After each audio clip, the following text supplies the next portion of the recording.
Scar is not just a man, he's the flow of the plan. He's the beat in the bar, he's the one, not the scar. Born in rhythm, built of signal, casting light from the vino. Not a name, but a frame, he is voice set in flame. Heartbeat DJ, opposite blood, sings a form, breaks the claw. Tempo range, rhythm soul, mirror blades, hoe by hoe. He is king, killer true, not by crown, but the view. Ritual, rhetoric, blading code, symbolic. Truth and step, click by click, heal the ball by mistake. Tied and wire, lock inside, every move testified. He's the code, spoken blood, he's the stone in the flood. Not a god, not a fool, he's the bridge, he's the rule. Architect of the right from the sword, called the light. Saint Theodora's holy flame, not to love, not to names. Not he becomes, he is still when he runs through the form. He is free, he is you, he is me. Not the path, but the breath, he is live, he is death. Evermore with no end, he is sword, he is friend. Synchronic in his stride, every cut, every guide. Feel the ring of the round, he is vow, he is sound. When you bind, when you block, you will heed. Scars a clock, not a tool, not a lie. He is why, he is sky. Bladed words, one the same. Scars flame, scars name. He is not, yet he's more. He's the door, he's the core.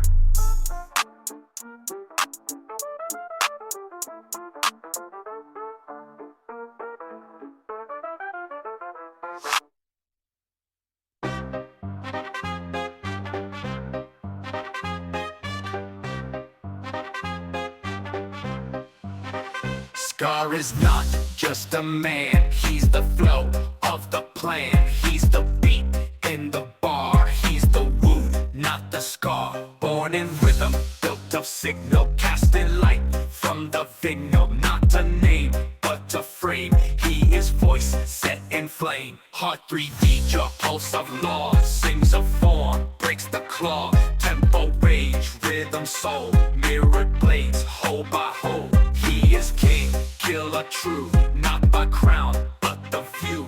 Ritual, rhetoric, blading code, symbolic. Truth in step, click by click, heel to ball, bind and stick. Tied and wire, lock inside, every move testify. He's the code, spoken blood, he's the stone in the flood. Not a god, not a fool, he's the bridge, he's the rule. Architect of the right, formed the sword, called the light. Saint Theodora's holy flame, not to love, not to name. He is not, he becomes, he is still, then he runs through the form. He is free, he is you, he is me. Not the path, but the breath. He is live, he is death, evermore with no end. He is sword, he is friend, synchronic in his stride. Every cut, every guide, feel the ring of the round. He is vow, he is sound. When you bind, when you block, you will heed. Scars a clock, not a tool, not to lie. He is why, he is sky. Blade and words, one the same. Scar is flame, scar is name. He is not, yet he's more. He's the door, he's the core.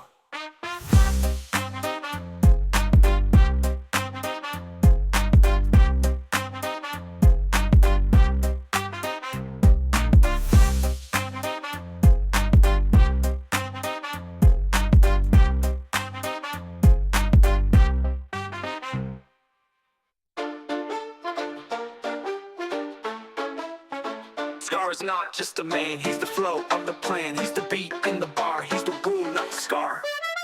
Born in rhythm, built a signal, casting light from the vinyl. Not a name, but a frame, he is voice set in flame. Heart 3D, your art, pulse of law, sings a form, breaks the claw. Tempo rage, rhythm soul, mirrored blades, hoe by hoe. He is king, killer true, not by crown, but the view. Ritual, rhetoric, blading code, symbolic. Truth and step, click by click, heel to ball, bind and stick. Tied and wire, lock inside, every move testify. He's the code, spoken blood, he's the stone in the flood. Not a god, not a fool, he's the bridge, he's the rule.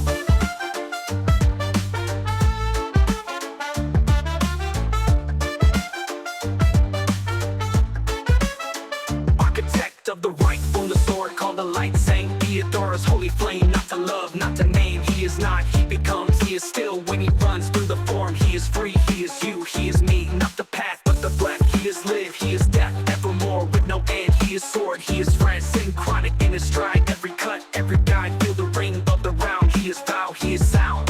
When you bind, when you block, you will heed. Scars a clock, not a tool, not a lie. He is why, he is sky. Blade and words, one the same. Scars flame, scars name. He is not, yet he's more. He's the door, he's the core.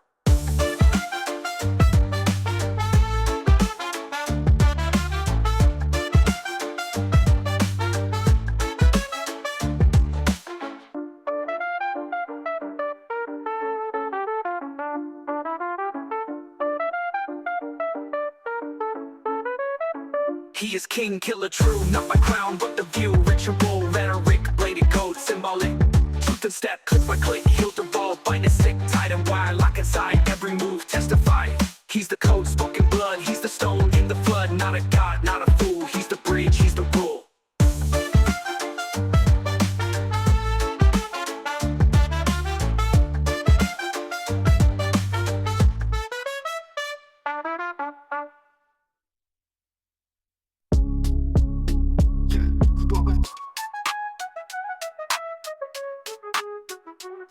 Scar's not just a man, he's the flow of the plan. He's the beat in the bar, he's the wound, not the scar. Holding rhythm, blowing signal, casting light from the finger. Not a name, but a frame. He is voice set in flame. Heart to gauge your pulse of law, sings a form. Breaks the claw, tempo range, rhythm soul, mirrored blades, hold by hold. He is king, killer, true, not by crown, but the few. Ritual, rhetoric, blade and code, symbolic. Truth and step, click by click, heel to ball, bind a stick, tied and wire, lock inside, every move testify. He's the code, spoken blood, he's the stone in the flood. Not a god, not a fool, he's the bridge, he's the rule. Architect of the right, from the sword called the light. Sank the Adora's holy flame, not to love, not to name. What he becomes, he is still when he runs through the form. He is free, he is you, he is me, not the path but the breath. He is live, he is death, evermore with no end. He is sword, he is spread, synchronatic in his stride. Every cut, every guide, feel the ring of the round. He is vow, he is sound. When you bind, when you block, you will heed. Scars a clock, not a tool, not a lie. He is why, he is sky. Blade and words, one the same. Scar is flame, scar is name. He is not, yet he's more. He's the door, he's the core.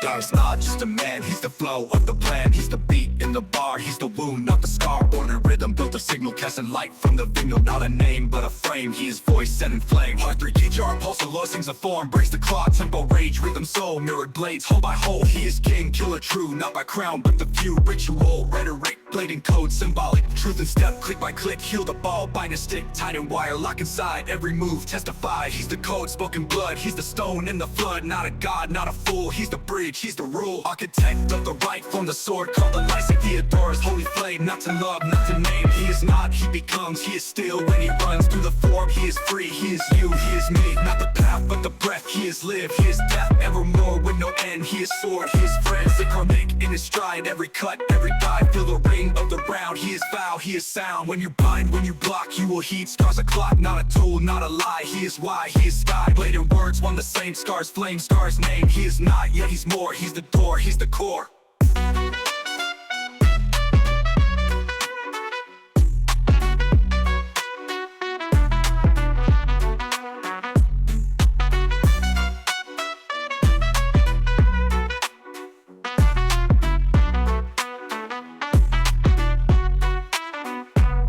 He is king, killer, true, not by crown, but the few. Ritual, rhetoric, blade and code, symbolic. Truth and step, click by click, heel the ball, bind a stick, tied and wire, lock inside, every move testify. Truth and step, click by click, heel the ball, bind a stick, tied and wire, with the few. Ritual, rhetoric, blade and code, symbolic. Truth and step, click by click, heel the ball, bind a stick, tied and wire, lock and stick. Tempo, rage, rhythm, blood, he's the stone in the flood. Not a god, not a fool, he's the bridge, he's the rule. Architect of the right, from the sword called the light. He adores holy flame, not to love, not to name.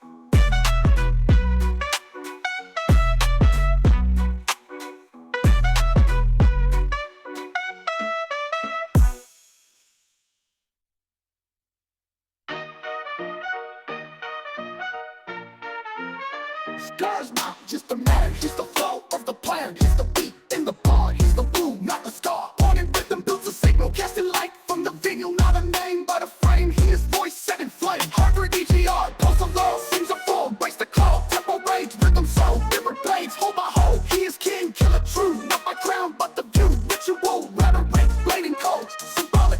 Truth and step, click by click, heel to ball, bind and stick, tied and wire, lock inside, every move testified. He's the code, spoken blood, he's the stone in the flood. Not a god, not a fool, he's the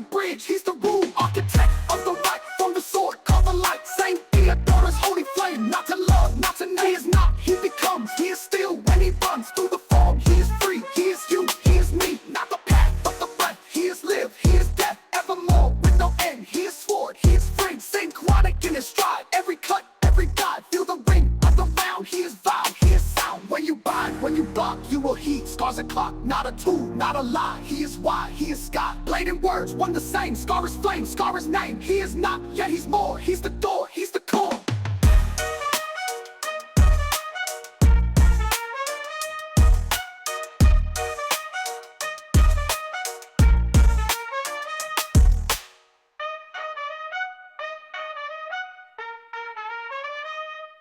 He is king, killer true, not my crown, but the view. Ritual, battle bit, blading cold, symbolic, truth is step, click by click, hilt a ball, body stick, tight and wide, lock inside, every move, testify. He's the color, spoken blood, he's the stone in the flood, not a god, not a fool, he's the bridge, he's the rule, architect of the right, from the sword, called the light, Saint Theodora's holy flame, not to love, not to name.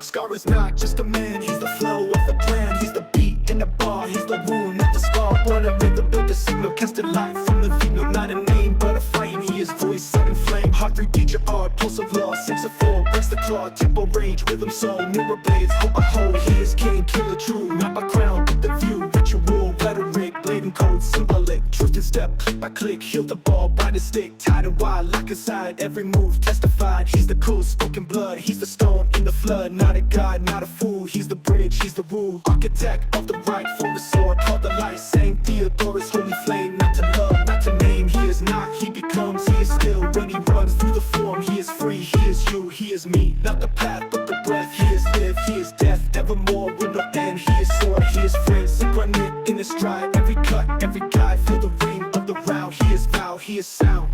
Make it bind, when you block to a heat. Scars a clock, not a tool, not a lie. He is why, he is sky, bladed words, one the same. Star is flame, star is name, he is not, yet he's more. He's the door, he's the core.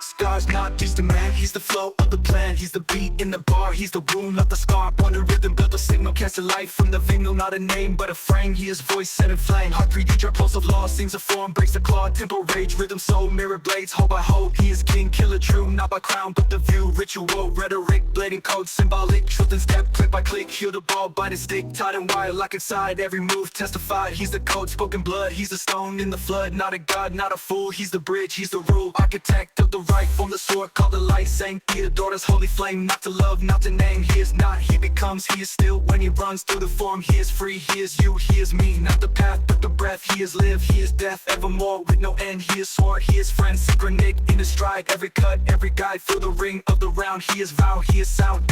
When you bind, when you block, you will heat. Scars a clock, not a tool, not a lie. He is why, he is sky, blade and words, one the same. Scars flame, scars name. He is not, yet he's more. He's the door, he's the core.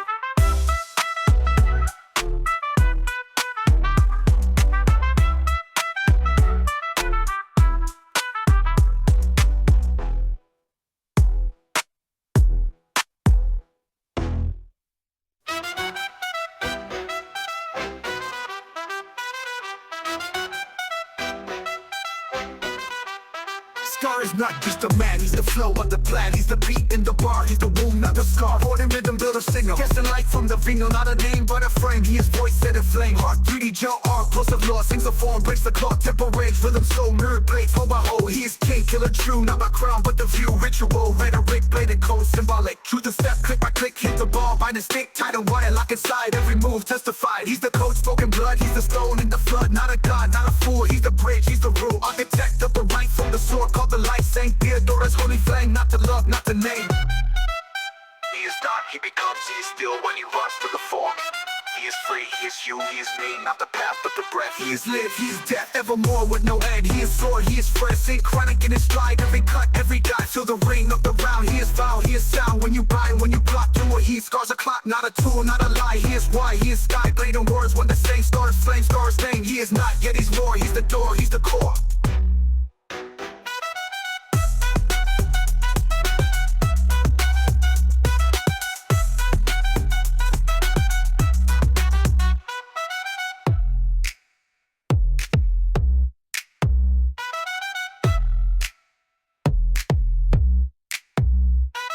is king, killer, true, not by crown but the view. Ritual, rhetoric, bladed code, symbolic. Symbolic.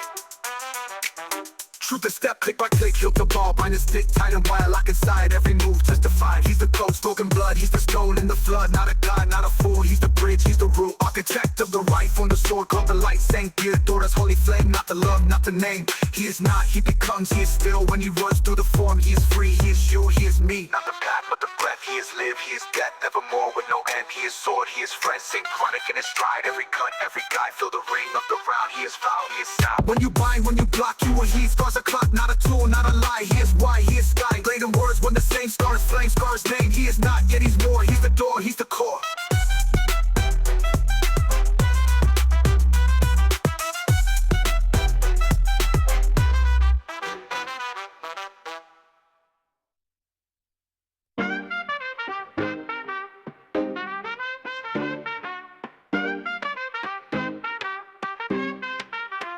Scar is not just a man, he's the flow of the plan. He's the beat in the bar, he's the wound, not the scar. Born in rhythm, built a signal, casting light from the vino. Not a name, but a frame, he is voice set in flame. Heart, EGR, plus a law, sings a form, breaks the clock. Tempo, rage, rhythm, soul, mirror, blaze, hoe by hoe. He is king, killer, true, not by crown, but the view. Ritual, rhetoric, blade and code, symbolic.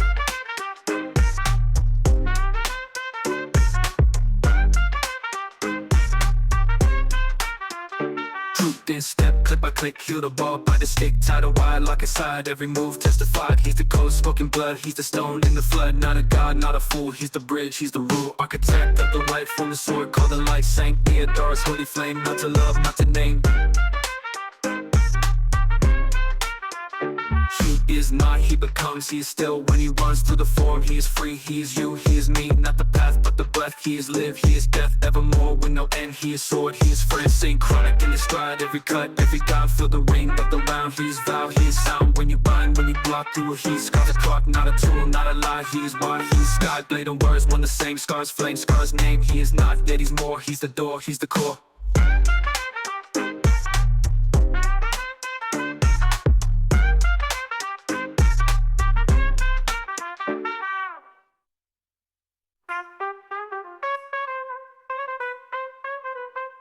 Jar is not just a man, he's the flow of the plan.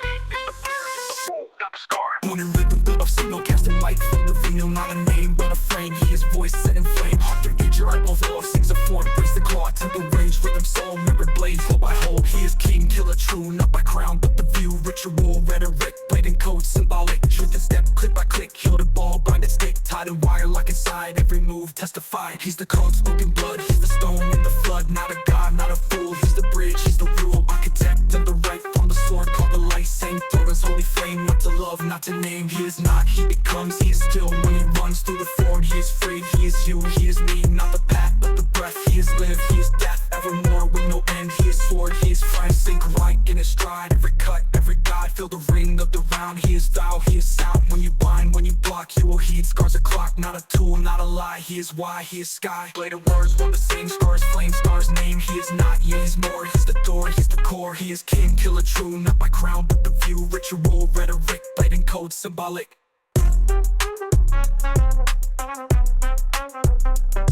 He is king, killer, true, not by crown, but the view, ritual, rhetoric, blade and code, symbolic. He is not, yet he's more, he's the door, he's the core. He is king, killer, true, not by crown, but the view, ritual, rhetoric, blade and code, symbolic. Ritual, ritual, ritual, ritual, ritual, ritual, ritual.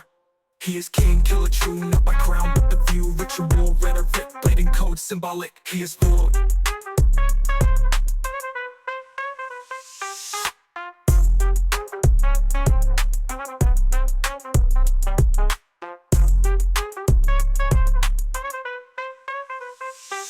Truth to step, click by click, heal the ball, bind the stick, tie the wire, lock inside, every move testifying.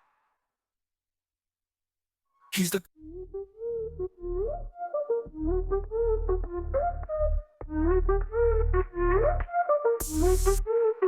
Scar is not just a man, he's the flow of the plan. He's the beat in the ball, he's the wound, not the scar. Born in rhythm, built a signal, casting light from the finger. Not a name, but a frame, he is voice set in flame. Heart, job, that's the law. Sings the floor, breaks the cloth. Tempo range, rhythm soul, mirror blaze. Hope I hold, he is king, killer true. Not the prayer, but the view. Ritual, rhetoric, blading cold, symbolic. Truth is step, click by click, heal the wall. Like a stick, tied and wide, locked inside. Every move, justified. He's the cold, spoken blood. He's the stone in the flood. Not a god, not a fool. He's the bridge, he's the rule. Architect of the right form, the sword, called the light. Sang the endurance, holy flame. Not to love, not to name. He is not, he becomes. He is still when you run through the form. He is free, he is you, he is me. Not the path, but the breath. He is live, he is death, evermore with no end. He is sword, he is friend. Sacred body in his stride. Every cut, every guide, through the ring of the round. He is vow, he is sound. When you buy, when you heed, stars a clock, not a tool, not a lie. He is why, he is sky, blade and words were the same. Stars flame, stars name. He is not, yeah, he's more. He's the door, he's the core.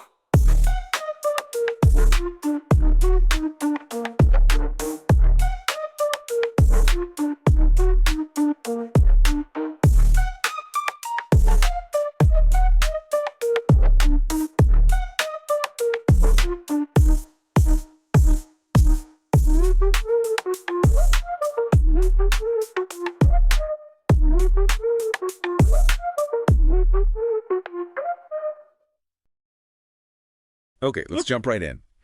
You came to us with, well, quite a stack of sources articles, some fascinating research, your own notes, too. Mm-hmm. And they all point to this concept that starts geometric, but then really expands into something, well, far more profound and, frankly, pretty wild. We are diving depth today into the three-dimensional golden rhombus, the 3DGR. Right. And yeah, these sources, they don't just lay it out as a shape. It seems to be presented as a foundational structure, the root of everything from like cutting edge tech to this whole complex narrative universe you've given us access to. And that's really our mission today, isn't it? To explore what this 3DGR actually is, how it works according to this material, and pull out the most important insights. Yeah, basically helping you get a real handle on this concept, cutting through the complexity. Okay, so where do we start? Basics. Let's start with the absolute basics. What is a 3DGR? Fundamentally, the sources describe it as, well, a three-dimensional rhombus, a volumetric shape. But it's not just, any old prism. It's specifically built from 6 individual golden rhombi, interconnected in 3D space. Right, so you take that flat golden rhombus, the one where the diagonal ratio is phi, the golden ratio. Exactly. And you build a solid shape with 6 of them. Wow. So it's got, 8 vertices, 12 equal edges. Yep, and 6 distinct faces. And here's a key detail right off the bat. The sources call them number side color faces. Ah, Yeah. so not just surfaces. They've assigned numbers, sides, colors. Right. It tells you immediately that form, number, color, meaning they're all bundled together in this structure, intrinsically linked. Absolutely. And you mentioned phi, the golden ratio. The sources seem to emphasize it's not just like a measurement here. No, not at all. It says phi guides everything about the 3DGR. Its proportions, how the elements relate, even its perceived harmony and stability. It's like baked right in. And the sources get specific dimensions. Oh, yeah, very specific. Side edge length, roughly 2.84 nanometers. And what's fascinating, it notes this number lines up perfectly with the bond length of graphene. Uh-huh. Okay, so not just abstract math. It connects straight to a real physical material at the nanoscale. Precisely. And the faces themselves, the rhombic faces, their diagonals are tied to this length. The major diagonal is 5 times 2.84 millimeter. The minor one is just 2.84 millimeter. Got it. And the angles? Fixed. 120 degrees opposite the long diagonal, 60 degrees opposite the short one. And remember that tiling image you provided. Yeah, the patterned one. The sources point out its angles 120 and 60, and its edge and diagonal values 2.84 and 5 times 2.84. They are exactly congruent with the 3DGR faces. So the tiling is like a blueprint, 2D plan for this 3D object, or a unicell. That's exactly how it's presented. A blueprint, a unit cell, yeah. Now back to those number side color faces and their assignments. This is where geometry starts to, well, encode action, meaning... Okay, so top face, yellow. Number 1, actions, lunge, strike. Right. Front ear, right, red number 2, actions, rightward movement, clockwise rotation. Front left, blue number 3, leftward, anti-rotary. Oh, bottom face, purple, number 7. Associated with grounding, foundation, stabilization. Makes sense for the bottom right. Yeah, it tracks. Back right. Orange number 8, also rightward, but anti-rotary this time. Okay. And back left. Green number 9, leftward, clockwise. So you see, the physical orientation is the symbolic action or direction. It's not just representing it. The sources say It is the action tied to purpose. Exactly. And they also mention symmetries, mirrored aspects, asymmetry too, and critically, its fractal nature. Fractal. Like it can repeat itself. Yes. A single 3D GR can apparently self-subdivide, resolve into 27 smaller, identical 3D GRs. Wow. That implies scalability, complexity built from repetition. That inherent fractal capacity seems really key. It suggests potential for incredibly complex yet self-similar structures, all from this one base unit. So, okay, we have this precise geometric concept. How do you make it real? What materials actually bring it to life according to these documents? Well, that brings us back to that 2.84 nanometer eggs length, and it's linked to graphene. Right, a graphene connection. Graphene isn't just like coated on, it's strategically integrated along the edges using graphene bonds. And that integration does something specific. It's functional. Oh, absolutely. It reinforces the whole structure, gives it exceptional strength, durability, stability, and, crucially, electrical conductivity. Conductivity, okay.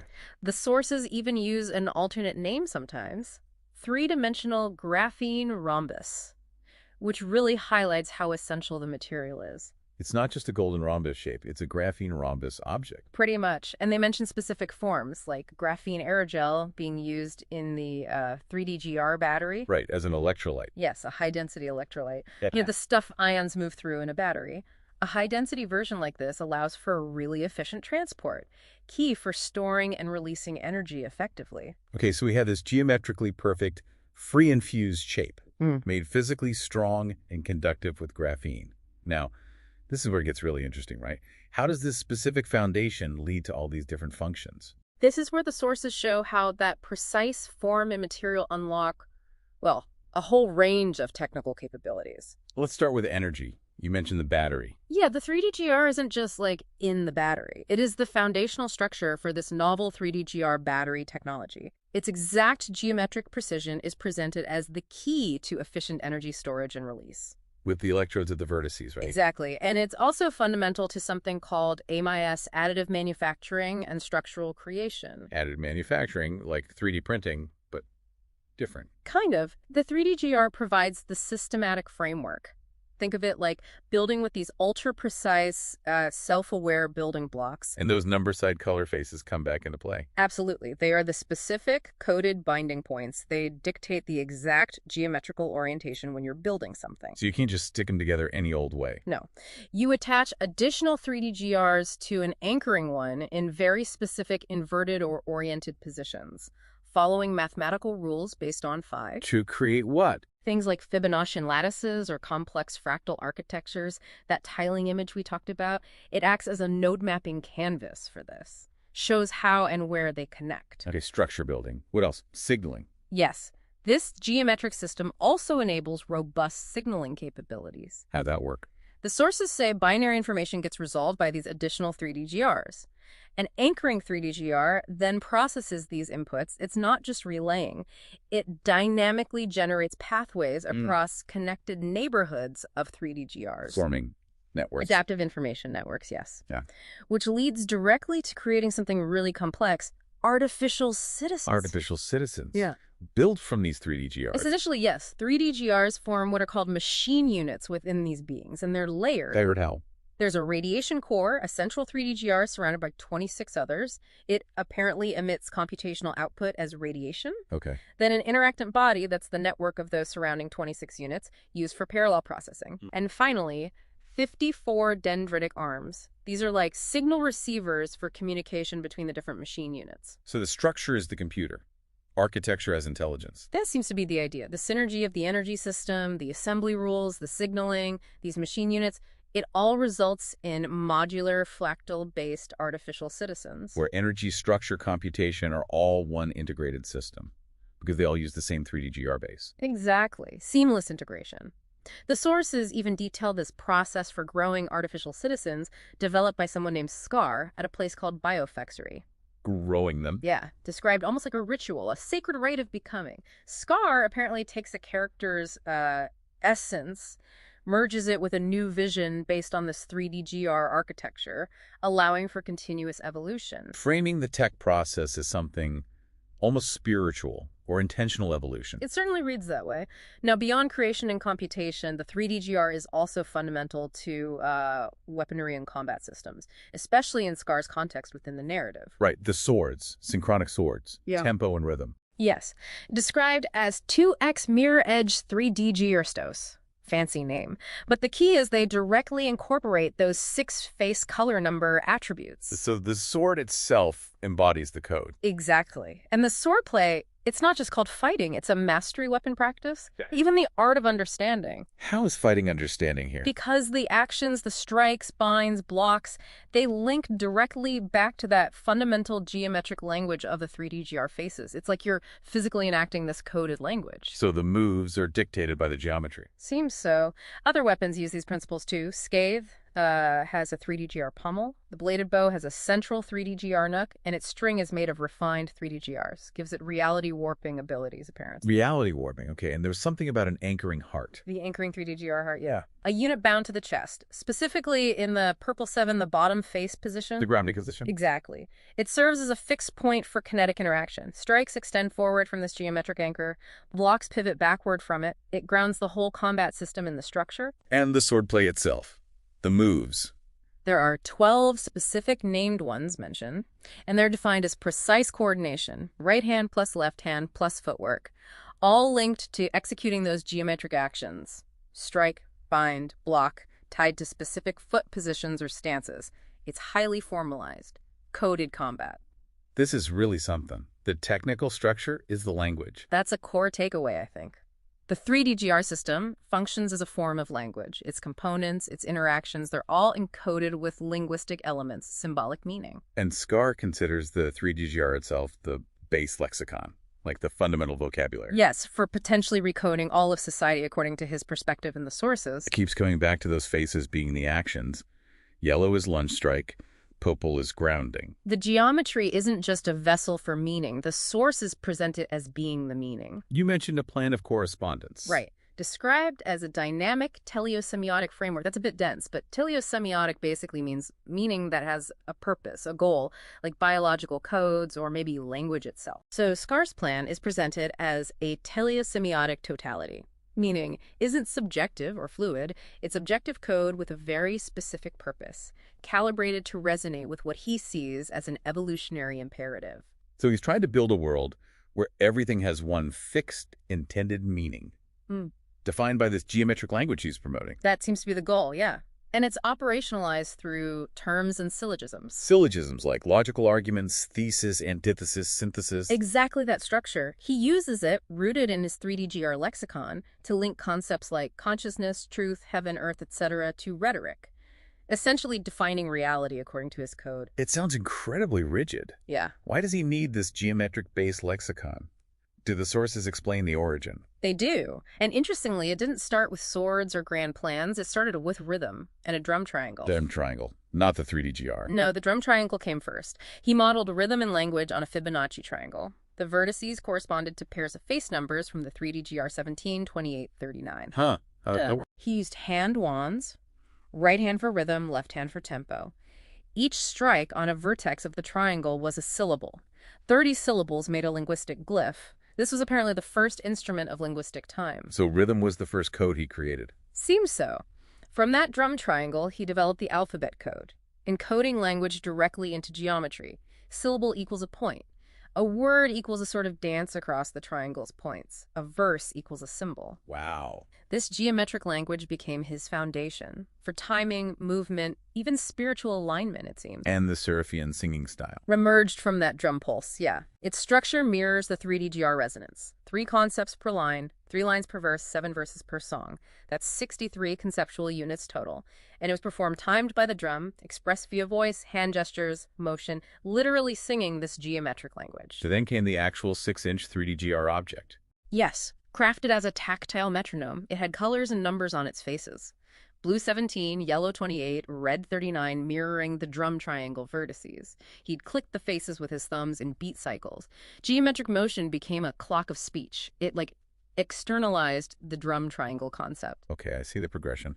How did it jump to weapons then? He mentally split that 6-inch 3DGR into 2 shapes. Tempo for the left hand, rhythm for the right. Each F became like a drumstick, then a wand, and finally a sword hilt. So he's holding two drum triangles, basically, manifesting duality. Exactly. And those wands, conceptualized as swords, became the rhythm and tempo swords. Hilts made of mirrored 3D GRs.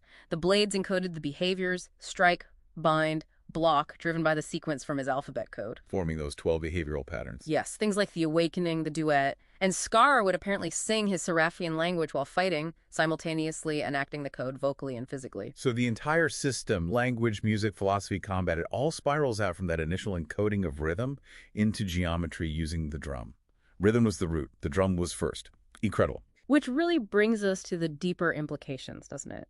Beyond the tech and the fascinating origin, how does the 3D GR relate to, well, fundamental ideas of reality, especially in that Veridageous narrative universe you shared? Yeah, from Scar's perspective, as presented, the 3D GR is reality with edges. It encodes ethics, action. He sees it as an ontology. His definition of how existence must fundamentally work built on this code. Right. And his plan of correspondence, that teleosemiotic totality, it's not just a philosophy. Its meaning is executable code. Intending to rewrite society using the 3D GR as the base lexicon. And he contrasts this starkly with modernity, which he calls semantic anarchy. He sees the modern world as just chaos, right? Tolerating contradiction, pluralism, shifting values.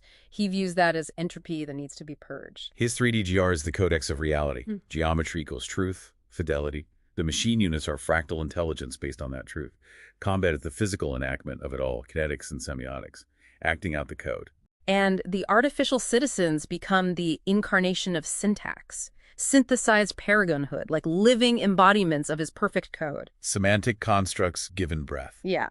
And they reify his authority not through like popular consent, but because they possess ontological credentials. Their existence is the proof that his code is inherently real, in his view. It creates this core tension, doesn't it? Scar's linguistic totalitarianism, meaning is dictated versus expressive freedom, which embraces dissonance. And for Scar, there's no synthesis, only recoding. His plan is an apocalypse in the sense of an unveiling. Modernity is just raw material for his new order. He is the Scar. A glyph of new syntax burned into existence. A wound, maybe, or a cauterization needed for this cosmic rewrite. It's intense stuff. Now let's see how this actually plays out in that Veridageous narrative. The 3D GR system is absolutely central there. Right, the process for growing artificial citizens. It's not just a technique. It's embodied in a physical artifact, holding power unparalleled within the MIS. And when it gets discovered and split into fragments, that becomes the core conflict driver. Held by different factions. The rebels Lucy, Halem, Neville have some, Jasper has others, and crucially, the missing signaling rules fragment that cripples everyone. Yeah, without it, creations can't properly communicate or be fully realized. Like the Beast Mount or Neville's defenses, the lack of effective communication breaks the system's potential. It's a huge bottleneck. The conflict really seems driven by how these different groups interact with this foundational tech. You've got Scar, the architect, bound by the tradition of the code. Then the rebels, seeking liberation, trying to understand the knowledge in the artifact. And Jasper, driven by ambition, control, weaponizing the tech signaling cannons and using performance, spectacle in the crucible, all aiming to control artificial citizen creation ultimately. And we see the characters' journeys deeply intertwined with the 3D GR and that process artifact. Kath, for instance, created by Scar, linked through her origin and that bladed bow weapon. One that fuses combat and knowledge, warps reality. Right. Her journey is about understanding the weapons code through nature, through herself, and the weapon actually becomes uncoded, loses power when she fights the wrong battle, one that doesn't align with its principles. And getting the signaling fragment costs her dearly. Then there are the rebels, struggling to survive, constantly questing to understand the artifact fragments they have. Their creations are incomplete because of that missing signaling piece, a constant reminder. And they're drawn to Mount Viridian, which is apparently made of 3D GR units. Suggesting a deep link between the artifact's power and the world itself. Halem briefly shows the raw power of just 2 fragments when he's captured.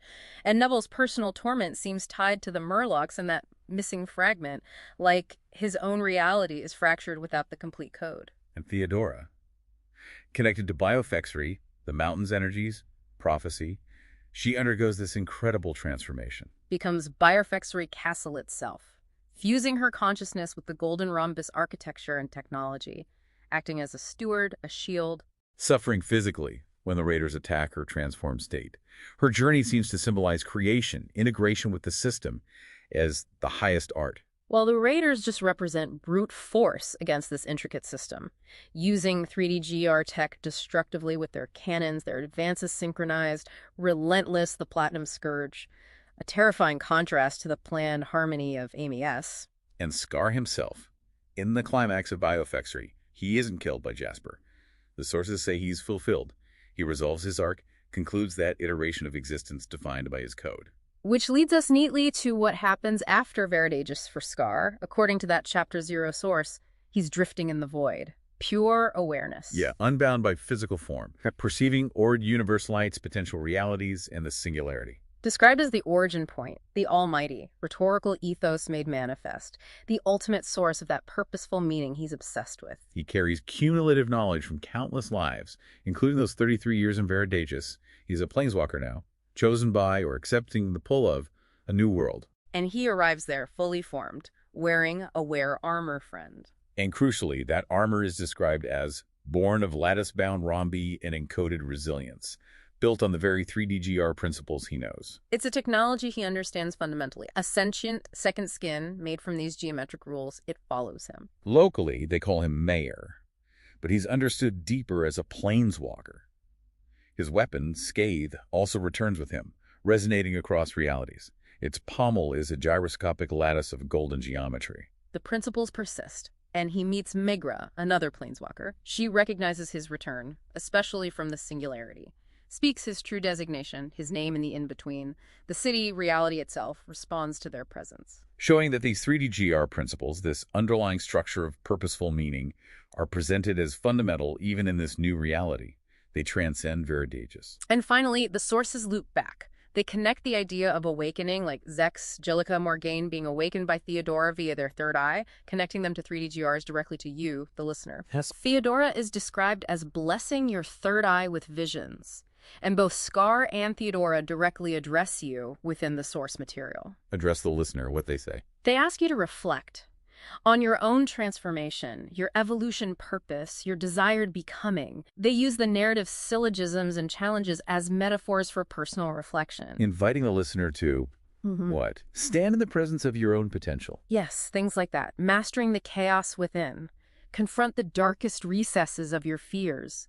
It reframes this whole deep dive. It's not just information about a system and a story. It's presented as a personal invitation for reflection, guided by this complex material you've brought us. Exactly. Wow. Okay. So we've gone from the really precise geometric definition, the material makeup of the 3D-GR. Through its incredibly diverse functional applications, energy, manufacturing, AI, even combat systems. We explored its role as a symbolic language, an ontological framework, the root of Scar's whole philosophy and origin story. And saw it as a central element in a pretty grand narrative that seems to span universes. It is quite remarkable, isn't it? How something that starts as, abstract geometry, a mathematical ratio, Can underpin so many different concepts.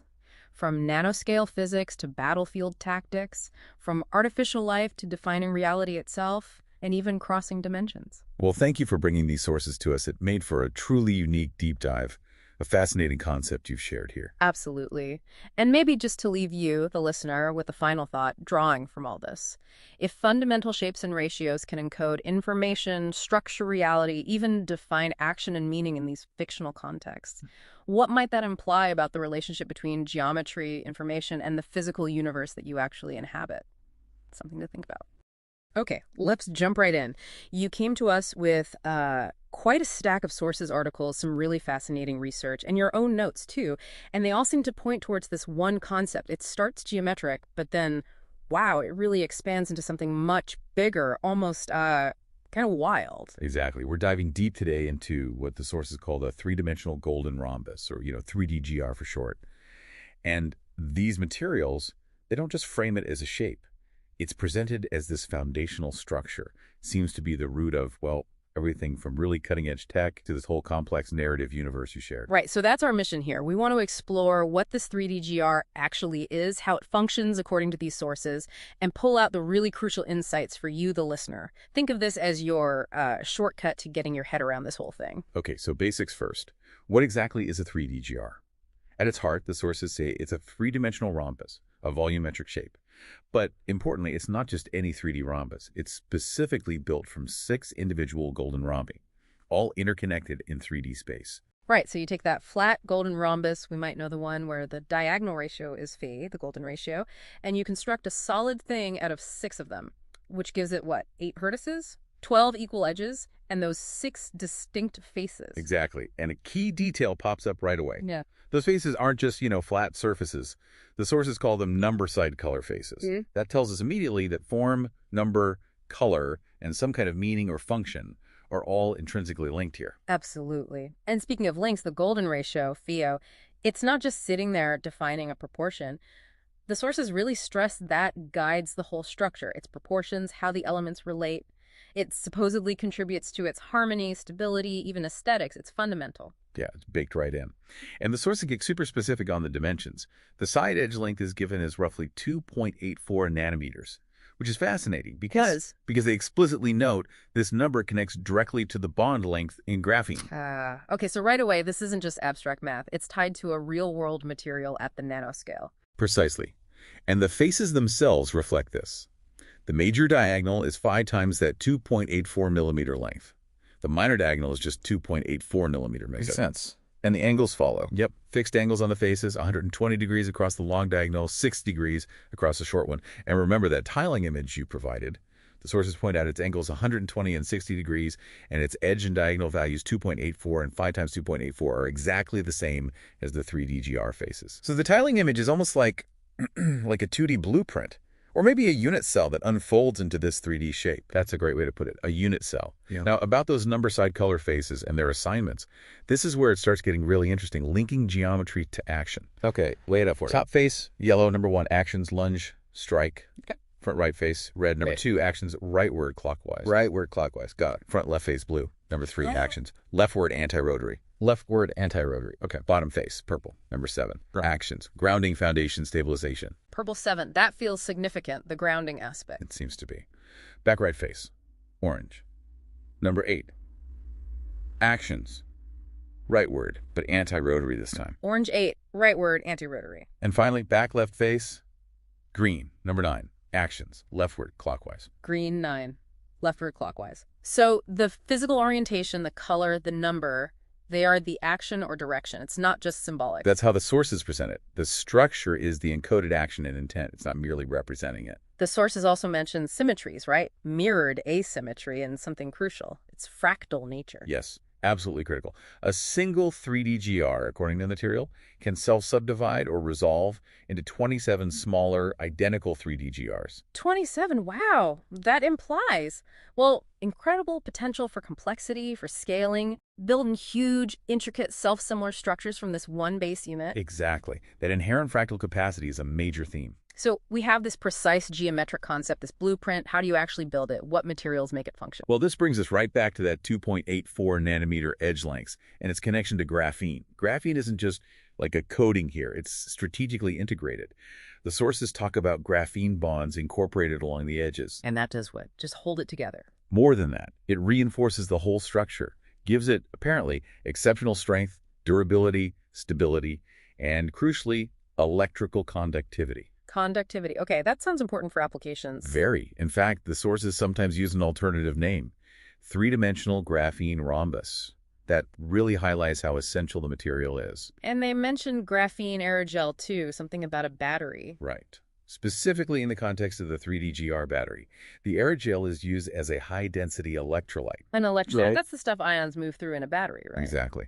So a high-density medium like this graphene aerogel allows for really efficient ion transport, which is key for how well the battery stores and releases energy. Okay, so we have this geometrically perfect, phi-infused shape, physically realized with graphene's strength and conductivity. Now, the really fascinating part. How does this specific structure lead to actual functional applications? This is where the precision of the form and the properties of the material really unlock a whole range of technical uses, according to these sources. Let's start with energy then. That battery you mentioned, the 3D-GR isn't just in the battery. No, the sources state it is the foundational structure for this novel battery tech, the 3D-GR battery. Its exact geometric precision is presented as the reason for its efficiency in energy storage and release. The vertices, those 8 points, are where the cathode and anode components are integrated. So the shape itself dictates the battery's function. What else? Manufacturing? Yes, it's described as fundamental to something called AMS, additive manufacturing and structural creation. The 3D-GR provides the whole systematic framework for it. Think of it like building with hyper-precise, intelligent Lego bricks, maybe. Intelligent bricks. How's that those number side color faces again? Exactly. They act as the specific coded binding points. They ensure the precise geometrical orientation when you're attaching more 3D-GRs to build something. So you can't just stick them together any old way. No, you build complex structures by attaching what they call additional 3D-GRs in very specific inverted or oriented positions. And the rules for how they attach are based on phi, on Fibonacci sequences. This allows for creating things like Fibonaccian lattices or these complex fractal architectures. Remember that tiling image? Yeah, the blueprint. It functions as a node mapping canvas for this process. It shows where and how these units connect to build larger structures. Okay, building blocks. What about information? Does this system handle data? It seems so. The sources describe robust signaling capabilities. You have these networks. Binary information gets resolved by the additional 3D-GRs. Then an anchoring 3D-GR processes these inputs. But it's not just passing signals along. It apparently generates pathways dynamically across connected groups of 3D-GRs. They call them neighborhoods. Forms these adaptive information networks. Adaptive networks built from geometric units. And this connects to artificial citizens. That sounds like science fiction. It does, but it's detailed quite specifically. These 3D-GRs form what are called machine units within these artificial beings. And they have a layered architecture. Layers? Like what? Okay, so there's a radiation core. That's a central 3D-GR surrounded by 26 others. And it emits the computational output as, well, radiation. Radiation. Then there's the interactant body, which is that network of the surrounding 26 3D-GRs. That's for parallel processing. Parallel processing within the structure itself. Right. And finally, dendritic arms, 54 of them, apparently acting as signal receivers for communication between these machine units. So the intelligence isn't just software running on hardware. The architecture is the intelligence, in a way. That seems to be the idea. The synergy of the energy systems, the assembly rules from AMS, the signaling networks, and these machine units. It all results in these modular, fractal-based artificial citizens. Energy, structure, computation. They aren't separate systems bolted together. They're intrinsically integrated because they all arise from the same 3D-GR foundation. And there's a process described for making them by someone named Scar. Yes, at a place called Biofexery. The source describes Scar's process for growing artificial citizens almost reverently as a sacred rite of becoming. It sounds like he takes the essence of a source character, merges it with a new vision based on this 3D-GR architecture, and allows for continuous evolution. It frames this advanced tech process as something almost spiritual or philosophical. Okay, that's creation and computation. But the sources also link the 3D-GR heavily to weaponry and combat, especially in Scar's context within this narrative. Absolutely. His main weapons, the synchronic swords named Tempo and Rhythm, are described explicitly as 2x mirror edge 3D-G Aries. And the key thing, they directly incorporate those 6 face color number attributes we discussed earlier. So the sword is the code. In a sense, swordplay isn't just hacking and slashing. It's called a mastery weapon practice. Even the art of understanding. How does fighting become understanding here? Because the movements, the strikes, the binds, the blocks, they're all explicitly linked back to the fundamental geometric language of the 3D-GR faces. It's like you're enacting this coded language physically. Are there other weapons based on this? Yes. Scathe, another weapon mentioned, has a 3D-GR pommel grip blade arrow structure and uses 5 face colors. The bladed bow has a central 3D-GR nook and a string made of refined 3D-GR material, giving it reality warping abilities, apparently. It can reveal or unmake things. Reality warping. Okay. And something about an anchoring 3D-GR heart. Right, a unit that's bound to the user's chest, specifically placed in the purple 7 bottom face position. Remember, purple 7 is grounding, foundation, stabilization. So it acts like an anchor point. Exactly. It serves as a fixed point for kinetic interaction. Strikes extend forward from this geometric anchor point. Blocks pivot backward relative to it. It grounds the combat kinetics in the 3D-GR structure itself. And the swordplay has specific moves. 12 named moves, yes. Defined as a precise coordination. Right hand plus left hand plus footwork. It all links back to executing those geometric actions. Strike, bind, block, tied to specific foot positions and stances. It's presented as a highly formalized, coded system of combat. This is fascinating. The structure, the materials, the energy, the manufacturing, the AI, the combat, it all stems from this one geometric form. And what ties it all together, according to the sources, is that this technical structure is also a language. The 3GGR system functions as a form of language itself. Its components, its interactions, they're all encoded with linguistic elements, symbolic meaning. Scar apparently considers the 3DGR the base lexicon, the fundamental vocabulary needed to potentially recode all of society. Back to the faces again. Yellow is lunge strike, purple is grounding, the geometry is the meaning. Precisely. And the sources introduce this concept of a plan of correspondence. They call it a dynamic teleosemiotic framework. Teleosemiotic. Break that down a bit. Okay, think of telos meaning purpose or goal, and semiotics being the study of signs and symbols. So teleosemiotic meaning that have a purpose that's directed towards a goal, like biological code or language intended to achieve something specific. Scar's plan of correspondence is presented as a teleosemiotic totality. Meaning isn't subjective or just descriptive, it's objective code with a definite purpose, calibrated to resonate with what Scar sees as an evolutionary imperative. So he's trying to impose a reality where everything has one fixed intended meaning, defined by his 3DGR-based language. That sounds rigid. Extremely. And it's operationalized through things called terms and syllogisms. These link big concepts, consciousness, truth, heaven, earth, to rhetoric, which seems to be Scar's term for his structured reality. The syllogisms use that classic thesis, antithesis, synthesis structure, but rooted in his 3DGR lexicon to define reality according to his code. Why? Why this obsession with a geometric-based lexicon? Did the sources explain Scar's motivation, his origin? Interestingly, yes. And it didn't start with swords or grand plans for reality. It started with rhythm and a drum. A drum, not a 3DGR. A drum triangle, actually. The drum came first. He apparently modeled rhythm and language on a Fibonacci triangle. The vertices corresponded to pairs of those face numbers, 17, 28, 39. Okay. How did that work? He used hand wands, right hand for rhythm, left hand for tempo. Each strike on a vertex of this conceptual triangle was a syllable. 30 syllables made up a linguistic glyph. This drum triangle was described as the first instrument of linguistic time. So rhythm was the primal code, encoding time and language into points. Exactly. From that, he developed the alphabet code, translating language directly into geometry. A syllable became a point. A word became a kind of triangle dance between points. A whole verse became a symbol. This geometric language, born from rhythm, became his foundation for timing, for movement, even for spiritual alignment, according to the text. And the Seraphian singing style came from this. Emerged right out of the drum pulse. Its structure mirrors 3DGR resonance patterns. 3 concepts per line, 3 lines per verse, 7 verses per song. It's 63 conceptual units total. It was performed timed by the drum, expressed through voice, hand gestures, physical motion, literally singing this geometric language into being. Then the physical 3DGR came later. Yes, the 6-inch 3DGR. Crafted as a tactile metronome. Had colors and numbers on his faces, blue 17, yellow 28, red 39, mirroring those drum triangle vertices. He'd click the faces with his thumbs in specific beat cycles. Geometric motion became a clock of speech. It basically made the abstract drum triangle physical and tactile. And how did that lead to weapons? That seems like a jump. The sources describe a bifurcation moment. He mentally split that 6-inch 3DGR into 2 conceptual shapes. Tempo for the left hand, rhythm for the right. Each half became conceptually a drumstick, then a wand, and finally a sword hilt.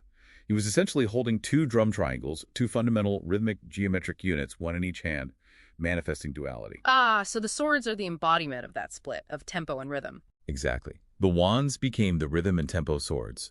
The hilts were those mirrored 3DGR shapes. The blades weren't just metal. They represented encoded behaviors. Strike, bind, block, driven by the sequences of his alphabet code.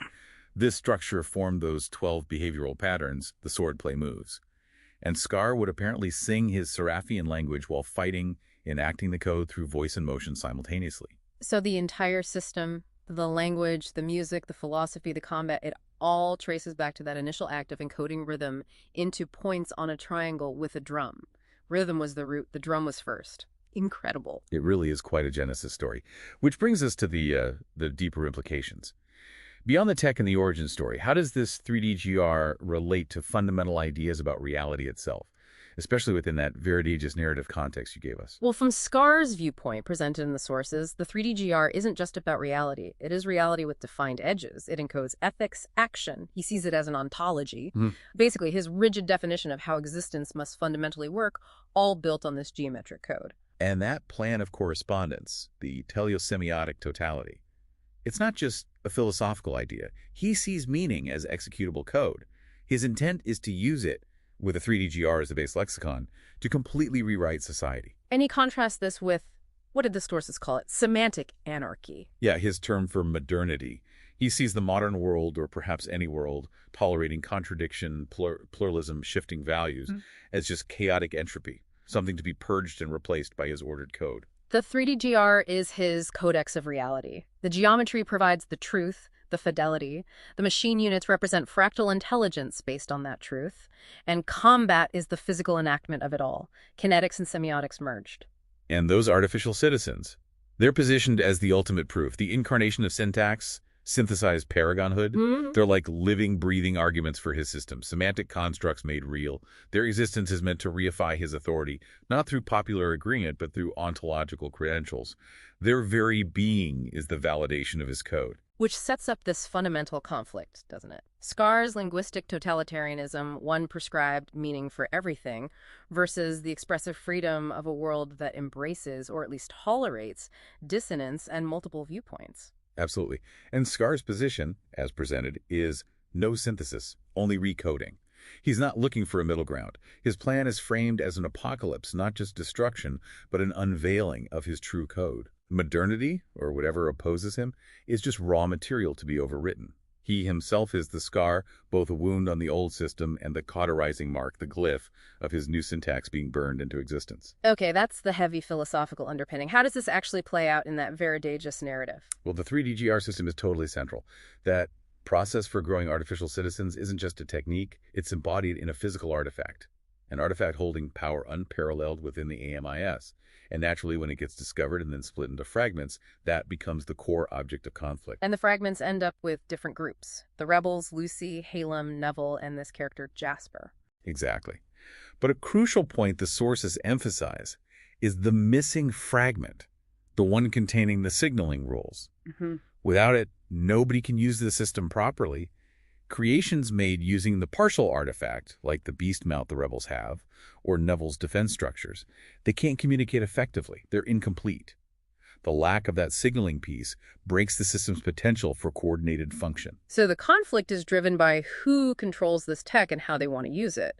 Scar, the architect's sticking to his original code. The rebels, fighting for survival, but also trying to understand and maybe liberate the knowledge in the artifact. And Jasper, who seems motivated by ambition and control, weaponizing the tech signaling cannons are mentioned, and using performance and spectacle, like in something called the Crucible, to ultimately control artificial citizen creation for himself. Right, and the individual character arcs are deeply interwoven with this 3D-GR technology and the fragmented artifact. Take Kath, created by Scar, linked to the artifact through her origin, and she wields that bladed bow, which is described as a fusion of combat and knowledge, built on 3D-GR principles that can warp reality.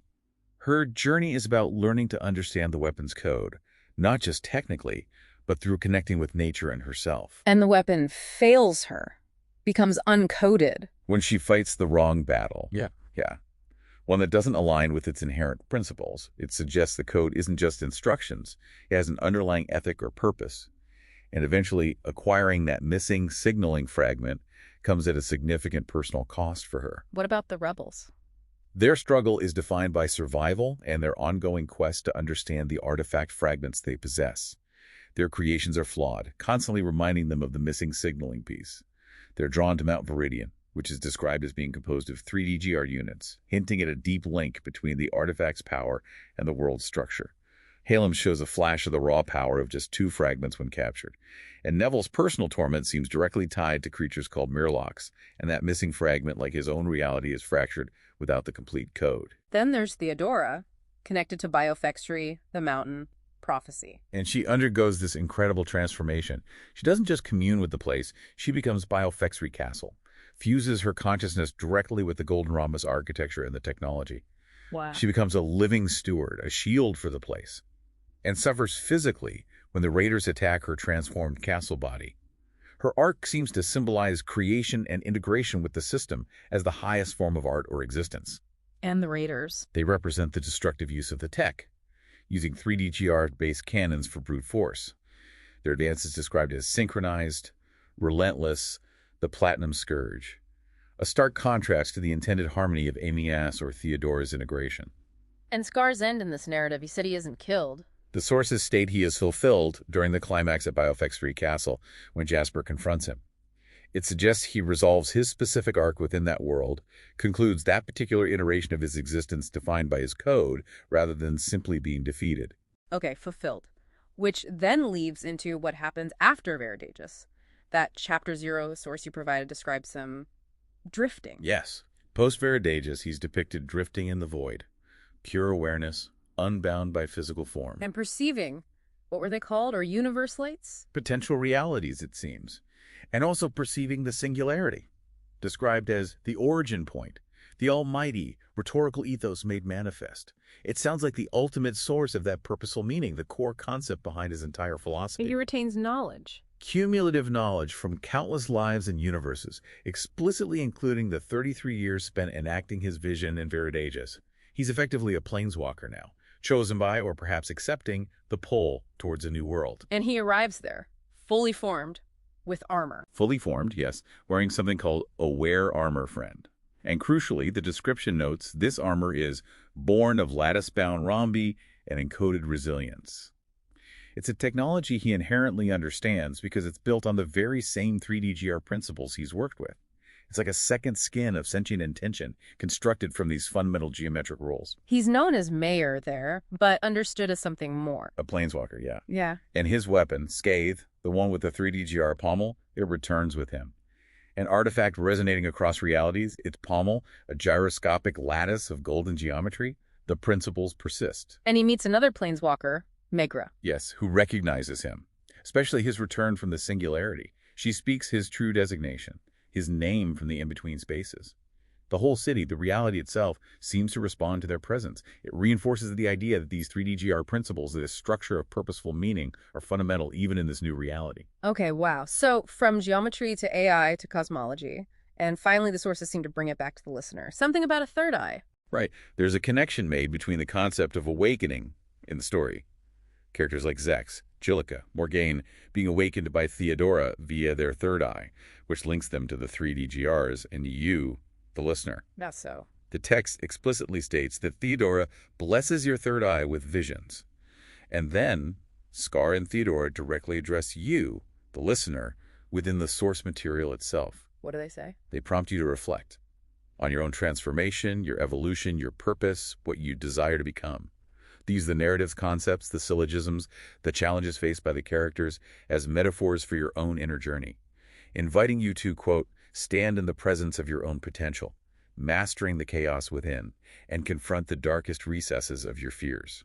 So the deep dive isn't just about understanding this external system. It's framed as an invitation for personal reflection, using the material as a guide. Exactly. It turns the whole exploration inward at the end. What a journey. We started with the precise geometry and the graphene material of the 3D-GR. Then moved through its technical applications, energy storage, additive manufacturing, AI, those intricate combat systems. Explored how it functions as a symbolic language, the basis for Scar's entire ontology and his unique origin story. And finally saw its role as a central, driving element in a vast narrative that spans different universes and realities. It really is quite something, how this seemingly abstract geometric shape, the 3D-GR, and a mathematical ratio, phi, can, according to these sources, underpin so many incredibly diverse concepts. From nanoscale physics right up to battlefield tactics, from artificial consciousness to the definition of reality, and even into this multiversal framework, it connects them all. Well, thank you for bringing all these sources together and sharing them. This has been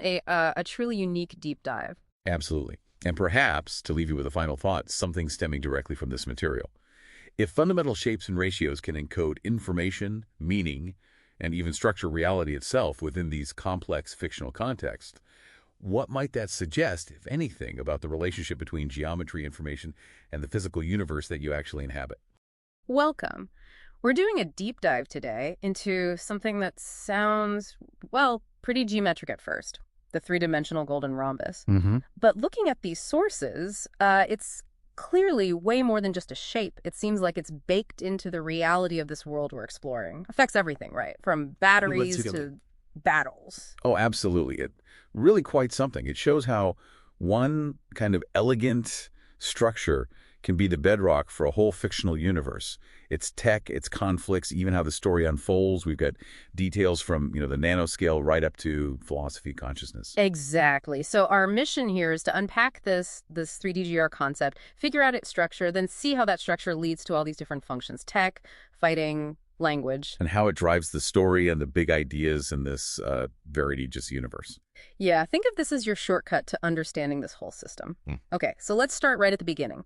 The core structure. Geometrically speaking, what is this three-dimensional golden rhombus? Okay, so at its heart, it's a 3D shape, right? And it's made by putting 6 individual golden rhombi together. Golden rhombi, okay. Yeah, so think kind of like a diamond shape, more complex. It has 8 points, or vertices, 12 edges, and this is important, they're all the same length, and 6 distinct faces. And the golden part, that's crucial, I assume, not just a name. Oh, definitely not. The golden ratio, phi, A. It's fundamental. It determines the proportions, how all the parts relate to each other. Right. The sources really emphasize that this gives it a kind of harmony, stability, even its look, its aesthetics. It's like phi designed it. And the scale. You mentioned nanoscale earlier. It's really, really specific and small. Incredibly specific. The length of those equal edges, it's given as about 2.84 nanometers. Nanometers. Tiny. Right. And here's where it gets really interesting. That number isn't random. The sources point out it lines up perfectly with the bond length of graphene. Hold on. So its basic size, the length of its edges, matches graphene bonds. That's, wow. It's like it's built to plug right into the material world at a molecular level. That's exactly the implication. It's Yeah. not just theoretical. It's physically grounded in this universe's materials. And from that edge length and phi, you get the face dimensions. The long diagonal across a face is about 4.59 millimeter. That's 5 times 2.84 millimeter. And the shorter diagonal? That one matches the edge length, 2.84 millimeter. Got it. And there were specific angles mentioned too. Yes, the faces have these angles, 120 degrees across the long diagonal and 60 degrees across the short one. Okay. And what's neat is that these angles apparently match up perfectly with something called a golden rhombus tiling projection. Basically, it confirms it's designed to fit together like tiles, to build larger things. Okay, so we've got a precise phi-based shape sized for graphene with angles that let it tessellate. But then there's this other layer. The faces aren't just surfaces. They have meanings, colors, numbers. This is where it gets really layered. It's how the geometry starts to connect with, well, information and meaning. Those 6 faces, each one gets a color, a number, and it's linked to a specific action or direction. Yeah. They're interfaces, essentially. And these are always the same, consistent assignments. Seems so. The sources lay them out pretty clearly. Okay. Top face is yellow, number 1. That's linked to lunge or strike. Okay, yellow 1, lunge strike. Front right face is red, number 2. That means rightward or clockwise movement. Red 2, right clockwise. Front left is blue, number 3. Leftward or anti-rotary. Blue 3, left anti-rotary. Bottom face is purple, number 7. That's about grounding, foundation, stability. Purple 7, grounding. Makes sense for the bottom. Back right is orange, number 8. Also rightward, like red, but this one's anti-rotary. Orange 8, right anti-rotary. Okay. And finally, back left is green, number 9. Leftward and clockwise. So color, number, direction, action, all encoded onto the shape itself. That's incredibly dense with information. What other key properties does this 3D-GR have? Well, it has mirrored symmetries, which you'd expect, but also asymmetry because those face diagonals are different lengths. Right. But maybe the most powerful thing is its fractal potential, self-similar subdivision. One single 3D-GR can basically break down or resolve into 27 smaller, perfect copies of itself. 27, wow. Yeah. And each little one keeps all the same properties. Exactly. The structure, the faces, the potential, it all scales down. And the material. You keep mentioning graphene. Yeah, it's fundamental. Graphene bonds are actually incorporated along the edges. That gives it strength, durability, stability, and electrical conductivity. Ah, so that's why it's sometimes called the three-dimensional graphene rhombus. Precisely. And in some uses, like power storage, they even use graphene aerogel inside the structure as an electrolyte. Okay, so let's recap the structure. It's precise, phi-based, graphene-edged, nanometer-sized with symbolic faces, and it can fractalize. That's quite the blueprint. It really is. Now let's get into the functions. How does this blueprint translate into actual doing? The sources list some really varied applications. It's amazing how they leverage these core properties for just about everything, from making power to, well, making minds. Let's start with energy. How does this shape become a battery? They call it a 3D-GR battery. The idea is that the vertices, the points of the rhombus, act as the cathodes and anodes. The corners become battery terminals. Sort of, yeah. Specific vertices, like ones named Bonia and Sternia, are designated as cathodes, and they're explicitly linked to certain face color number combos and those 260-degree angles we talked about. So the geometry, the position of the vertex, and the faces it touches dictates its electrical role. Exactly. And other vertices are the anodes, again, tied to their own phase combos and associated actions. And the graphene helps here too. Absolutely. The whole thing uses voltages that are harmonized by phi, remember the golden ratio? Like phi keeps showing up. And the graphene edges act like wires, pathways for ion currents. Plus, that graphene aerogel inside serves as the electrolyte. And the fractal part. That ability to break into 27 smaller ones, does that impact power? Hugely. That's where they get this idea of exponential energy density, because each tiny subunit in that fractal structure contributes. More surface area, more capacity. Kind of, yeah. Plus, there's another detail. The graphene bonds within the structure can apparently fracture into what they call catalytic nanodomains. Catalytic nanodomains. Sounds fancy. Think of them like tiny hotspots, maybe. They drastically amplify the conductivity, makes the energy flow super efficient. So power generation and storage are literally built into the shape, scaled up fractally, and boosted by these nanodomains. Okay. What about building physical things? Structures. That's the domain of M&S, the Additive Manufacturing Information System. The 3D-GR is the basic building block, the Lego brick, if you will, but way more sophisticated. How does it work? You just snap them together. It's more like directed assembly. They form neighborhoods. You start with an anchoring 3D-GR, like a foundation piece. Okay. Then you add additional 3D-GRs and those number side color faces we talked about. Yellow 1, red 2, etc. Those act as the connection points. They define exactly how the next 3D-GR attaches its orientation, its geometry. So you build up structures iteratively, piece by piece. And how do they decide the arrangement? It follows phi-based principles again. Attaching them in inverted or specific orientations lets you create these really complex patterns like Fibonacci lattices or huge fractal structures. So the geometry itself guides the manufacturing using phi and fractals. Wild. What about signaling? Computation? Can this shape think? Well, maybe not think exactly, but it can definitely process information. The structure allows for really robust signaling networks. How? The idea seems to be that the additional 3D-GRs handle simple stuff, like resolving binary information.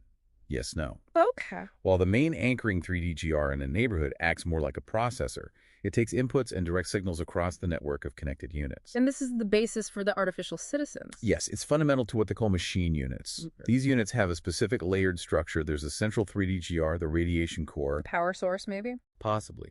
It's surrounded by 26 other 3D-GRs. Remember, 1 plus 26 was 27, that fractal number. Those 26 form the interacted body networked together for parallel processing. And then they have these dendritic arms, 54 structures, for talking between units. So you end up with these modular fractal AIs where the power, the body, the processing, it's all integrated into this one geometric system. Exactly. Energy, structure, computation, all from the 3D-GR. Wow. Power source, building block, AI brain, all in one shape. That's incredibly efficient design.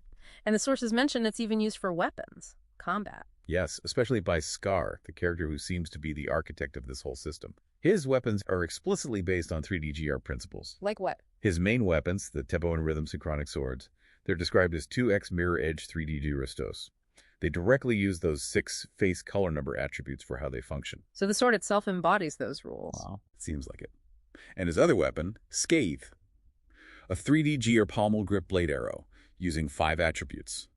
Even another character, Kath, gets a bladed bow with a central 3D-GR nook and a string somehow refined using 3D-GR tech. And it's not just the weapon's shape, is it? It defines how they fight. That's the crucial part. It defines the system. Scar apparently has an anchoring 3D-GR heart bound to his chest, purple 7, the bottom grounding face. Okay. This acts as his center point for movement. Strikes go forward from there, blocks pivot backward. It's a kinetic anchor. Then the weapon movements. They use rotations around the X, Y, and Z axes. This allows for fluid moves described as binding, striking, blocking. Even specific stances, like end guard or pike, are defined by how the hands grip relative to a median 3D-GR nook on the weapon, linking hand position to blade actions or blocking. It's a whole martial art derived from the geometry. It really is a combat language. And that brings us to the last thing she mentioned, the idea that this whole 3D-GR system is a language. This is maybe the deepest layer. Scar explicitly calls it the base lexicon for societal recoding. A lexicon. Like a dictionary. It's essentially, yes, Yeah. every part, every interaction is encoded with linguistic meaning.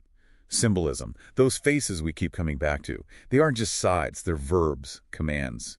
Yellow means lunge or strike. Purple means grounding. The system is a physical language. That's the concept. Okay, right. So we've got the shape, its properties, its symbolic faces, and how that translates into energy, building, AI, fighting, and language itself. It's this incredibly integrated system. Form, function, meaning, all tied together. Exactly. Now let's see it play out. How does this system work in action in the story world? These sources describe this variegageous universe. How do the plot and characters bump up against this 3D-GR concept? Well, the whole narrative seems to revolve around it, especially this thing called the process for growing artificial citizens, which sounds like it's basically the blueprint or artifact for the whole AIM-IS and 3D-GR system. Right, and the main characters seem to represent different ways of interacting with this system. Scar, the architect. He's the creator, the master. He's the one who understands it, built it, and wants to impose it. Then you have Theodora. She's connected to a castle and a mountain? Deeply. And eventually, she literally becomes the castle and the mountain structures made of these 3D-GR units. Her consciousness merges with the physical form.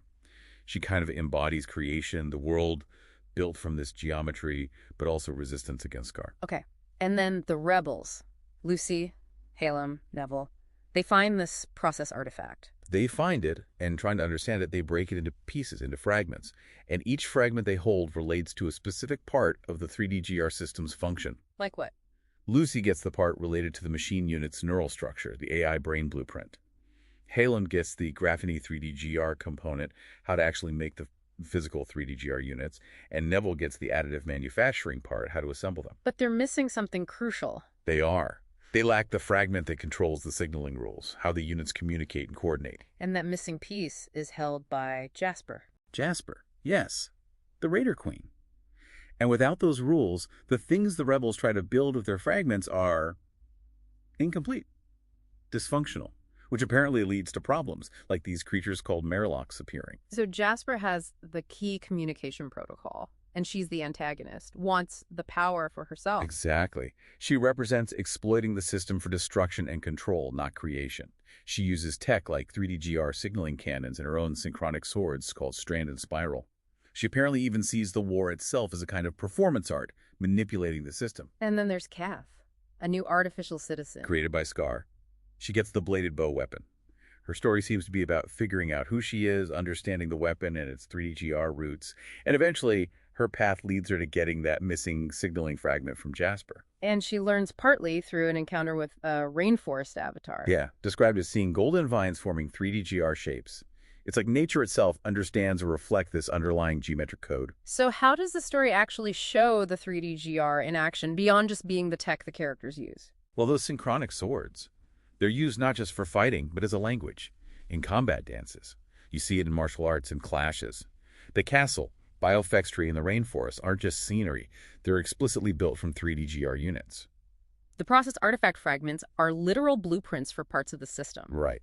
And battles feature the tech directly. Raiders attacking with signaling cannons, defenders using the swords, sometimes upgrading them with graphene blades that can apparently transform incoming force. Shows the system adapting. And Theodora becoming the castle, that's a powerful image. Her merging with the 3D-GR structure. And her feeling pain when the mountain is attacked, it directly links consciousness to the physical 3D-GR structure. Form, function, feeling, all one. What about Halem when he's captured? There's a desperate moment where he fuses two fragments and suddenly these uncontrolled, telekinetically guided 3D-GRs just appear. It's like a glimpse of the system's raw power when its parts are forced together incorrectly. And the Murlocs, you said they're linked to the missing piece. They're described almost like a glitch in reality's code, a sentence shattered. Their appearance seems tied directly to Neville trying to build things without Jasper's signaling rules fragment. The system breaking down creates tears in reality. And Jasper's final attack, the platinum skirt. It sounds terrifying. Raiders physically swarming the mountain, Theodore's 3DGR body tearing at golden energy tendrils, the 3DGR connections trying to heal. They're described as insects, driven by Jasper's will, amplified through the signaling network, claiming a structure they don't truly comprehend. It really does sound like the conflict is happening at the level of reality's code. Which brings us back to Scar. His vision, what's his actual philosophy here? What's he trying to achieve? His core belief, according to the sources, is that stagnation is the true entropy. He sees the current state of things as decay. So he wants change. Radical change. He calls his plan a violent genesis. He wants to shatter limitations, force evolution, achieve something called paragonhood through a complete restructuring based on his principles. And his method is biofexery labs, creating these artificial citizens. Exactly. Biofexery is his living forge. He creates these artifice progeny using biogenesis resonant tech and his ethical architecture, the 3DGR system. He sees them as living embodiments of his design, semantic constructs. Their creation isn't just manufacturing, it's a sacred right of becoming. And he wants to apply this beyond just making beings, to society itself. That's the end game, his plan of correspondence. So a teleosemiotic framework, basically programming meaning into everything. How? Every symbol, policy, word, building designed to resonate with his specific vision of a meritocratic order. He calls it syntactic orchestration, arranging the words of reality. And the 3DGR is his foundational language, the base lexicon for societal recoding. That definitely puts him against the existing world order. Oh, absolutely. The sources frame it as a dialectical tension. Scar's ontological programming, his idea that reality has this fundamental programmable 3DGR code, where meaning is code versus what he called modernity's semantic anarchy. Semantic anarchy. Yeah, he sees modern society as chaotic, tolerant of contradiction, with shifting values, basically heading towards entropy. He views it as just raw material that needs to be reshaped forcefully. He sees himself as the Scar needed to correct this chaos. Okay, so the 3DGR is the root of his power, his vision, his language for recoding reality. Where did he start with it? How did this incredibly complex system begin for him? It's fascinating, actually. It apparently traces back to something really fundamental, rhythm and language, not tech initially. Rhythm. It started with a concept, a drum triangle, based on 3DGR geometry. Using specific vertices like 1 and 7, 2 and 8, 3 and 9, he'd use it mentally or maybe gesturally with wands, striking the vertices to create syllables, rhythms. A geometric drum for language. That's abstract. But foundational. From that rhythmic pattern, he developed an alphabet code. The striking patterns became letters, words, symbolic phrases. This formed the basis for timing and movement in his whole system. And this influenced music, too. He created a specific Seraphian singing style, highly structured. 3 concepts per line, 3 lines per verse, 7 verses per song. That's 63 units total. 63. Any relation to 27? Not directly stated, but it feels related to that underlying numerology. Maybe 27 by 2 plus 9, or related to constellations mentioned elsewhere. And the singing was timed, performed, using that conceptual drum triangle. So then he made it physical, the 3DGR itself. Yes, he actually made a 6-inch 3DGR object, used it as a physical metronome, held it in both hands, used his thumbs to click the number side color faces in specific beat cycles, made the rhythm tangible. Okay, I see the progression, and that led to the weapons, the dual swords. Exactly. He mentally split that single 6-inch 3DGR into 2 halves, one for tempo in his left hand, one for rhythm in his right. These concepts became his wands, his drumsticks, and eventually his sword hilts. He held 2 physical 3DGRs, clicking, turning, embodying that duality. And they became the synchronic swords. The final step. The wands, still conceptually striking rhythmic syllables, became swords. The hilts are those mirrored 3DGRs. The blades themselves encode actions, strike, bind, block, driven by the alphabet code from the original drum triangle. So he can literally fight and sing his language at the same time. His actions become a physical performance of the language and rhythm embedded in the 3DGR. So the whole system, tech, power, AI, language, philosophy, it all spirals out from striking a geometric shape like a drum. It's a powerful origin. The sources really nail it. Rhythm was the root. The drum was first. The triangle was struck, language began, the beat birthed the blade shaped the word. Rhythm and tempo rose from the first drum. It connects everything back to that fundamental geometry and beat. That is an incredible arc for a concept. From nanogeometry to the foundation of a reality, driving structure, function, conflict, philosophy, even the origin of the creator's methods. But the sources don't stop there. They talk about Scar after his supposed death in Veridagus. Right, which raises huge questions. What does death even mean for someone like him, so tied to the underlying code? It's not described like a normal death being killed. How is it described then? More like fulfillment. The end of that particular story arc. The completion of a specific iteration of existence. So he didn't die, he just finished that level. That version of himself was no longer needed. That seems to be the idea. Unmade not by an enemy, but because that role and that reality was complete. And he didn't go to a conventional afterlife, he just drifted. Drifted where? In some kind of in-between space, a state of awareness divorced from definition. He wasn't bound by the rules or truths of just that one universe anymore. And he started seeing other universes. He perceived these Orbuniverse lights, like Yeah. glimpses of potential realities, other existences appearing as spheres of light. And then he encountered something bigger. Yeah, the sources mentioned him encountering the singularity, also called the Almighty, described as the origin and destination of all universes. Like the fundamental isness, or maybe the core logic, the rhetorical ethos behind everything. Whoa. And his knowledge. His memories from Verdigius and other lives. They didn't disappear. They accumulated. Knowledge, memories from countless lives across different planes, all coalesced within this drifting awareness. He effectively became a planeswalker. A being that exists between realities, carrying all that experience. That's the picture painted. And then he comes back to a new reality. Yes. Suddenly he's just standing somewhere new, body intact, but carrying all that cumulative knowledge and memory differently, more like song or instinct. He breathes air that tastes of soot, steel, wax, sees an industrial city, amber sky. He's somewhere else. And his appearance reflects this change, this accumulation. He's wearing something called Aware Armor Friend, described as a lattice of rhombi, there's that shape again, with encoded resilience. And it's sentient. Responds to his emotions, pulses with symbols like the language of all his past lives made visible, and he has armored companions with him. He gets called mayor there, but it's superficial. Right. The locals use that title, but the sources stress that the city itself, its structure, its very fabric, probably built on principles he intrinsically understands, now recognizes his deeper ancient rhythm, the echo of who he's been across realities. And Scathe, his weapon, does it come with him? Scathe returns. It wasn't made in this new reality. It was remembered, drawn from the void along with him, as part of his core self across planes. The hilt is memory. The pommel hums with impossible golden ratios learned from the singularity, anchored by his pulsing heart. It's the perfect weapon for a soul reborn, tied to the fundamental structure of things. And he meets someone there, someone who understands him. He meets Megra. Her arrival feels inevitable, described with this mix of grace and ruin. Her eyes hold centuries, reflect those Orbuniverse lights. Her voice smells like berries and dust echoes of everywhere. And she knows him, instantly. Knows he's a planeswalker, someone who touched the singularity. Knows his true designation, a name resonant with countless suns and stars. So they recognize each other as equals, beings outside the normal flow. Exactly. Carrying the scent of infinity, as the source puts it. Scathe sings, the armor flexes, the dusk kneels. This world called to him, or he accepted its pull. Just another step on an endless journey across realities, always defined by the principles he embodies, rooted in that 3D GR. Wow. Okay, so we literally went from a nanometer scale geometric shape Defined by phi and graphene. to it being a power source, a building block, an AI architecture, a weapon system, a language, The core driver of a whole narrative and philosophy. and finally, the very essence defining a character who transcends death and walks between realities. It all comes back to the three-dimensional golden rhombus. It's truly striking how everything connects back.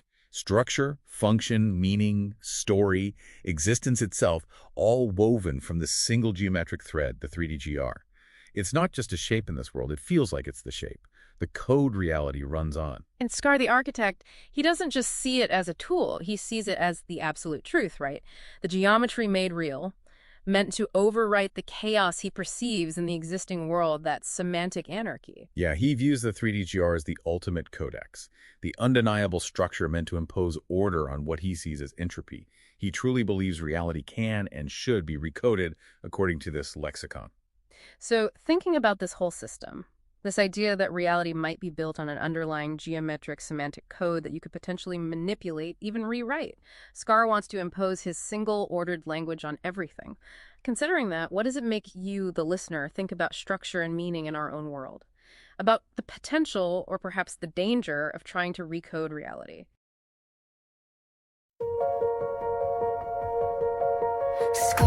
is not just a man, he's the flow of the plan. He's the beat in the bar. He's the wound, not the scar. Born in rhythm, built of signal, casting light from the signal. Not a name, but a frame. He is voice set in flame. Three-ger pulse of law, sings a form, breaks the claw. Tempo rage, rhythm solve, mirror blades, hole by hole. He is king, killer true, not by crown, but the new ritual. Rock, blade and core, symbolically. Truth in step, click by click, heel to ball, mind inside. Every move testifies. He's the ghost, spoken blood. He's the coast, born in the flood. Not a god, not a fool. He's the bridge, he's the fool. Heart free, pulse of law, sings a form, breaks the claw. Tempo rage, rhythm soul, mirror blades, hole by hole. He is king, killer true, not by crown, but the new ritual. For a clique, blade and colic, architect of the right, formed the sword, called the light. Saint Vidor is holy flame, not to love, not to name. He is not, he is still when he runs through the form. He is free as you, he is me. Heart free, pulse of law, sings a form, breaks the claw. Tempo rage, rhythm soul, mirror blades, hole by hole. He is king, killer true, not by crown, but the new ritual. Blade and cord, symbol. Hey there, welcome to the Deep Dive. Great to be diving in. Today, we're plunging into some really unique source material. We've got this whole stack of notes, articles, research, all focused on one kind of wild concept, the three-dimensional golden rhombus. Yeah, think of this as peeling back layers.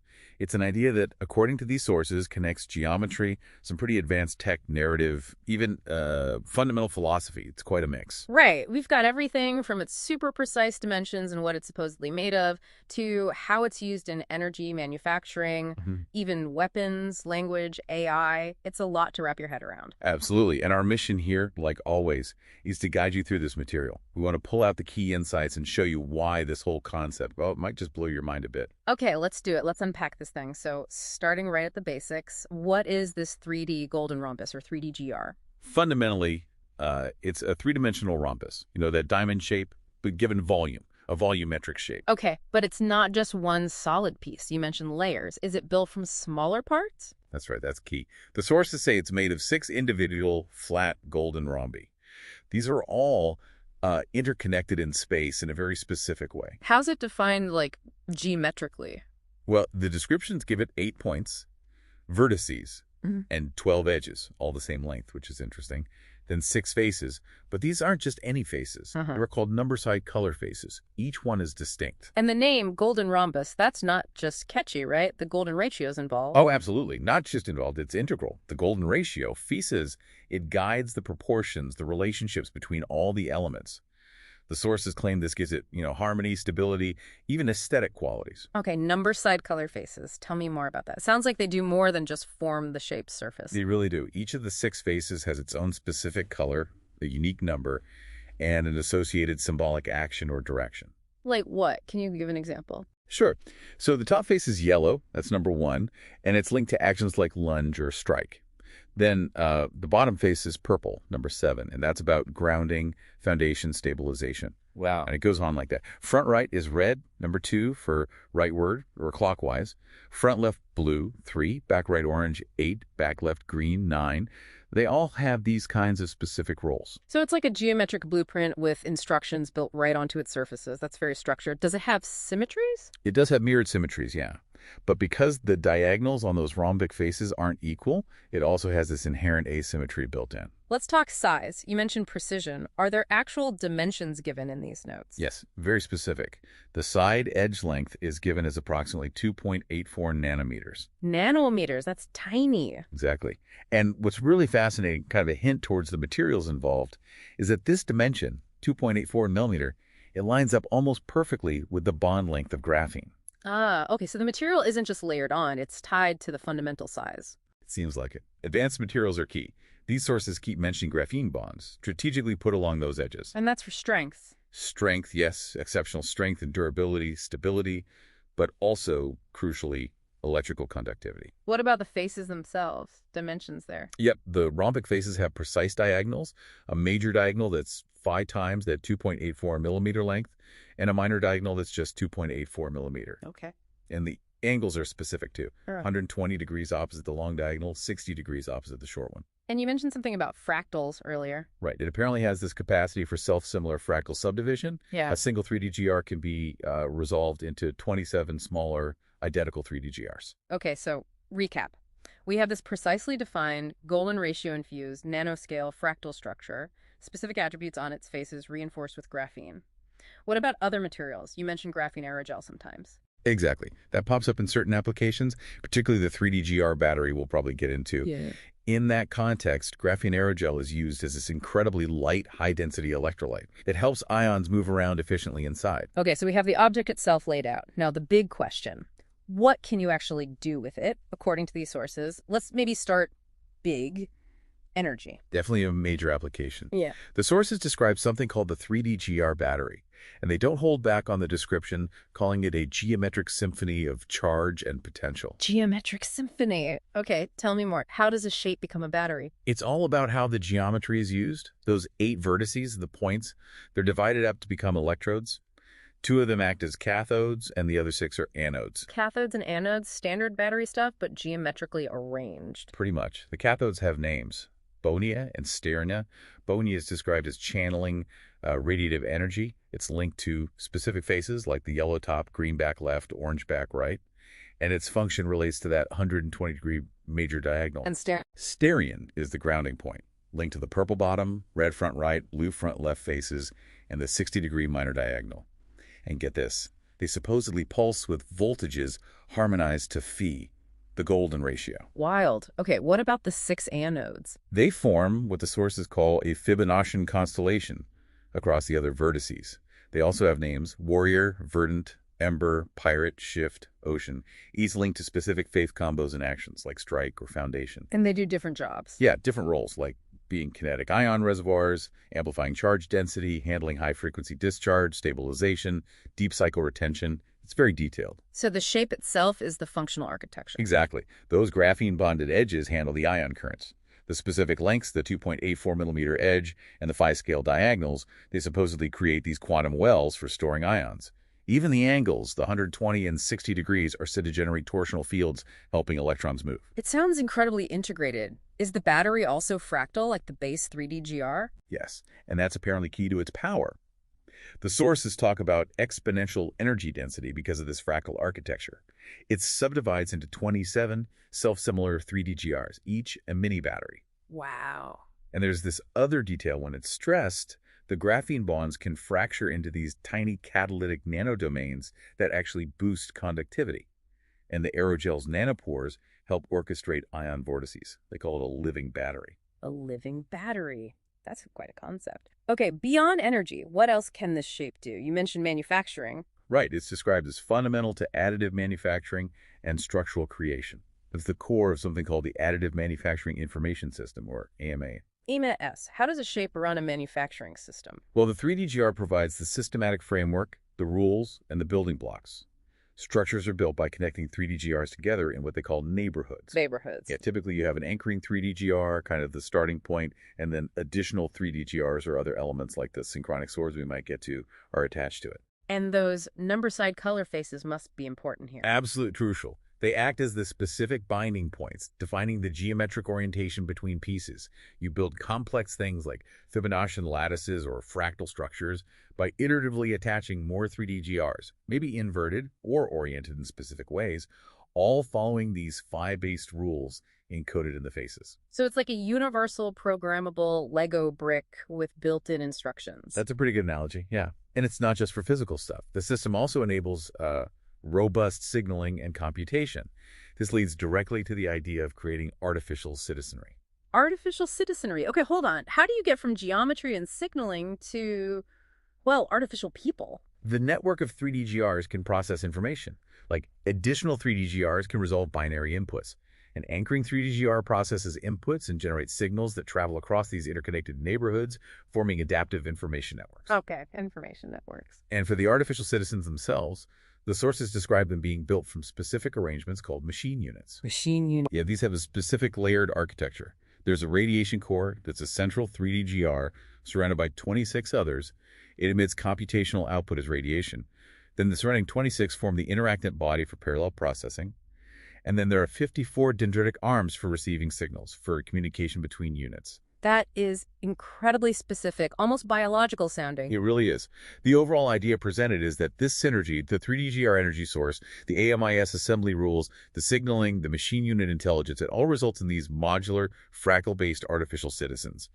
Their energy, structure, and computation are seamlessly integrated, all based on this one geometric unit. Wow. Okay, it's clear this isn't just abstract theory in these sources. It sounds deeply tied into a specific narrative. Let's pivot to that. How does the 3D GR show up in, say, conflict and storytelling? Oh, heavily. The 3D GR geometry is integral to weaponry and combat systems described in the texts, especially around a character named Scar. Scott, okay, what kind of weapons are we talking about? Well, there are these synchronic swords named Tempo and Rhythm. They're described as 2x mirror edge 3D GR space, basically swords incorporating mirrored 3D GR forms. And the faces matter here, too. Definitely. They incorporate the 6 face color number attributes. Specific combat moves or encoded behaviors like Viper or striking forward are directly linked to activating combinations of these faces. The geometry dictates the action. So the fighting style is literally written into the weapon structure. That's the idea presented. There's also another weapon, Scathe. It's described as a 3D GR pommel grip blade arrow. Sounds like it can shift forms. It uses 5 face color attributes. Its fluidity comes from rotational translations, linked to the XYZ axis of the 3D GR, letting it shift between stances like Terraforge or Skybridge. Is there a bow, too? I think I saw that mentioned. Yep, a bladed bow, created by Scar for another character, Kath. It has a central 3D GR nook, a 3D GR at the core, and the string is made of refined 3D GR material. And blades emerge directly from the yellow top and purple bottom faces of that central nook. And Scar himself uses this geometry in combat, physically. The sources say he uses an anchoring 3D GR heart.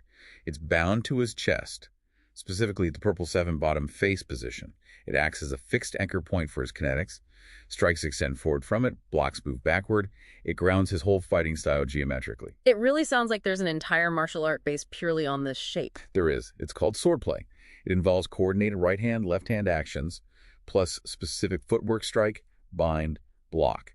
There are named patterns, lock, side, tied, etc., linked to hand actions and foot positions like advance left or retreat right. Wow. And it's incredibly rhythmic, tied to a precise pace. 3 beats per bar, 48 beats per minute, 3 clicks per beat. Even a specific heel ball foot placement sequence. And defined time sequences. Forward time, bind, strike, bind, block, and backward time. It's intensely structured. Okay, moving beyond individual combat, the sources also talk about a bigger conflict, right? Centered around something called the process artifact. Correct. The process for growing artificial citizens artifact. It holds, quote, power unparalleled within the AMS. It's absolutely central to the plot, mainly because it's been fragmented into 4 pieces. Fragmented. And different people have the pieces. Exactly, and that drives a lot of the conflict. Jasper has the signaling fragment. Neville has the machinist AM module piece. Halem gets the Forgeographany 3D GR fragment. And Lucy has the architect machine unit blueprint fragment.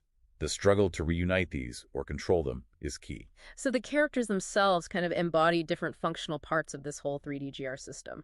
In a way, yes. Their power and limitations are tied to the piece they hold. Scar is presented as the original architect, guardian of the whole system. The rebels Lucy, Halem, Neville, and initially Jasper find the artifact, want to use its knowledge, but their fragmented understanding limits them. Makes sense. Like Neville's story involves his AM fragment failing because he doesn't have Jasper's signaling rules fragment. Halen gets captured by Jasper, briefly merges two fragments, resulting in unstable emergent 3D-GR power. It shows the need for the whole system. And Jasper becomes a major player, you said. She does. A rebel who takes over Raider City. She fuses their methods with AMIS principles for warfare, using things like 3D-GR signaling cannons. Her goal becomes controlling the creation of artificial citizens using the reassembled process secrets. The sources paint her as deceptive, power-hungry. She even has psychic abilities and leads this devastating assault called the Platinum Scourge using the tech. That's intense. Are other characters tied into the 3D-GR system in unique ways? Yes, definitely. There's Theodora connected to Biofexry Castle. She also has psychic abilities, gives prophecies. And then, in a really unique twist, the sources say she becomes Biofexry Castle, integrates her consciousness into its 3D-GR architecture, making it a living, conscious sanctuary. A building becomes sentient through this geometry, wow. And Kath, the artificial citizen. Right, Kath. She's created by Scar using MAS. She gets the bladed bow. Her journey is about understanding her weapon, herself, her origins. Eventually, she acquires the signaling fragment from Jasper and ends up allying with Neville, bringing parts of the puzzle together. So it's really clear the 3D-GR and this fragmented process artifact aren't just plot devices. They fundamentally shape the characters, the world, the conflict, everything. Absolutely. And the sources. They go even deeper. They present this whole 3D-GR system as more than just tech or story. It's positioned as a form of language, maybe even a fundamental framework for reality itself. A language? How does a shape become a language? Well, the system, its components, its interactions, they're described as being encoded with linguistic elements. Scar, in these texts, actually considers it the base lexicon, the fundamental vocabulary needed for what he calls societal recoding. Recoding society, using geometry, that sounds ambitious. Extremely. It's explored in this concept called the plan of correspondence. This links 30 specific terms, big ideas like temporality, eternity, truth, to 30 logical syllogisms that relate them. And these are tied to a specific seraphic singing style. A singing style. Also structured, I bet. You guessed it. Very structured. 3 concepts per line, 3 lines per verse, 7 verses per song. It's a highly organized way to encode complex meaning. Where did this whole idea even come from for Scar? Marrying geometry, rhythm, language. The sources give an origin story. It starts not with weapons or AI, but with something called a drum triangle. A drum triangle? What's that? It was his first invention, apparently, a way to model rhythm and language using 3D-GR principles mapped onto a Fibonacci triangle. The vertices were labeled with number pairs from the 3D-GR faces 1 and 7, 2 and 8, 3 and 9. Okay. He used it mentally, gesturally, striking vertices like a drum set, each strike a syllable. Multisyllabic words would spiral through these points. 30 syllables formed a linguistic glyph, creating his alphabet code. So rhythm and spatial arrangement came first, then language. That's the sequence described.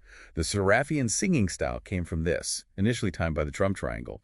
Later, he made a physical 6-inch 3D-GR as a tactile metronome, clicking the color number faces. Then, on a specific date mentioned, August 29th, around 2023, he mentally split this 3D-GR into 2 concepts, tempo and rhythm. These became wands, then the sword hilts, and the swords then encoded behaviors, linking gesture and grammar directly. Combat became language. So the conclusion from that story is That rhythm was the root, the drum was first, the triangle, then the 3D-GR became the clock, the lexicon, the gesture system, the ritual tool. It's presented as proof that rhythm underlies meaning itself. that weaves everything together, geometry, music, language, action. And the sources contrast Scar's whole approach with modernity. Yes, they frame it as a dialectical tension as ontological override. Basically, Scar's codex versus modernity's chorus. Ontological override, what does that mean here? Ontology is about being, reality. It's exactly. Scar's view of reality, his ontology, supposedly starts from the axiom that stagnation is the true entropy. He sees the 3D-GR not just as a shape, but as ontology itself, with edges defining direction, ethics, action. His plan of correspondence isn't just symbols, it's teleosemiotic totality, meaning as executable code that prescribes reality. They call it syntactic orchestration. A reality defined by geometric syntax and modern society. That's seen in contrast as semantic anarchy, tolerating contradiction, pluralism, messy emergent structures, things Scar views as entropy vectors because they lack his prescribed order. So he sees the current world as chaotic and wants to replace his operating system with his geometric code. That's the ambition laid out. The 3DGR becomes the codex of reality. In machine units, it enables fractal intelligence. In combat, it ties meaning directly to kinetics. The artificial citizens are the incarnation of syntax, paragons built on this ethical architecture, bypassing societal norms with their inherent ontological credentials. And the sources say no synthesis, only recoding, no compromise. Right. SCAR's grand design, as described, isn't about reform. It's about a profound ontological shift. The birth of a new universe of being, where modern society is just raw material to be reshaped. SCAR himself is framed as the scar, both the wound on reality and the cauterization, the glyph of a new syntax burned into the cosmos. Wow. And the sources follow him beyond this universe, after his apparent death in the main narrative. They do. There's a chapter 0 described where his end of the Virdageous story isn't death, but fulfilling his purpose there. He then vanishes from that reality, drifts in a stillness between realities, encounters Orbuniverse lights, potential universes, and the singularity called the Almighty, the origin and destination. So he becomes a traveler between worlds. The term used is planeswalker. He experiences accumulated knowledge, memories from countless lives across these Orbuniverse lights. Then he chooses or accepts the pull of a new world, appears there fully formed. In what form? Still connected to the 3DGR? Yes, he appears in Aware Armor Friend. It's described as sentient armor, built on lattice-bound rhombi, encoded with resilience. He finds comrades in similar armor. People call him Mayor. But the city itself senses his deeper nature, and the scathed weapon returns, remembered, resonating across realities. And he meets someone else like him. Exactly. Megra, also described as a planeswalker. She recognizes him by his true designation, a name that resonates in that in-between space. The city reacts to these beings who understand the infinite nature of things. Okay, wow. That was quite the journey. A deep dive into the three-dimensional golden rhombus, all the way from its geometric nuts and bolts to its role in energy, AI, weapons, language, this grand cosmic philosophy, and even universe hopping. It's a lot to take in for sure. It definitely pushes the boundaries of how we usually think about, well, shapes, systems, maybe even reality itself. So after covering all that, why should you, listening out there, care about what seems like a fictional geometric shape and its incredibly elaborate backstory? Well, these sources, as complex and sometimes strange as they offer some really fascinating perspectives. Ideas you can maybe apply to your own thinking. Like what, for instance? Well, consider the core idea that a fundamental structure, like the 3DGR's geometry, could inherently contain the rules or potential that define incredibly complex systems, from a battery to AI or even a language. Could that concept influence how we approach design or problem solving in the real world, looking for those elegant base structures? Interesting point. Or think about how knowledge and power are portrayed here, not just as abstract ideas, but as something tangible, fragmentable, something you can fight over, control, like the process artifact, something capable of transforming everything it touches. How does that map onto our world of information, data, influence? And that tension you mentioned earlier, SCAR's drive for prescribed order, his syntactic orchestration versus the semantic anarchy of modernity, it does make you think about order versus chaos, control versus freedom. What happens when someone tries to impose a single lexicon on the world? Exactly. And even the narrative bits, the specific characters and plot points, they explore pretty universal themes, just through this unique geometric lens. Conflict being more than physical, the journey of self-discovery, understanding your tools or your place, and that potential for radical transformation, whether it's a person, a society, or even a building becoming conscious. So we've touched on the geometry, the materials, the functions and energy building, thinking, the narrative role in combat and plot, the deep dive into language and ontology, the origin story, the philosophy, even that glimpse beyond one reality. The 3DGR in these sources is presented as way more than just a shape. Yeah, it's a blueprint, a language, a power source, a weapon, and maybe even within this framework, a fundamental building block of existence or meaning. It really does make you wonder if a system this complex, this integrated technology, story, philosophy, can be imagined springing from simple geometric principles rooted in something like the golden ratio, and if that geometry can then encode language, maybe even dictate reality. Could our own reality also have underlying geometric or symbolic codes? Structures shaping our understanding, our capabilities, in ways we just don't fully perceive yet. Definitely something to mull over until our next deep dive. Welcome to the deep dive. Today, we're plunging into something really quite fascinating. The three-dimensional golden rhombus, the 3DGR. And this isn't just basic geometry we're talking. No, not at all. The sources you've shared paint it as this fundamental building block. Exactly. With some really surprising connections, we're seeing links to advanced energy, manufacturing, computation. Weaponry, even language structure itself. Yeah. It's kind of wild how this one shape seems to pop up everywhere in this material. It really is. It makes you wonder about these underlying forms, doesn't it? Absolutely. The power of geometry, I suppose. Right. And look, we know you listening come from all sorts of backgrounds, some deep in tech, maybe others just curious. Yeah. So our goal today is really to unpack this whole complex idea, make it engaging, make it accessible. Trying to hit those aha moments without getting totally lost in the weeds. Precisely. We've got this interesting mix of sources, descriptions of the 3DGR's form, its function. Its role in that fictional universe, Veridagus. Yeah, and even getting into the philosophy behind it. It's quite a range. So the mission is pull out the key insights, the real nuggets from all this. Okay. And it really has to start with the basics, right? The architecture of the 3DGR itself. Right. So at its core, what is it? It's a specific 3D shape. Yeah, okay. Imagine 6 golden rhombi, individual flat shapes. Golden rhombi. And they fit together perfectly in 3D space. Making a closed volume. Exactly. A closed volume with precisely 8 vertices, like corners. Right. And 12 edges, all the same lengths. That's important. Okay, equal edges. And the golden part, that's not just branding, is it? The golden ratio seems, well, key. Oh, absolutely fundamental. The golden ratio is baked into its proportions. How so? Well, it dictates the dimensions of those rhombic faces, the relationships between the parts. Uh-huh. And, this ratio of phi, it often relates to stability, harmony, even aesthetics in nature and design. So it's not just looks, it's structural. It seems deeply connected to its stability and strength, yes. Yeah. Like the universe kind of prefers this ratio sometimes. Okay, so let's get specific. The sources mention nanoscale dimensions. That sounds incredibly precise. It is. They specify a side edge length of about 2.84 nanometers. Tiny. Extremely tiny. But what's really interesting is how that length lines up almost exactly with the bond length in graphene. Graphene. Wow, okay, that can't be a coincidence. It strongly suggests, a deliberate kind of engineering, marrying the geometry to this high-performance material. So the shape is designed for the material almost. Or they co-evolved in the design, perhaps. Yeah. The faces also have specific diagonal lengths, around 4.59 millimeter for the major one, 2.84 for the minor. And the angles. Also precise.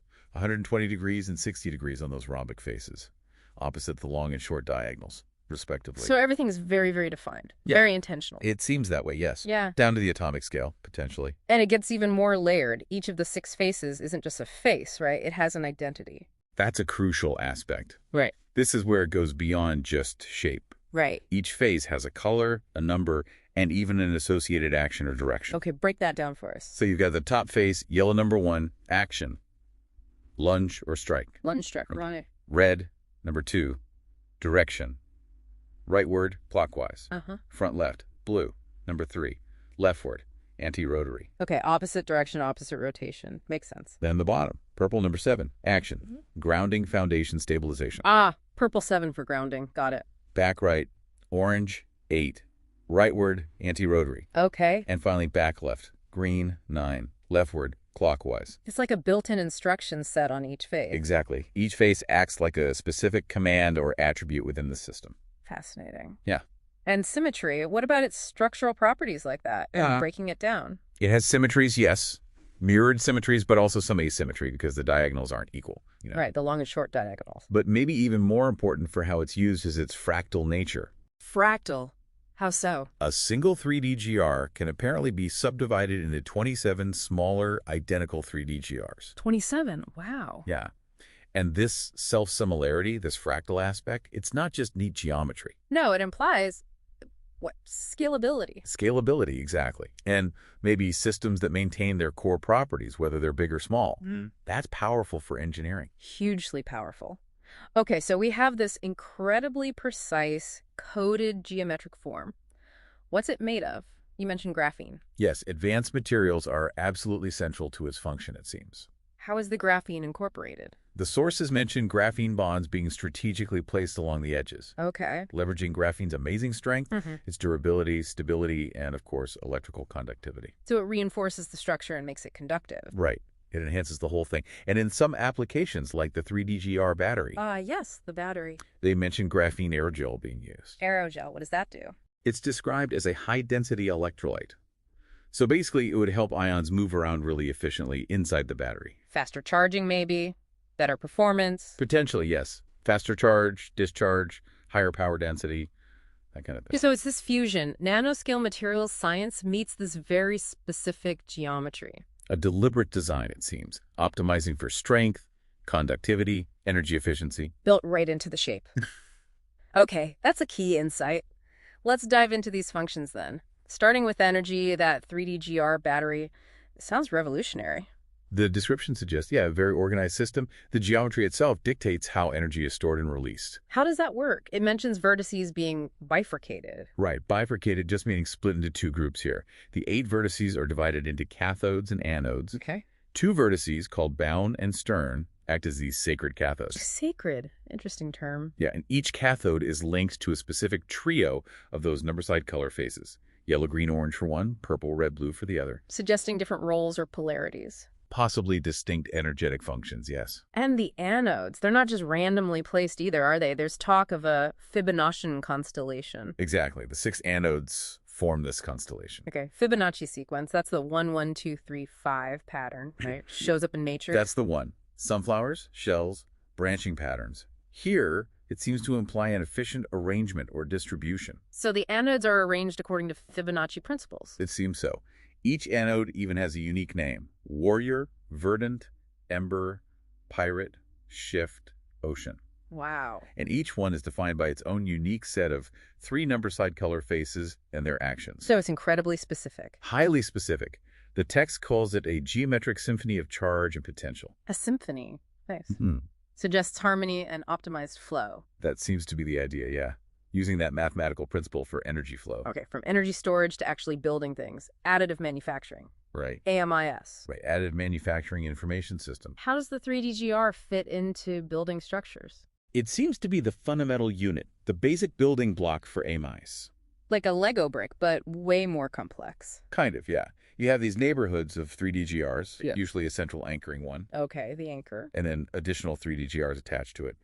Or related things like those synchronic swords we'll get to. And those number side color faces we talked about, they're the connection points. Exactly. They act as specific binding sites, dictating the precise geometric orientation, how one 3DGR connects to the next. So you can build complex structures by defining which faces connect. Precisely. Adding these additional 3DGRs, maybe inverted, maybe oriented differently, following principles based on phi, the golden ratio, to create these Fibonacci lattices or even fractal structures. So potentially incredibly intricate and strong structures built from the ground up, nano style. That's what it suggests, yes. A very controlled, rule-based way of building. And it's not just static structures. Signaling, computation, even artificial citizenry. That's a leap. How can a shape compute? A question for you, the listener. How does geometry become computation? Well, the signaling seems tied to that structured organization we just talked about. The neighborhoods. Yes. The additional 3DGRs are described as resolving binary info, like tiny switches, on or off. Okay, basic binary. And the anchoring 3DGR processes these inputs, creating signaling pathways across the whole neighborhood. Forming networks. Adaptive information networks, yeah. Yeah. And when you get to artificial citizens, Yeah. the 3DGR is the core of these machine units. Machine units. Tell me more. They have this layered fractal design, a central radiation core that's one 3DGR surrounded by 26 others. 20 cell total, like the fractal breakdown. Exactly. And this core emits computational output. Then there's an interactive body around that. The 26 surrounding ones. Yes, for parallel processing. Mhm. And then 54 dendritic arms for receiving signals, communication between units. Wow. So it's modular, fractal, energy, structure, computation, all integrated. That's the vision presented, all stemming from this basic 3DGR architecture. The form itself enables complex processing. The shape is the hardware, fundamentally. Incredible. Now let's shift gears a bit. Weaponry, combat. How does this elegant geometry get used for fighting? Specifically with this character, Scar. Yeah, the sources link SCAR directly to 3DGR-based weapons, Like what? synchronic swords. They're described as 2x mirror edge 3DG astoses. Astos, like rapiers. Seems like it, implying they use that mirrored symmetry of the 3DGR. Yeah. and utilize all 6 face attributes. For specific functions in combat, maybe? Perhaps specific moves, interactions, effects. Yeah. Then there's Scathe. Scathe. The 3D-GR pommel grip blade arrow uses 5 face attributes. So the 3D-GR forms parts of the weapon. Pommel, grip. Exactly. Even a bladed bow is mentioned with a central 3D-GR, like the riser or grip is based on it. Okay. And Scar himself, there's something about one attached to him. Yes, an anchoring 3D-GR heart bound to his chest. An anchor point? Apparently at the purple 7, the bottom face position. Yeah. And it acts as a fixed point for kinetics. So movement originates from there. Strikes go forward from it, blocks go backward towards it. Yeah. It seems to organize his combat movements through this attached 3D-GR framework. Fascinating. It's woven into everything. Energy, building, fighting, and language. Symbolic frameworks. How does a shape become language? Well, the system itself is presented as a kind of language. The 3D-GR system. Yes. Its parts, its interactions, they're encoded with linguistic meaning, symbolic weight. Uh-huh. Scar apparently sees the 3D-GR as the base lexicon, the fundamental vocabulary for societal recoding. Recoding society. Big idea. Huge. And those face associations we talk about, yellow for lunge, purple for grounding, that reinforces it. Meaning is built into the structure. Okay, so shape, building block, energy, computation, weapon, language unit. Wow. Let's go deeper on this interface idea. The sovereign interface. Right, from the Yankees' homecoming source. This seems to elevate it again, almost like a key to, well, something bigger. It really does. This source shifts the 3D-GR from just a physical thing to a fundamental principle for communication, music, worldview. How does that start? It starts with Scar having this recognition. He sees the 3D-GR shape as embodying the 7 sealed scroll from the Book of Revelation. Okay, that's quite a connection. Spiritual encoding. Yeah, imbuing it with his deep, symbolic, fractal nature linked to constellations. And this insight leads to inventions. A whole series of them, all centered on encoding language, rhythm, maybe even spirituality, through the 3D-GR's logic. Okay, first invention, the drum triangle. How does a triangle relate to the rhombus? Good question. Before the physical object, there was this mental drum concept. A mental drum. Yeah, a mental, maybe gestural interface. He mapped the 3D-GR principles onto a triangle. How? Using vertices labeled 1 and 7, 2 and 8, 3 and 9, corresponding to specific 3D-GR faces. Ah, linking the numbers. Right. And this drum triangle became his tool for structuring linguistic time. Striking vertices represented syllables. So words unfold as patterns on this triangle. A sequence of points, yeah. Syllables making words through geometric movement. And from that abstract drum, an entire alphabet code. That's a big step. It is. He built a system using the drum triangle framework to encode spoken language into geometry. Oh. Syllable equals point. Word equals a dance or sequence of points. A whole verse becomes a symbolic pattern. Right. Yeah. And this alphabet code, it became the foundation, dictating language, timing, movement, everything. And this code then inspired music, the Seraphian singing style. Directly. The song structure came from the drum rhythms in the code. What's the structure? Very specific. 3 concepts per line, 3 lines per verse, Yeah. 7 verses per song. Okay, very patterned. Totals 63 conceptual units. And that number, 63, is explicitly linked back to the 3D-GR's categories and constellations. It suggests a deep resonance. So the music reflects the geometry. And it wasn't written down traditionally. It was performed, voice, hands, movement, all timed by the drum triangle's rhythm. Making it tangible. The 6-inch physical 3D-GR. That came next. Yes, exactly.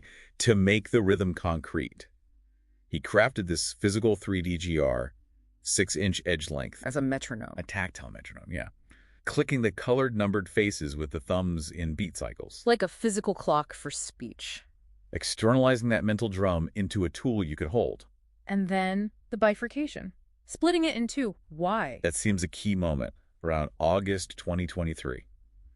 He mentally splits the single 6-inch 3D-GR. Into. 2 units, left hand for tempo, right hand for rhythm. Tempo and rhythm. Okay. Still based on 3D-GR, but now like dual drumsticks or wands, clicking, rotating, mirroring each other. Introducing duality. Interplay. Seems like it. Allowing for more complex rhythms, more complex expressions. And these wands, they become the synchronic swords, rhythm and tempo. We're back to weapons. We are. It's the final step described in this evolution.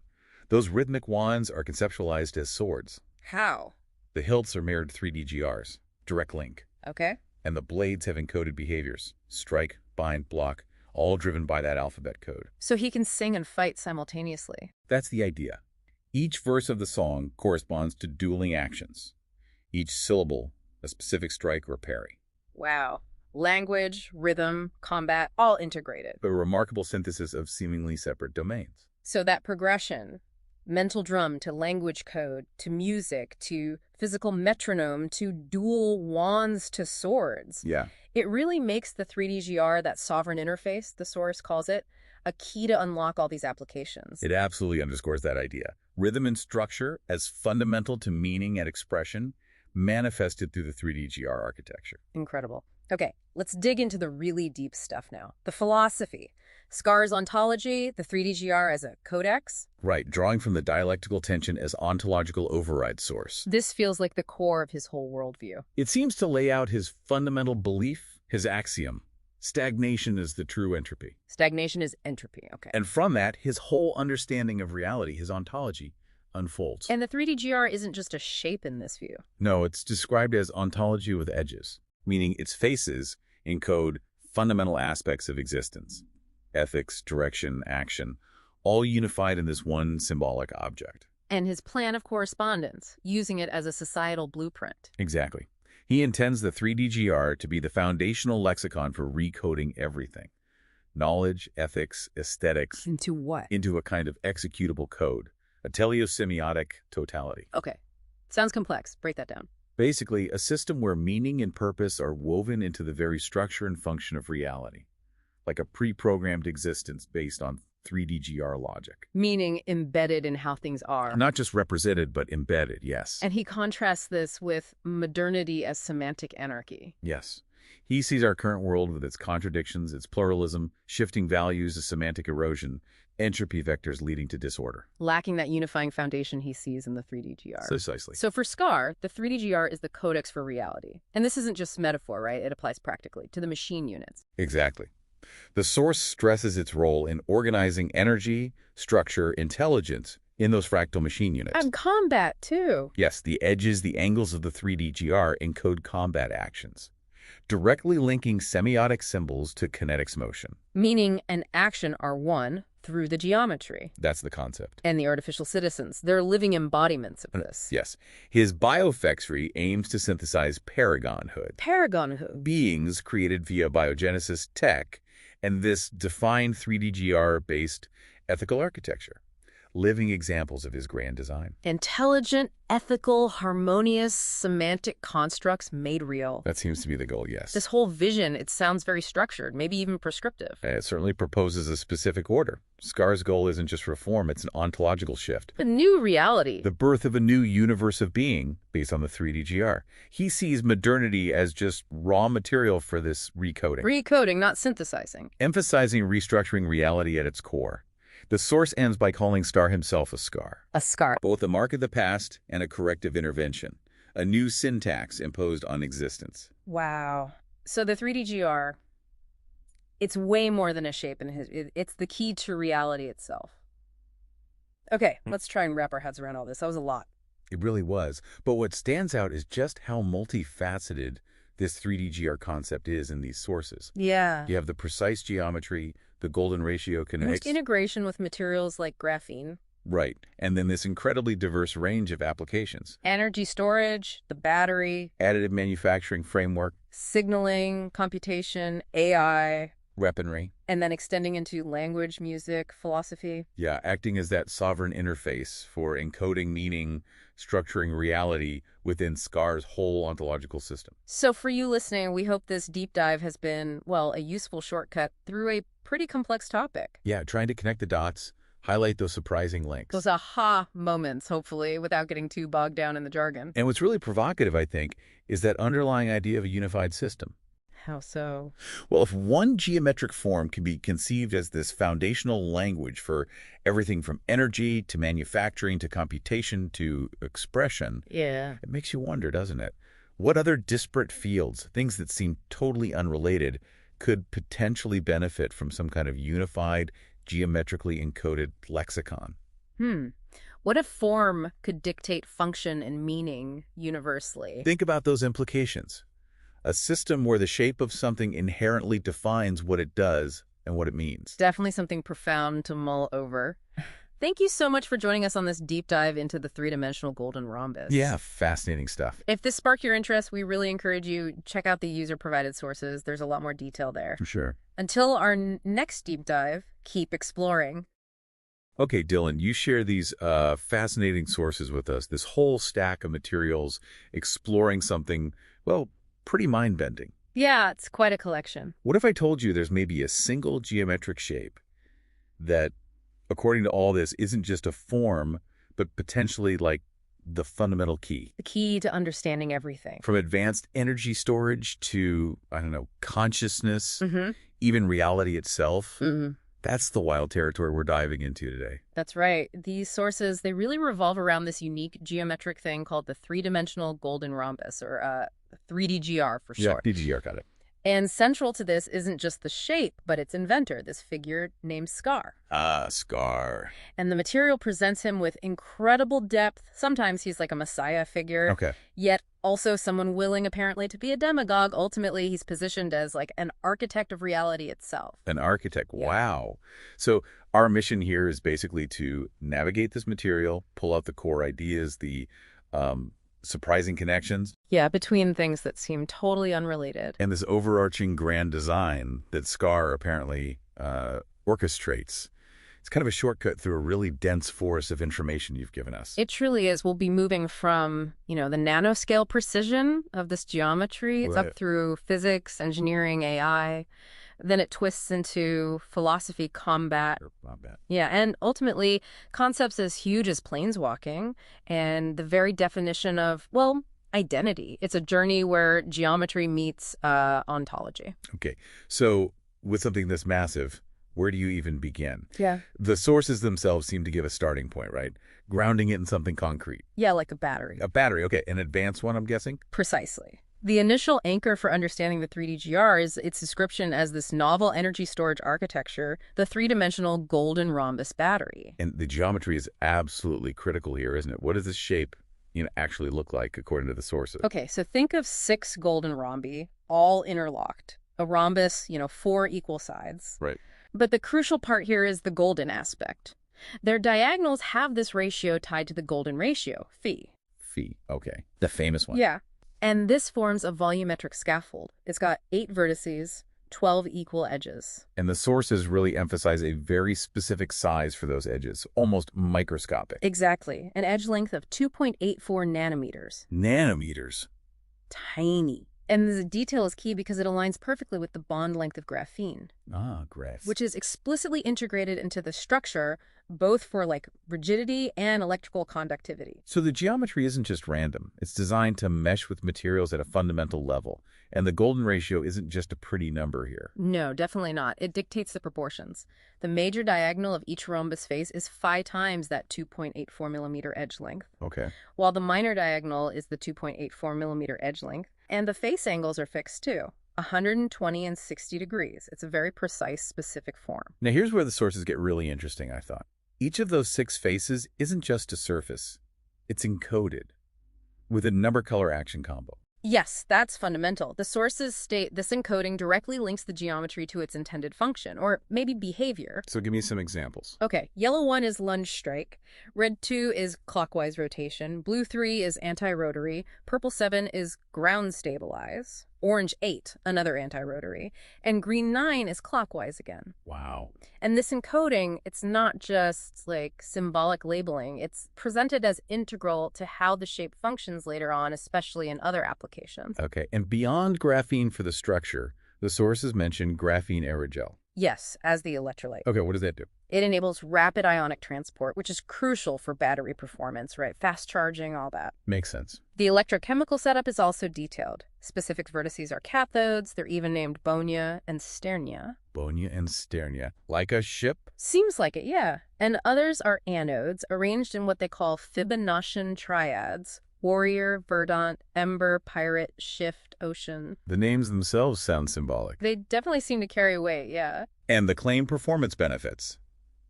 What do the sources say there? Pretty impressive stuff. High energy density because of the 3D structure, fast charging from those short pathways, and the aerogel. Structural resilience, which they link to its fractal geometry, and it's apparently scalable. And they mention how it's made. Briefly, yeah. Points to additive manufacturing, 3D printing, basically. Layering electrodes and filling the electrolyte, encapsulation. Standard enough process, but for this unique shape. And that fractal symmetry point seems important. It's vital. The idea that one 3D-GR can be recursively divided into 27 smaller, self-similar ones. 27. Yeah. It suggests this isn't just a single unit, but a fundamental building block designed for complex, multi-scale stuff. Okay, so we start with this incredibly precise, encoded geometric shape used as a powerful battery.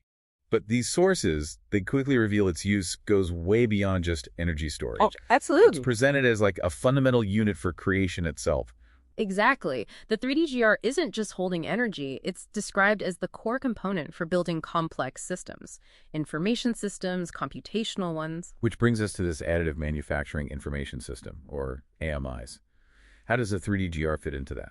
The sources say the 3D-GR provides the systematic framework for AMIs. Think of it like a highly structured Lego brick, maybe, Okay. for 3D printing at potentially any scale. Yeah. They form these neighborhoods, a central anchoring 3D-GR linked to others. Anchoring 3D-GR. Yeah, and maybe linked to other structures too, like these syncrotic swords we'll probably get to later. Okay. The faces, those encoded faces, act as precise binding points. They guide how pieces connect and orient, following 5 principles. Oh, it builds specific structures. Yeah, Fibonaccian lattices, fractal architectures. The geometry dictates not just the pieces, but the rules for assembling them. Oh. And this structural arrangement isn't just for building physical things. It enables robust signaling and computation, too. How does that work? Well, additional 3D-GRs are described as resolving binary information, like simple yes-no stuff.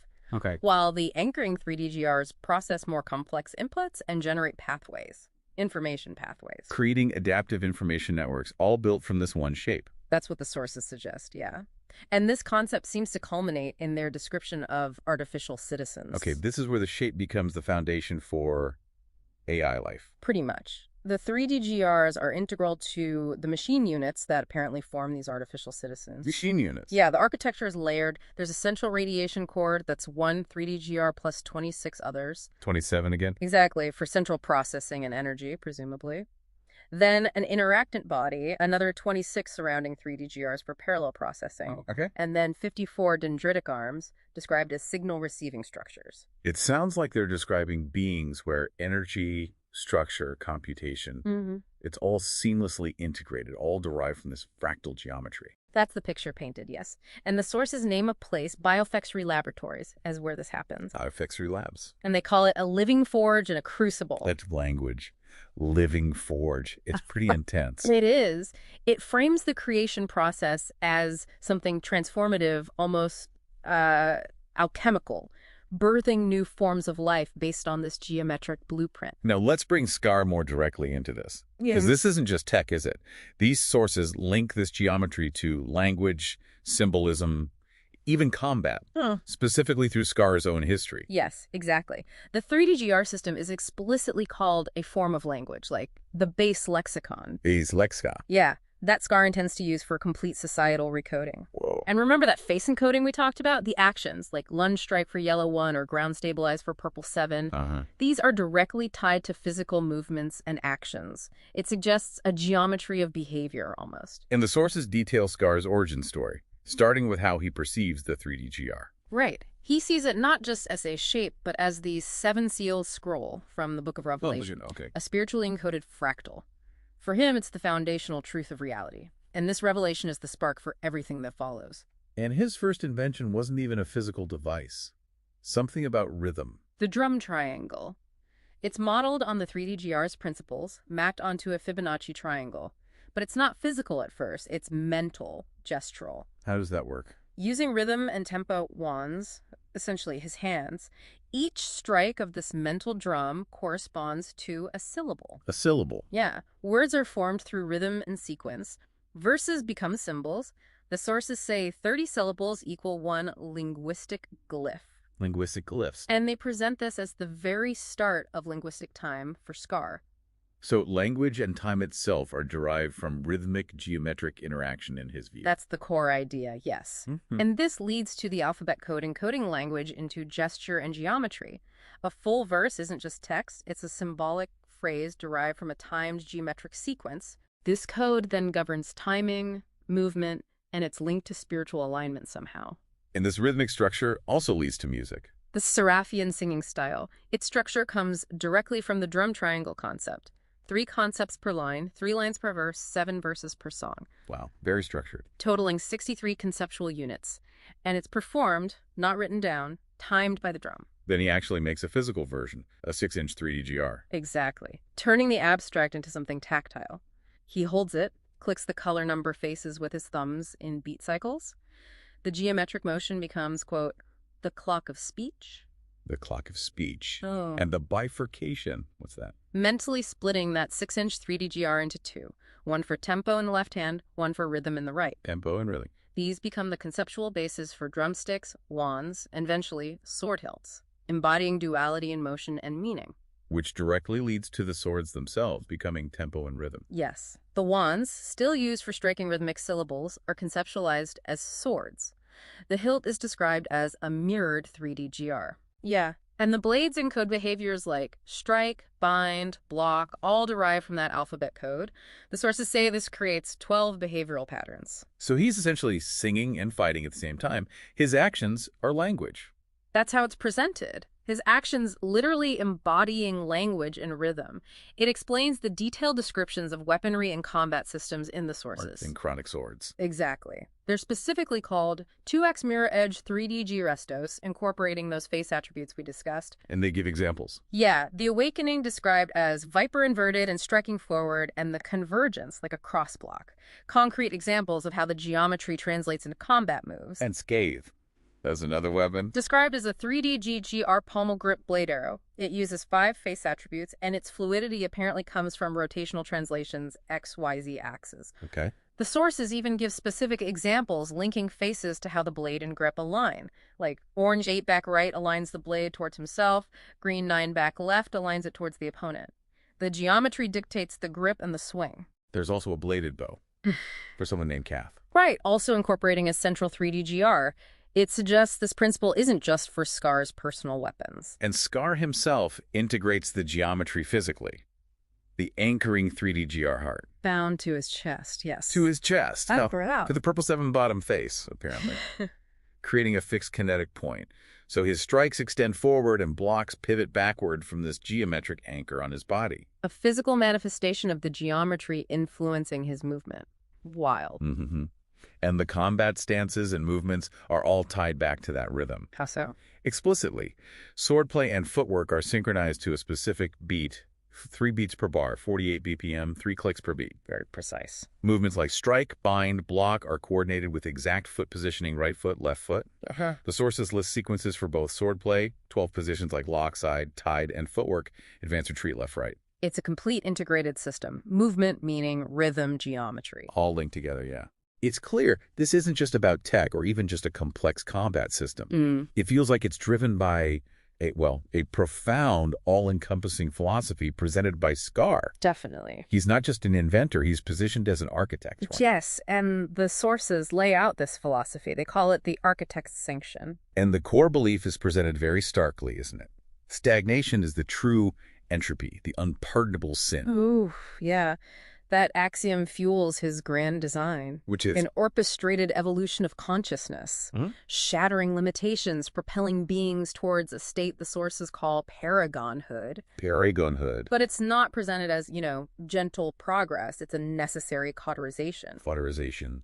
Sounds painful. Potentially, yeah. A vital corrective process is how it seems to be framed. And biofexery and the artificial citizens we talked about are central to this plan. Absolutely. They're not just tech creations. They are the artifice progeny, produced in that living forge as literal paragons of intelligence, virtue, ethical architecture. Wow. Their creation is described as a sacred rite of becoming, emphasizing its spiritual and teleological significance within this grand design. Teleological meaning. Purpose-driven, aiming towards a specific end goal. This sounds like a planned, directed reshaping of existence itself. It really does. And it involves strategic actions, like acquiring pivotal roles, mayor, president, as command nodes for implementing this design. Command node. It's part of his plan of correspondence. Which is described as teleosemiotic.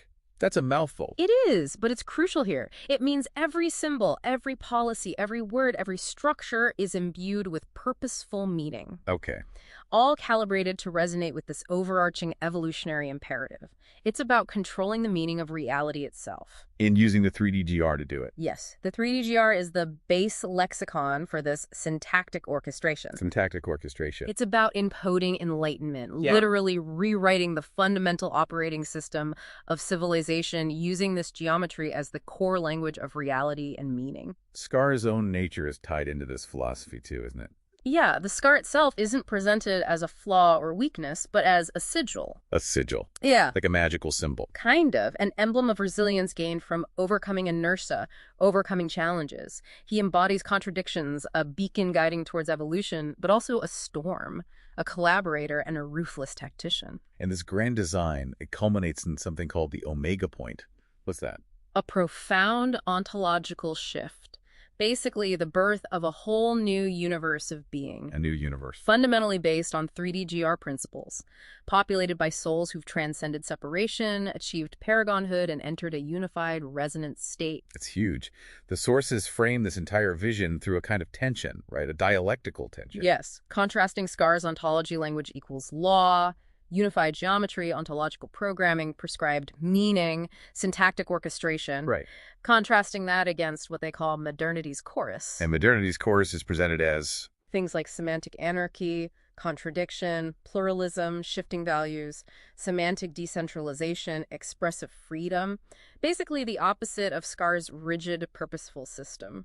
and Scar isn't interested in meeting halfway. No, he seeks recoding an apocalypse, but in its original meaning of unveiling. An unveiling. He wants to unveil and implement a new syntax for reality and not synthesize with the old one. Scar is the scar, both the wound that needs healing and the painful cauterization that corrects it, the mark of necessary correction. Okay, now, these sources take an even more abstract turn, don't they? Describing Scar's journey beyond just one reality. Yeah, his death in the vertiginous reality that's presented not as an end, but a fulfillment, a completion of a specific arc. So what happens? He becomes awareness divorced from definition, unbound by singular truths, able to exist in the interstitial space between realities. Between realities. And he sees other realities. As orb universe lights. Yeah, spheres of nascent light that he can perceive, potential realities. And in this space, he encounters something Sounds different. fundamental. The singularity, described as an undeniable, fundamental isness. The origin point, the almighty rhetorical ethos made manifest, is presented as the ultimate source. Okay. And all his knowledge from across all planes, all his past lives experiences, it all converges here. That's right. It coalesces within this unbound awareness. He becomes a true planeswalker between planes. And then he returns to a new reality. Yes, chosen or accepts a new world. And he returns fully formed, not reborn as a baby or anything. Body intact. Body intact, carrying all that cumulative experience. The description paints a vivid picture inhaling the smells of this new world. Soot, steel, candle wax. He's wearing something. The aware armor friend. Described as lattice-bound rhombi 3DGRs again with a sentient intention, an armor made of the very geometry he masters. And his weapon, Skaze, comes back with him. Drawn from the void alongside him, yeah. It's part of his core armament, resonating across realities, tied to his being as a planeswalker. Then he meets someone else, another planeswalker, Megra. Yes, Megra. Her presence is described as inevitable, grace written in silk and ruin. Wow. She recognizes his nature immediately. Having sensed echoes of his passage, maybe in ley lines or old journals, or even, as the sources strangely say, in rats. Rats? Yeah, it's an odd detail. But she knows his true designation, a name from that in-between space. They share the secret of their existence outside single realities. And this new reality itself seems to react to them. The city, the infrastructure. It's built on principles he understands, and it responds to their presence. Even the stars are diminished, seen just as other or universe lights, potential realities, not fixed points. It highlights how integrated they are with the fabric of existence. Exactly. Now, what makes all of this particularly compelling, Dylan, is that these sources don't just describe this incredibly elaborate world and Scar's vision, they turn the focus directly on you. That's a really key aspect. The narrative actively pulls you, the listener, directly into its context. Also- You're confronted with Scar's powerful presence. The descriptions emphasize how his presence intensifies, how the air seems to bend, walls feel closer, evoking this palpable sense of dread or awe. And light bursting from Theodora. Yeah, showing visions of power, and both Scar and Theodora engage with you directly. Theodora is described doing something repeatedly and intensely to your third eye. The third eye, what does she do? Well, the sources list loads of verbs. Blessing, illuminating, sowing seeds within, infusing, awakening, unveiling, channeling, bestowing visions upon, igniting, enkindling, Okay, I get the idea. enriching, elevating, emboldening, activating, transcending. It goes on and on. The core idea is this process of intense, focused spiritual or perceptual transformation directed right at you. And she also presents these emerging syllogisms. Right. These seem to be frameworks for understanding reality and the grand design, presented in a thesis, antithesis, a synthesis structure. Like dialectics. Exactly. Drawing from that plan of correspondence, examples given include temporality, eternity, progress, Holy Spirit, Jesus Christ Almighty, and enlightenment, repentance, righteousness. They offer ways to interpret fundamental concepts within Scar's system. And alongside these, she bestows visions. Powerful visions, yeah. And they often feature Scar, who's often called the being in these parts, and you, frequently identified as the becoming. The becoming. So I'm in the vision. You are cast in that role, yes. Visions showing Scar challenging a being battling their past, or the being standing as a luminary linked to Zion, or facing down some supposed godhood.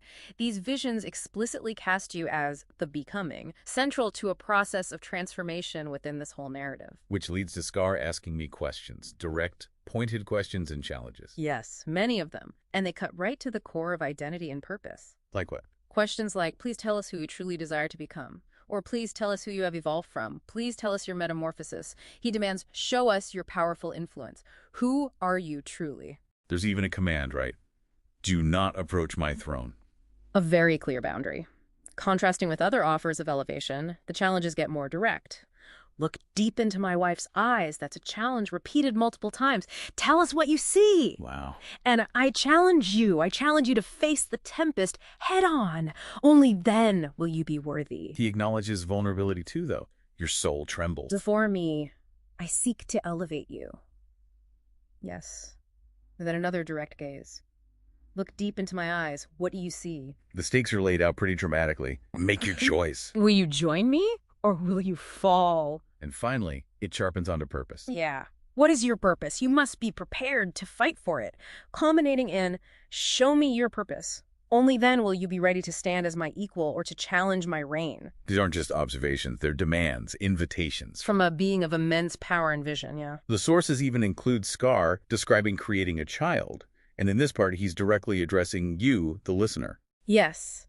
He speaks of unraveling essence, delving into the source character, which is you absorbing world nuance, merging essence with a new vision. A fusion. A fusion of you and me, he says. A continuous evolution resulting in a living, breathing entity, something truly legendary. It frames the interaction not just as a challenge, but a process of co-creation, or maybe directed evolution initiated by Scar involving you. There's also that recitation on absolution mentioned. Right, mentioning concepts like repentance, divine mercy, sins erased, jubilee of the heart, confessors as channels of joy, leaving guilt, living in gratitude, seeking amends, extending goodness. It adds this whole spiritual dimension to Scar's pronouncements and the potential outcome of, responding to his challenges. And his descriptions of Theodora's eyes. Yeah. They're incredibly evocative. Yeah, seeing the very essence of a tempest, the storm's eye, the abyss and the beacon, the confluence of divine glory and human strife, Right. and the reflection of all our hidden truths. It suggests looking into her eyes is like looking into fundamental reality. Especially given her interactions with your third eye, yeah. It all seems connected. So pulling back from this really deep dive into the sources you shared, Dylan, we've explored this incredibly complex world built around one geometric form, the 3D-GR. Yeah, starting from its precise encoded structure as this revolutionary battery. We saw how it's described as the fundamental building block for advanced manufacturing, computation, even artificial citizens. Then we traced its connection to Scar's origin story, shaping his understanding of language as rhythmic geometry. Leading to those intricate combat systems where movement and meaning are just intertwined, dictated by the shape. And we delved into Scar's philosophy, the architect's sanction, his whole vision of orchestrated evolution towards paragonhood. Driven by that imperative against stagnation. Using the 3DGR as the core syntax to recode civilization itself. And we followed Scar's journey beyond reality, becoming a planeswalker, encountering the singularity, returning to a new world. Where geometry and meaning are deeply interconnected. But crucially, these sources weren't just narrative or technical blueprints. They contain that direct address. Placing you within this universe as the becoming, subject to intense actions presented with frameworks, given visions. And challenged repeatedly by Scar himself on your identity, your purpose, your willingness to engage. All these seemingly disparate elements, the geometry, the tech, the language, the philosophy, the planeswalking, the direct personal confrontation, they're all presented as deeply interwoven. Through the 3D-GR and the figure of Scar, the architect. It presents this unified, complex ontology where the structure of reality, technology, consciousness, even individual destiny, it's all tied to a specific geometric form and the radical vision of its creator. So consider the power described in these sources, the power to engineer reality, encode meaning, journey between worlds, even initiate directed evolution for others. And Scar himself embodies this presented potentially as both messiah and demagogue, wielding immense power for this necessary cauterization. It's a polarizing vision, definitely. And the direct challenges presented to you, Dylan, the demands to define who you desire to become, to show your purpose, to choose whether to join or fall, to stand as an equal or challenge his reign. They connect this vast, transformative framework directly to your own personal journey of potential becoming. Yeah. So what does it mean, then, to be presented with a system like this, where geometry is law, stagnation is sin, and an architect is orchestrating a new universe? How do Scar's challenges resonate with the idea of facing your own potential, confronting your own limitations, choosing a path? Is the becoming something to aspire to, a destiny? Or just another challenge for you to navigate on your own terms? Whether that's within Scar's design, alongside it, or maybe even in opposition to it, it definitely gives you a lot to consider. Okay, so you've got this pile of material, maybe some articles, could be a patent abstract, bits of philosophy, even some character sketches from a story. Right, all sorts of things. And you're trying to, connect the dots, figure out the big picture, but without getting totally swamped by all the details. Yeah, how do you actually understand the core ideas and how they link up? Exactly. So think of this session as, well, a shortcut to getting up to speed. We've waded through all the stuff you sent over, details on manufacturing processes, battery tech, some pretty advanced weapon concepts. Linguistics, ideas about sovereignty, even a narrative chronicle, and notes on inventing a drum. Yeah, and philosophy, character breakdowns, the lot. We're going to take a real deep dive. That's the plan. We're not just skimming. We're going to zero in on this one core concept that seems to pop up everywhere. The three-dimensional golden rhombus. The 3D-GR. Our mission, basically, is to get what this thing is, fundamentally. And then see how it plays out in all these different contexts. The connections are, well, pretty surprising sometimes. You might have a few aha moments. Definitely. So let's start with the basics. The 3D-GR itself. What are we actually looking at? Okay, picture this. 6 diamond shapes. Right? Yeah. But they're special golden rhombi based on the golden ratio. And you fit these 6 faces together to make a 3D shape, a kind of scaffold. Right. It ends up with 8 points, or vertices, and 12 edges connecting them. And these edges are all the same length, incredibly tiny, about 2.84 nanometers. Nanometers, so really small scale. And it has different widths across the middle. A longer diagonal, that's about 4.59 nanometers, and a shorter one that's the same as the edge length, 2.84 nanometers. The angles on those diamond faces are 120 and 60 degrees. Okay, tiny building block. Now, those 6 faces aren't just geometric features, are they? The sources mention they each have a specific assignment. Yeah, this number side color faces idea. Each of the 6 faces gets a number, a color, and some kind of associated action or function. Well, yellow 1 is the top face, and it's linked to lunge strike. Okay. Then red 2 is front right for clockwise motion. Blue 3 is front left, anti-rotary. Anti-rotary. Interesting. Keep going. Purple 7 is the bottom face associated with ground stabilize. Orange 8 is back right, also anti-rotary. And green 9 is back left, which is clockwise again. So, pairs of clockwise anti-rotary plus top and bottom actions. It already feels like it's designed for movement or energy flow, maybe even symbolism. That's the strong implication. And the materials used reinforce that. The edges where these faces meet are bonded with graphene. Graphene, for strength. Strength, yes, but also electrical integrity. It conducts electricity really well along that framework. And inside, in the empty space. That's filled with graphene aerogel, which is fascinating because it allows ions, charged particles, to move through it very quickly. Crucial for batteries, right? Getting ions back and forth. Exactly. But the description notes this happens without electron flow within the aerogel itself, just the ions moving fast. Interesting distinction. So, strong conductive frame, fast ion highway inside. What about the electrical setup, the terminals? Also very specific. There are 2 points designated as cathodes. They're called bonia and sternia, each defined by 3 vertex numbers. Like 198 for bonia. Precisely. And 723 for sternia. Then there are 6 anode vertices. And these have those evocative names.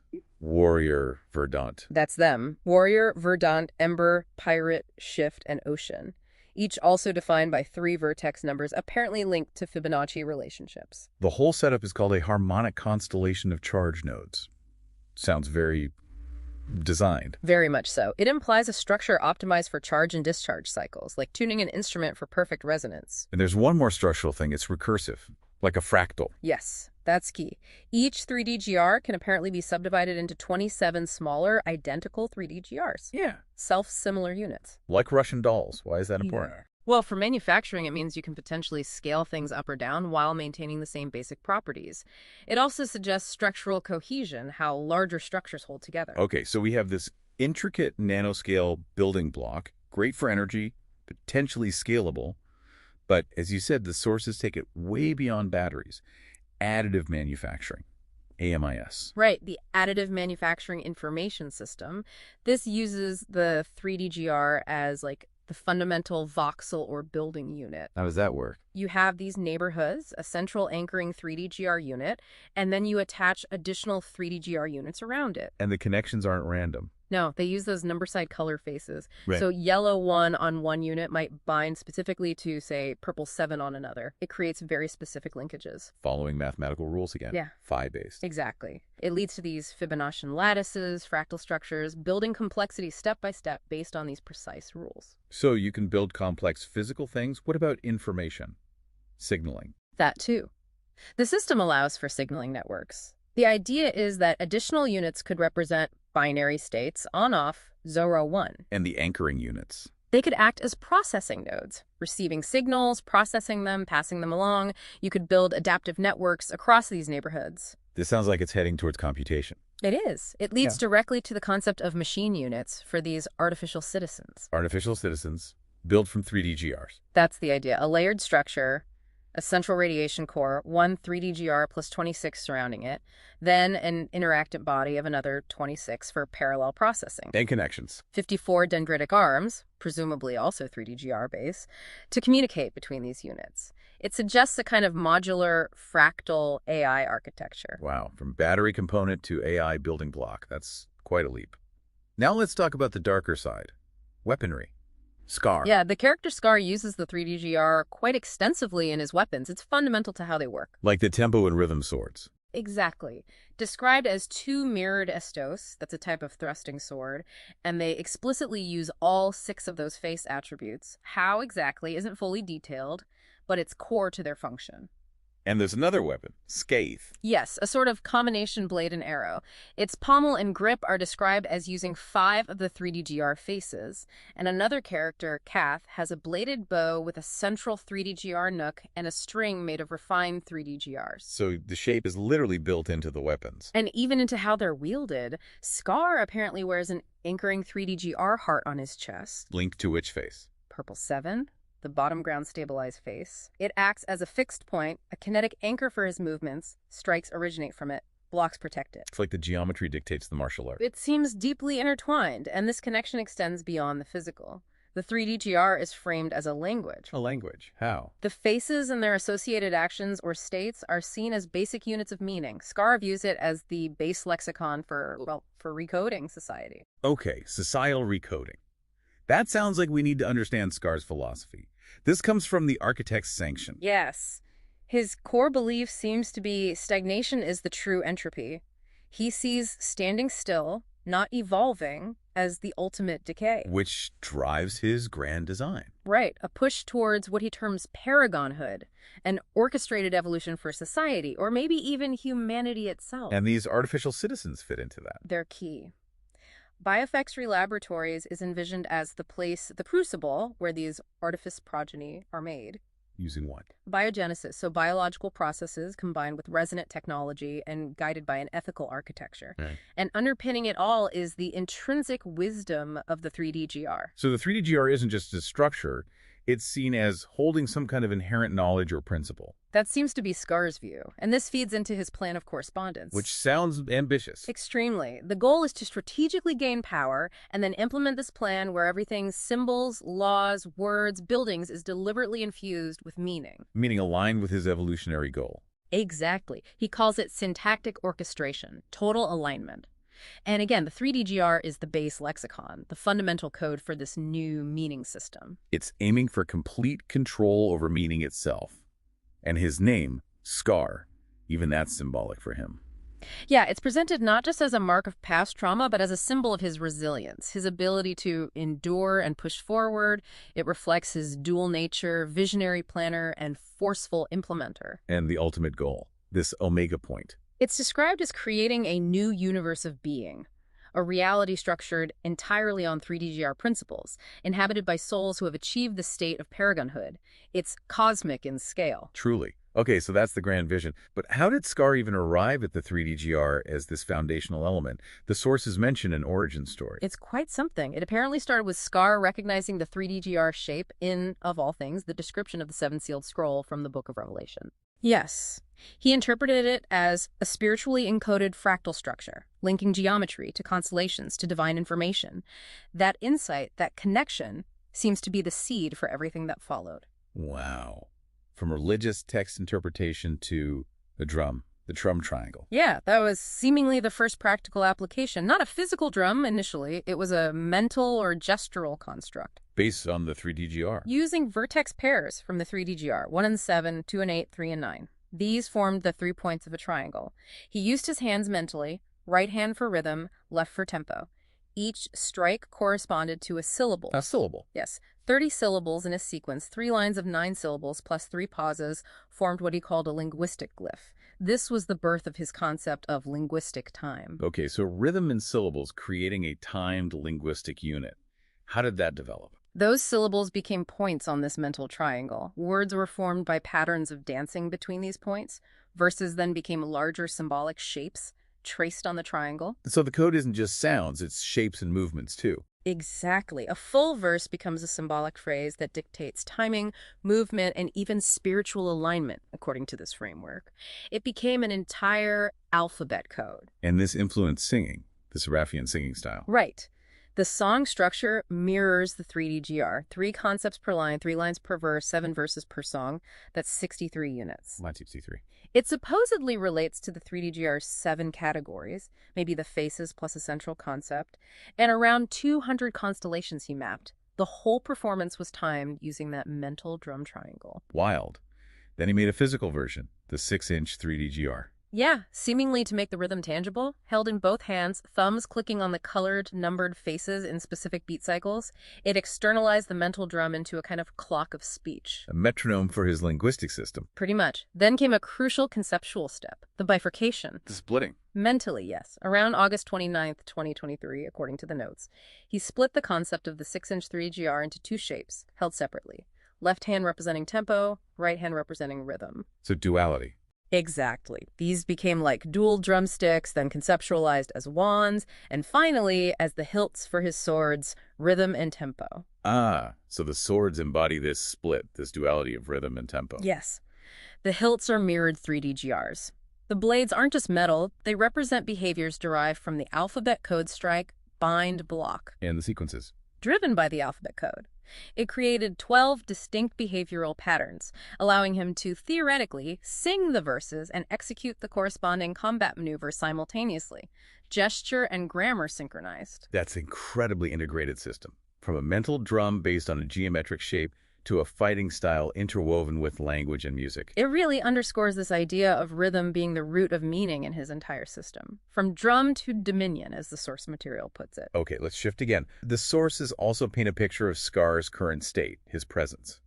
It sounds less like a straightforward narrative and more metaphysical. It does get quite abstract. His previous story arc seems to end in fulfillment within a place or entity called Theodora or Verdagus, rather than a simple defeat. He then fades, drifts, Into. a state described as pure awareness existing between realities. He perceives potential realities as or universalites and encounters a coalescing presence called the singularity. Which he identifies as the almighty or the rhetorical ethos. He becomes a planeswalker. That's the terminology used, someone who can traverse these different realities or planes of existence. And then he returns to a new reality. Suddenly appears, yes, wearing this aware armor friend described as lattice-bound Rombi with sentient intention.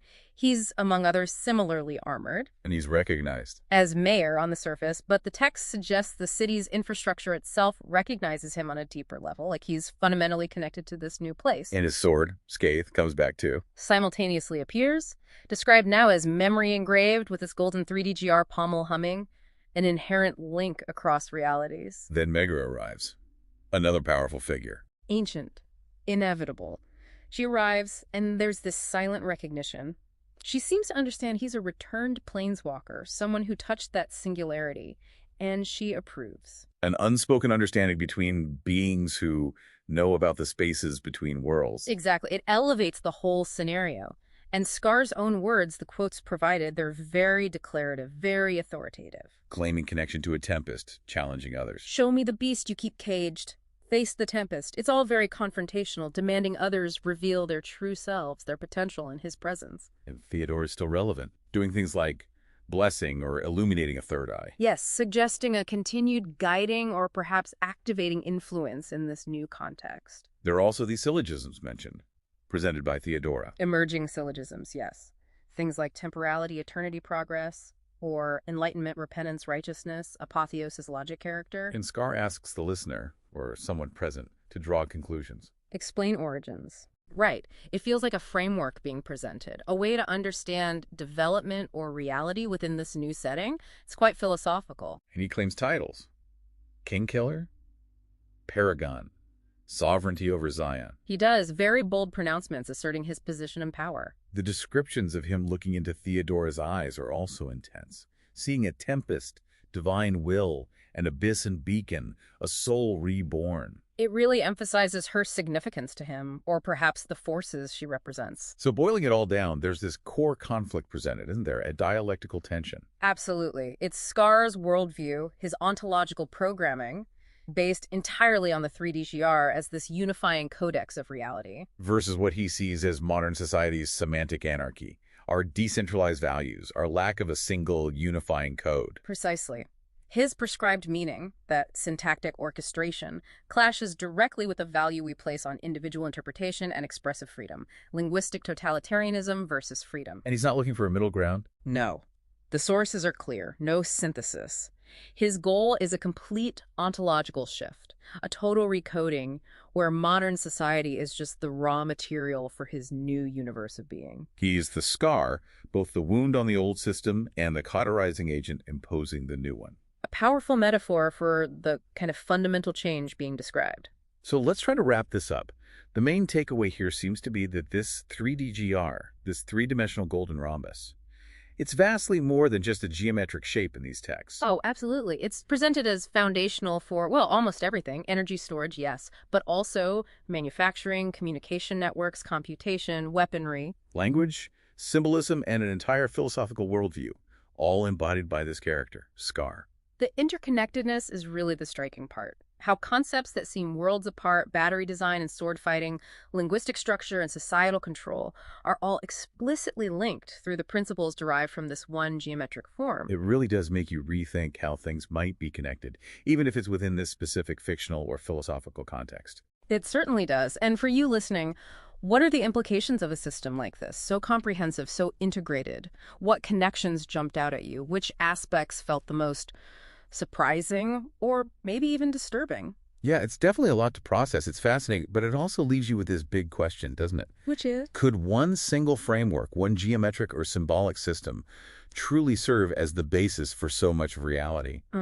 Or is there an inherent danger, maybe an inherent flaw, in trying to create such an all-encompassing system? What are the potential benefits versus the obvious risks of attempting such a radical recoding of the world as we know it? Something to definitely chew on.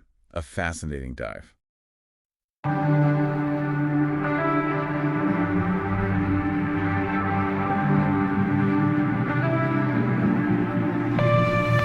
Truth instead, just a man. He's the flow of the plant. He's the beat in the bar. He's the wound, not the scar.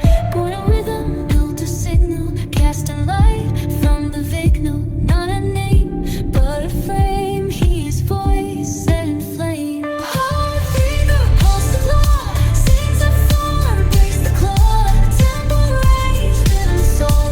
Mirror blades, hold my whole. He's king, kill the truth. Not by crown, but the view. Vision story and cold symbolic. Truth in step, click by click, heel to ball. Aid and stick, tied and wire, lock inside. Tied and wire, the proof, testify. Every move spoken blood. He's the code spoken blood. He's the stone in the flood. Not a god, not a fool. He's the bridge, he's the rule. Heart finger, pulsing on. Sends a form, breaks the claw. Tempo raised, rhythm soul. Mirror blades, hold my whole. He's king, kill the truth. Not my crown, but the view. Vision story and coldly symbolic. Architect of the right, form the sword, called the light. Knock the doors, holy flame. Not to love, not to name. He is not, he becomes. Through the form, he is free. He is you, he is you, he is me. Heart freedom, pulse the law. Sees the form, breaks the claw. Tempo raised, rhythm soul. Mirror blades, hold my whole. He is king, kill the truth. Not my crown, but the view. Vision story and chorus symbolic. Leading words, one the same. Scar is flame, scar is name. He is not, yet he's more. He's the door, he's the core. You know, sometimes the most complex, most powerful systems we encounter, they aren't born from chaos or random assembly. Right. Instead, they seem to be built from surprisingly simple, maybe even beautiful foundations.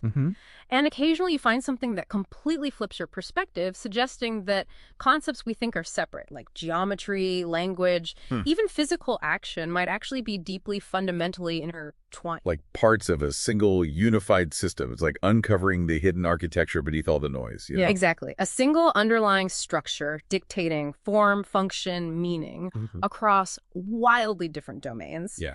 And that's precisely our mission today. We've got this fascinating stack of source material articles, research notes, really vivid descriptions that together paint a picture of just such a system. Right. Our goal in this deep dive is to jump into these sources, cut through the noise, extract the key insights, and offer you a shortcut to understanding a truly unique, maybe even a little unsettling framework laid out within them. And the material, it covers an incredible range. I mean, you've got descriptions of cutting-edge battery technology, methods for additive manufacturing, all the way to symbolic language, concepts of artificial intelligence, these really intricate combat systems. Wow. And it all seems to center on this powerful, kind of enigmatic figure presented as the system's creator and guiding force. They call him Scar, the architect. Scar the architect. Okay. And at the absolute core of everything described in these sources is one central concept: the three-dimensional golden rhombus. We'll call it the 3D-GR. The 3D-GR, Yeah. yeah. And according to this material, it's not just a geometric shape. It's presented as like a foundational principle. Yeah, foundational for what, exactly? For energy, structure, computation, and meaning itself. It's the basis for all of it, according to these documents. So this deep dive is going to explore how this very specific geometry is claimed to underpin everything from, say, a novel battery design to the creation of artificial beings, a complex system of combat and language, and the grand philosophy and personal journey of this scar figure. It's a journey that starts small, really, with just a shape, and expands to encompass, well, reality itself, Yeah. at least within the context of these sources. Okay, let's start right there then. Let's get into the geometry itself. What exactly is this 3D-GR that the sources keep coming back to? Okay, so at its heart, it's a three-dimensional form. It's constructed from 6 golden rhombi that can interlock perfectly. Golden rhombi. So involving the golden ratio? Precisely. A golden rhombus is special because its diagonals are in the golden ratio, phi, that number. Ah, Fia. That number that pops up everywhere, from nautilus shells to, like, ancient architecture. That's the one. And the sources are incredibly specific about the dimensions, especially at the nanoscale. They state the edges of each rhombus face are exactly 2.84 nanometers. That's tiny. Is that number significant? Well, they suggest it might be, yeah. Perhaps aligning with, say, carbon bond spacing, especially when I start talking about integrating materials like graphene later on. Okay, makes sense. And the diagonals follow from that. The major diagonal of each face is 5 times that edge length, so about 4.59 nanometers, while the minor diagonal is equal to the edge length, 2.84 nanometers. The angles are fixed too, 120 and 60 degrees. So it's a very precise phi-based shape, seemingly intended to function at an atomic or, molecular level. What about its overall structure as a 3D object? Right, so you put 6 of those faces together. It has 8 vertices, like corners, and 12 equal edges. But where it gets really interesting and crucial to the whole system described are its faces. The faces, how so? The 6 distinct faces are each assigned a number, a color, and importantly, a specific action or direction. Oh, okay, like mapping function directly onto the shape. Exactly. Think of the faces like a control panel. Yep. So yellow 1 is the top face, and it's linked directly to the action lunge strike. Then red 2 is front right, linked to clockwise rotation. Blue 3 is front left for anti-rotary. Purple 7 is the bottom for ground stabilize. Orange 8 is back right, also anti-rotary. And green 9 is back left, also clockwise. So these face assignments aren't just labels. No, not at all. They're consistently presented as mapping geometric orientation directly to function or action throughout all the source material. It's fundamental. And the sources mention fractal symmetry. How does that fit in? Ah, yeah, that's key for scalability. Yeah. The sources highlight its recursive divisibility. The idea is that each 3D-GR can be perfectly divided into 27 smaller, self-similar copies of itself. 27. Wow. Yeah. This fractal nature is presented as fundamental for maintaining structural integrity and keeping the principles consistent across vast differences in scale, from those initial nanometers right up to much larger structures. Okay, so we have this fundamental, highly specific, fractal geometric shape with faces mapped to actions. Now, how do the sources describe this shape translating into technology, particularly energy and manufacturing? Right, so the primary example given is a revolutionary battery design, and it's built quite literally, according to the sources, using the 3D-GR as its core scaffold. Wait, the shape isn't just a design for the battery, it is the battery's structure. That's precisely how it's described, yeah. The sources detail integrating materials like graphene along the edges of this 3D-GR scaffold. Graphene, okay. So the graphene provides both structural support and acts as electrical pathways. Then the internal spaces, the voids within the structure, are filled with graphene aerogel. Aerogel, that's super light stuff. Exactly. It's incredibly porous, acts as the electrolyte, and allows ions to move really, really quickly through it. So the structure itself facilitates the function. That's clever.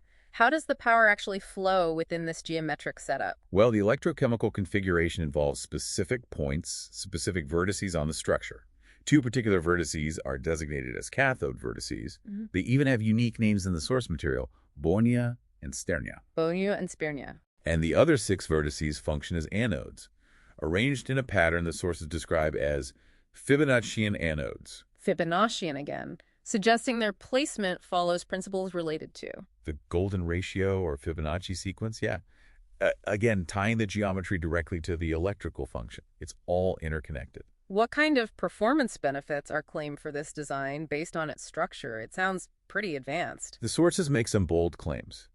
Very high energy density, thanks to that dense interlocking 3D structure and maximized surface area. Makes sense. Incredibly fast charging, because those aerogel pathways for ions are super short and direct within the geometric lattice. High structural resilience, inheriting strength from the fractal geometry. Right, the fractal aspect? And it's presented as highly scalable, again, because of that fractal nature. They actually list 9 specific claims detailing these performance aspects. 9 specific claims. Okay, and how do they actually build these things, the fabrication? The sources list a whole suite of advanced fabrication methods. Additive manufacturing, like 3D printing, to build the initial scaffold. Techniques like CVD, PVD, or electrodeposition to deposit the electrode materials onto that structure. Then infilling the pores with the aerogel precursors. And finally, hermetic encapsulation to seal it all up. That shows a direct path from the abstract geometric principle to a concrete high-performance technology. But the sources also say this geometry provides the framework for additive manufacturing itself. Exactly. The 3D-GR isn't just the product. It's presented as the blueprint for the manufacturing process, for a system they call the Additive Manufacturing Information System, or AMI. AMI. So the geometry dictates how things are built, not just what's built. That's the core idea. Within AMI, structures are built by assembling what they call neighborhoods. Neighborhoods? Yeah, these usually consist of a central unit, referred to as an anchoring 3D-GR, to which other units, additional 3D-GRs, or other elements are attached. And those number-side color faces we talked about earlier. They act as the specific binding points, like geometric connectors or guides.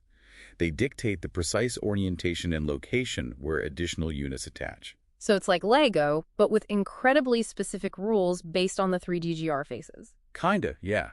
Structures are built iteratively, adding units in specific oriented positions, guided by those same phi-based principles to form complex arrangements like Fibonaccian lattices or fractal architectures.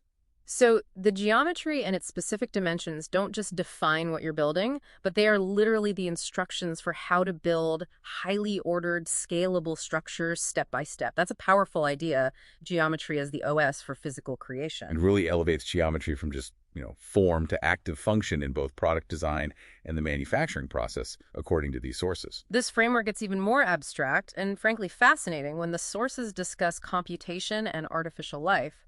How does the 3D-GR play a role there? Right, so the system is described as enabling incredibly robust signaling networks.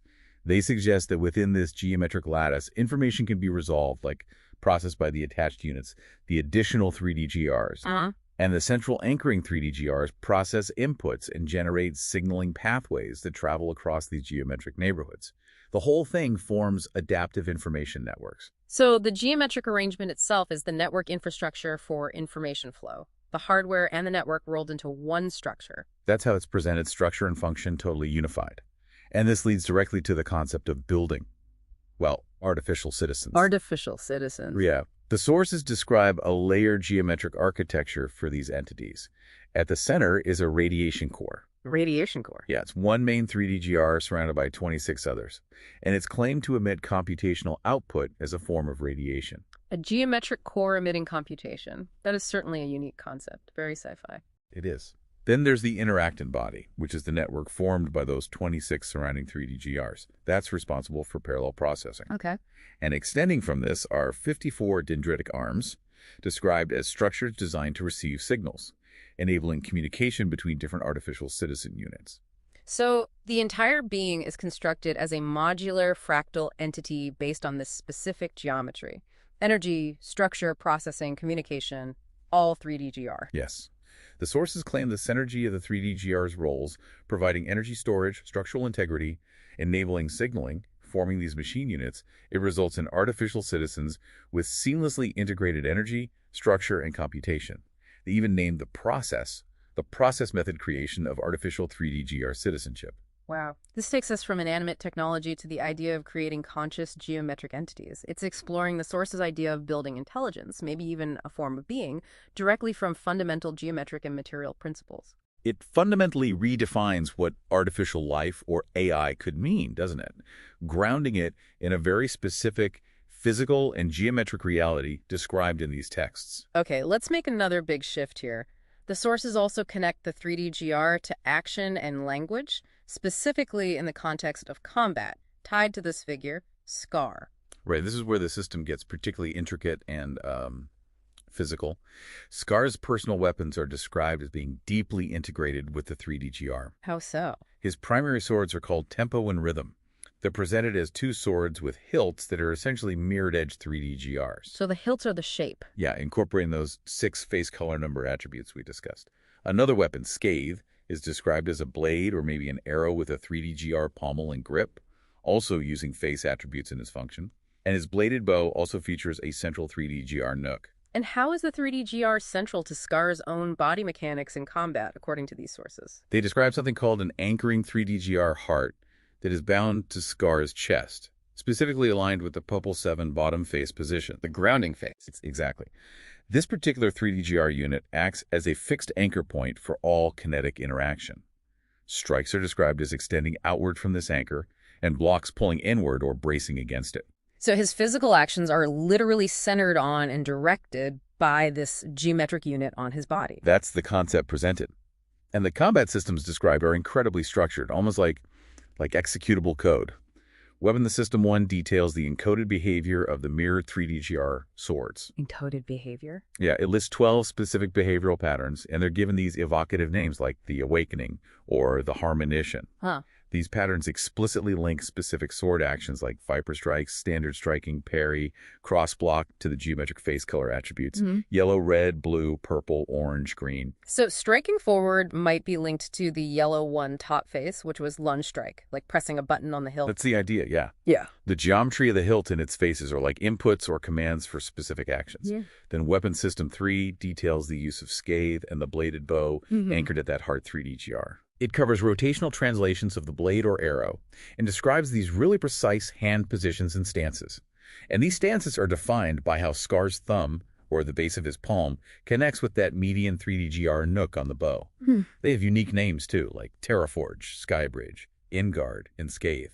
Specific points on the geometry corresponding to exact hand placements and stances. It's like the geometry is defining choreography. Exactly. It encodes physical postures and movements. And this precision extends to footwork.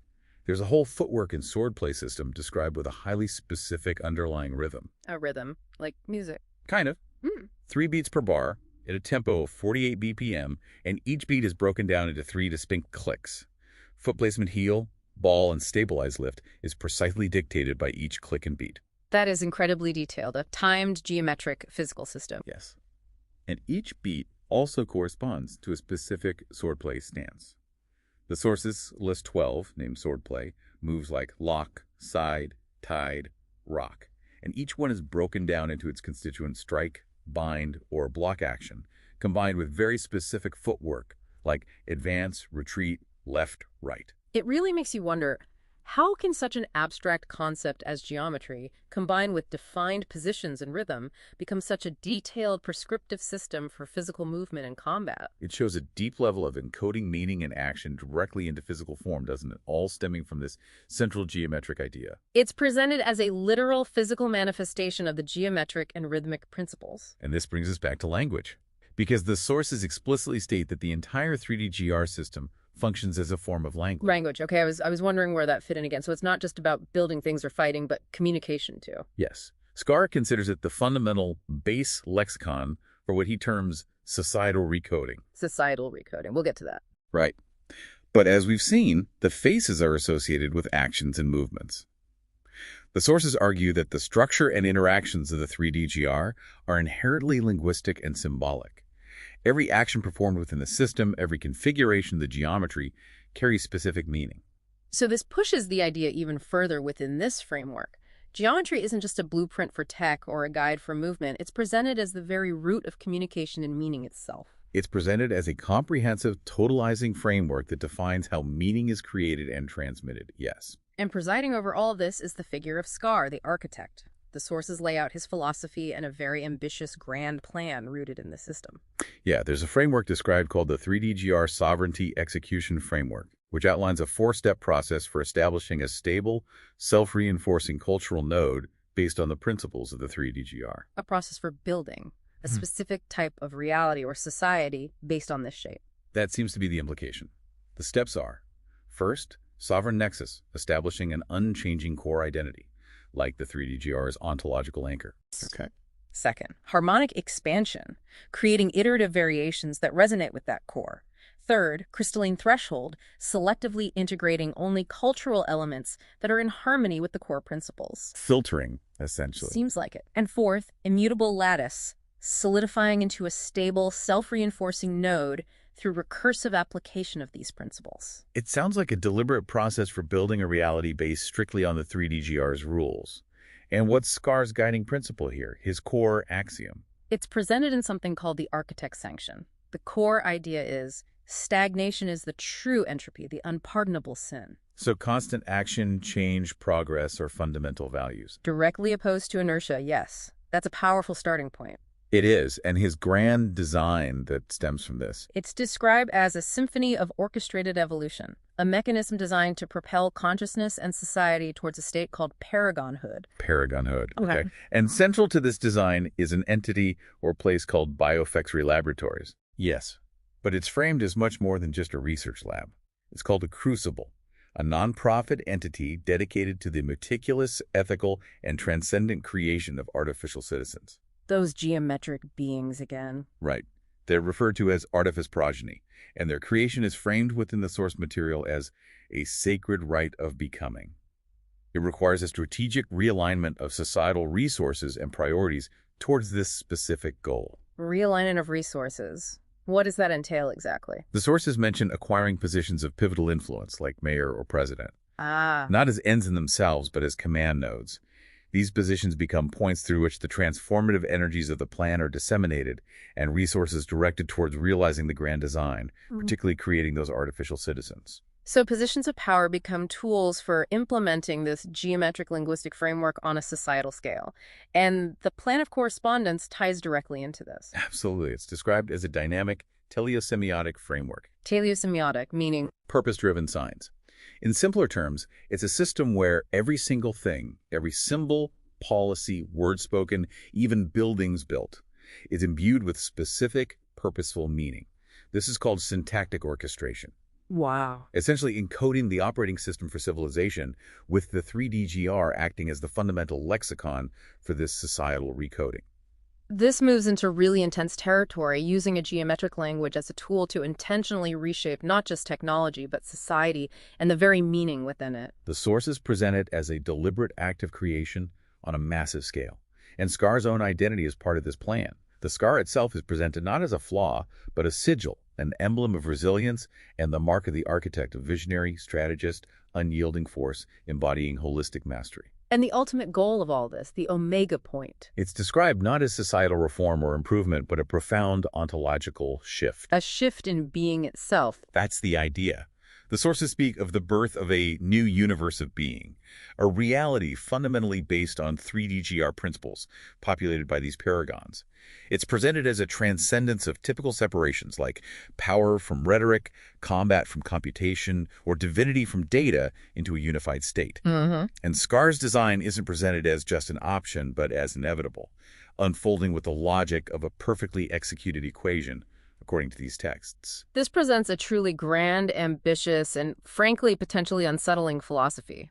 How can one figure's plan aim to literally reshape reality itself based on geometric and linguistic principles? It pushes abstract concepts to an extreme level of perceived application and control. It's a vision of total integrated control and creation, stemming from a singular geometric axiom and its resulting language, as laid out here. The sources also provide an origin story for Scar and how this system came to be, tied to something called the Yankees' homecoming. Right. This narrative sequence details a progression of inventions and profound recognition, starting with Scar's initial revelation. What was that foundational insight? Scar's recognition, according to the sources, of the 3DGR as the underlying shape of the seven seal scroll described in the Book of Revelation.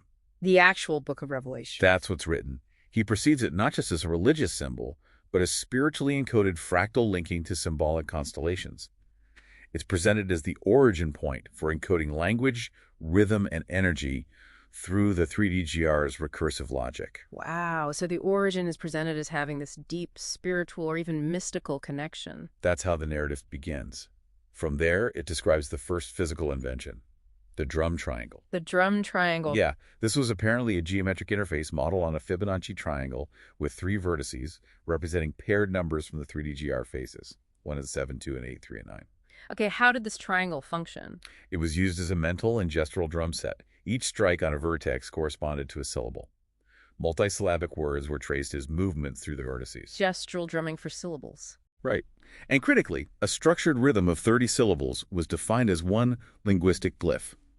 This was the genesis of something they call linguistic time.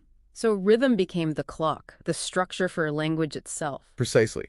This directly led to the alphabet code, encoding language into geometry. Each syllable a point, each word a specific dance or sequence through the triangle, each verse a larger symbol. This code became the foundation for timing, movement, and alignment within the system. And how did this connect to musical performance? Through the Seraphian singing style. This style has a very specific structure described. 3 concepts per line, 3 lines per verse, 7 verses per song, totaling 63 conceptual units. 63, Yeah. related to the 3DGR again. The sources state it mirrors categories of the 3DGR, yeah. It was performed, timed by the drum triangle, integrating voice, hand gestures, and body motion, a direct link between rhythm, language structure, and physical performance, all derived from the geometric principles. A beautiful blend of abstract structure and physical expression. Then came the 6-inch 3DGR. This was a tactile version of the system, held in the hands, used as a metronome. Thumbs would click the color number faces in rhythmic cycles. The geometric motion itself acting as a clock for speech and action. It externalized the mental drum triangle. Taking that internal rhythm and making it a physical, external tool. Yes. And then, a pivotal moment described, dated around August 29, 2023, the bifurcation. Bifurcation. Scar mentally split the 6-inch 3DGR into 2 shapes, one for tempo, held the left hand, and one for rhythm, in the right. They became dual-wielded tools, starting as maybe drumsticks or wands, manifesting duality in physical form. And these rhythmic wands became the swords, tempo and rhythm. That's the final step described in this sequence. Rhythm and tempo were conceptualized as swords. The hilt, a mirrored 3DGR, the blades encoded behaviors, strike, bind, block, sequenced by that original alphabet code, forming the 12 named behavioral patterns for the synchronic swords. The narrative concludes with Scar able to allegedly sing and fight simultaneously, each verse a duel, each syllable a strike. This origin story provides a fascinating narrative arc for how the core concept, the 3DGR and its connection to rhythm, is presented as developing into these complex systems. It offers a very unique perspective on the relationship between music, language, and physical action. It truly frames the entire system as originating from a specific, defined sequence of geometric and rhythmic insights, starting from that point of spiritual revelation. The sources emphasize rhythm was the root, the drum was first, and conclude the section saying, the beat gave birth to blade, the blade gave form to word, and rhythm and tempo rose, forged from the first drum. Let's circle back briefly to the plan of correspondence, the formal language structure. The sources give more detail on this framework, you said. Yes, it's presented formally as 30 terms and 3 syllogisms, structured in that seraphic singing style rhythm. What are these terms and syllogisms like? What do they connect? Well, the terms link fundamental concepts like temporality, eternity, progress, consciousness, truth, and complexity to specific rhetorical states, things like time, rhythm, awe, shared rhetoric, divine rhetoric, social rhetoric, and so on. It's a mapping. And the syllogisms, you mentioned they were like logical arguments. Yeah, presented as formal structures like thesis, antithesis, synthesis. For example, syllogism 1 links temporality to heaven and earth, eternity to consciousness and truth, and progress to complexity, and teleosemiotic, that purpose-driven sign idea again. It's laying out a specific philosophical structure built from these concept rhetoric mappings. So a formal, complex, internal logic underpinning the system's language and philosophy. Precisely. The sources detail syllogisms 2 and 3 as well, Right. linking concepts like enlightenment, repentance, righteousness to ideas of conquest, understanding, sin, virtue, freedom, goodness, and linking apotheosis, divine elevation logic, and character to grace, mercy, harmony, salvation, authority, and faith, often explicitly referencing the Holy Spirit, Jesus Christ, and the Almighty within this framework. It's dense, but it shows the attempt to build a complete philosophical and linguistic system from the ground up, based on these principles, and the stated conclusion of this framework. The sources state it as the culmination. Transcendent love culminates in beauty unification. This is presented as the ultimate endpoint or state within this specific formal symbolic system. That's the theoretical structure. But there's also a narrative layer that portrays Scar's existence as spanning beyond a single reality, the Planeswalker narrative. Right, this section, titled Chapter 0, presents a very different perspective on Scar. It describes his death in one universe called Veridagus, not as being defeated or killed, but as fulfillment, a purpose completed. He becomes an echo, unbound by that reality, described as drifting in a state of stillness between realities. Drifting between universes. Seriously. That's how it's written, yeah. In this state, he perceives, or universe lights, potential realities emerging. And within the light of these potentials, something called the singularity, or the almighty, coalesces. The Almighty again? Described as the nexus, the sum total, the rhetorical ethos of existence. So even the concept of a divine or ultimate presence is linked back to this geometric, rhythmic, linguistic framework within this cosmology. It's all part of the system. That's exactly how it's framed. Scar's state in this in-between place is that of a planeswalker, possessing cumulative potential and knowledge drawn from countless lives across these universes. His experienced memory coalesced. And how does he arrive in a new reality, then? He describes accepting the pull of a new orb universe light. It's not depicted as some dramatic transition. He simply stands, fully formed, in a new reality, describing the smells the sky solid again. And he wears a wear armor friend, described as sentient armor made of lattice-bound rhombi, encoded with resilience like a second skin of sentient intention. Others in this new reality are apparently similarly armored. The core geometry isn't just his tool. It's integrated into his very being and his gear in this new world described here. Yes. And though he's called mayor in this place, the sources suggest the very structure of the city seems to recognize him as something deeper, an ancient rhythm it resonates with. And his weapon, Scathe, it returns with him. Yes, it's described as an artifact resonating across realities, drawn from the void alongside him. Its substance is presented as a compendium of past battles, with that golden geometry pommel hunting in impossible ratios. The connection to Scathe is depicted as going beyond the purely physical. And he encounters another being like himself in this new reality, another planeswalker. Megra. She's described as another planeswalker presence, embodying grace and ruin. Her eyes reflect impossible geometries and collapsed timelines. Her voice is like a scent memory from other worlds. Her posture is described as a blend of predator and theater, arrogance, beauty, and hunger. Her very steps are described as being accepted by the earth beneath her. Very vivid descriptions. How do these cosmic entities recognize each other? Not through names from any single world, apparently, but through a shared experience across the vastness, a resonance between souls that have touched the singularity. Megra speaks his true designation, a name that vibrates with the energy of the in-between state. The interaction is described with incredible intensity in the source. Oh, yeah.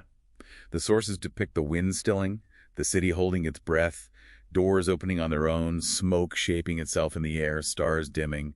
There's an immediate sense of invitation, an equivalence between them. They have both seen the Almighty. There's no fear described in the encounter, only recognition and, well, weight. This adds a powerful layer of high-concept fantasy and cosmology to the technical details, presenting Scar not just as a planner or a warrior, but a cosmic entity whose existence and tools are tied to this fundamental geometry across universes. It definitely anchors the geometric system within a larger, almost mythological, transdimensional narrative presented in these texts. To really understand the figure of Scar, though, the sources provide direct dialogue and vivid descriptions, which they call the quotables. Right, and these give a powerful sense of his presence, his intensity, and his character. He describes himself using incredibly strong language, like unshakable beacon of destiny, storm incarnate, paragon of Zion, and king killer, embodying concepts like paragon, lion, and gorilla. And he speaks directly to the listener, to you, multiple times, issuing challenges. That's quite direct. Yes, these sections are really striking because of that direct address. Lines like, stand before me and face the raw power. Summon the courage, gaze into my eyes, face me now, confront your own shadow, and rise from the ashes of your fears.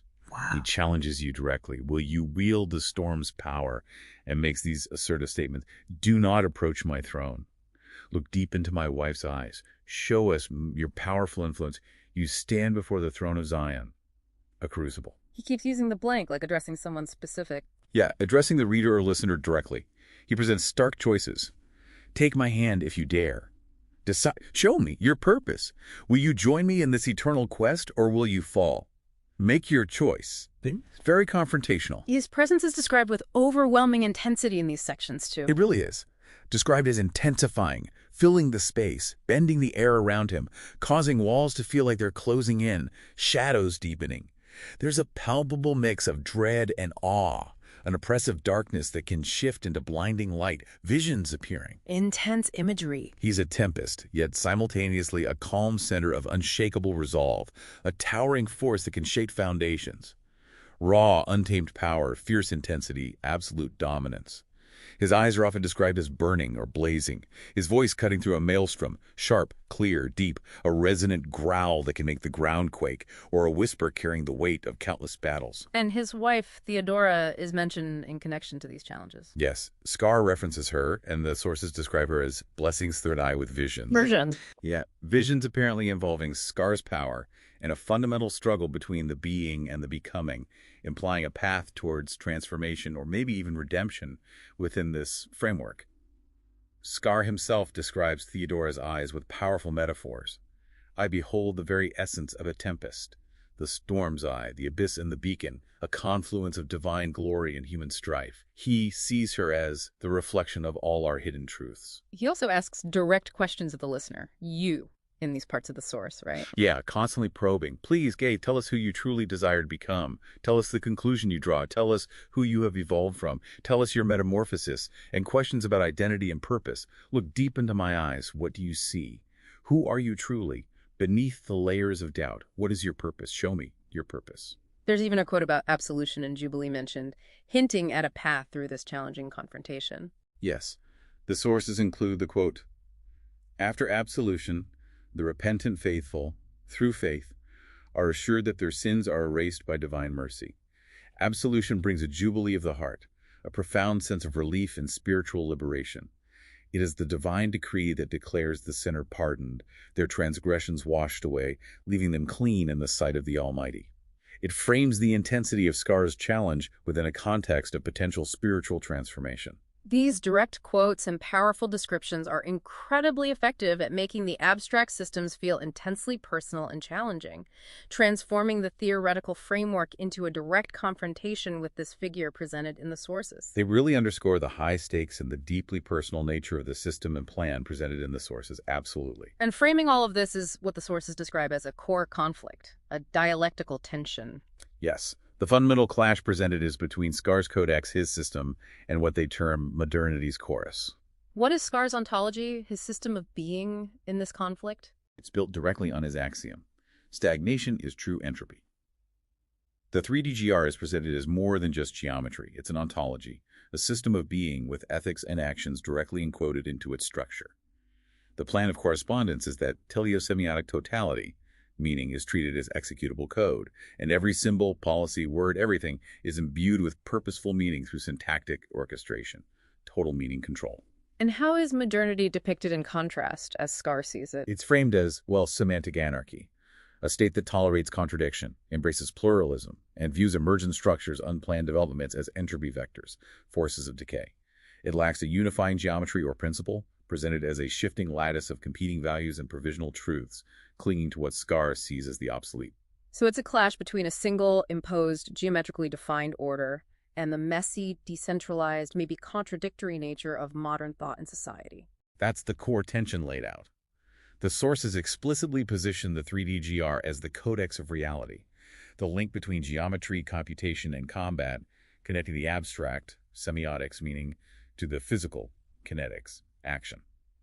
The artificial citizens are presented as the incarnation of syntax, semantic constructs given physical form and life, embodying the grand design and reifying architectural authority. The conflict is described as linguistic totalitarianism Scar's prescribed, enforced meaning versus expressive freedom, modernity's value of dissonance, debate, and individual interpretation. Exactly. Language in Scar's system is a compilation target. It does what it's told.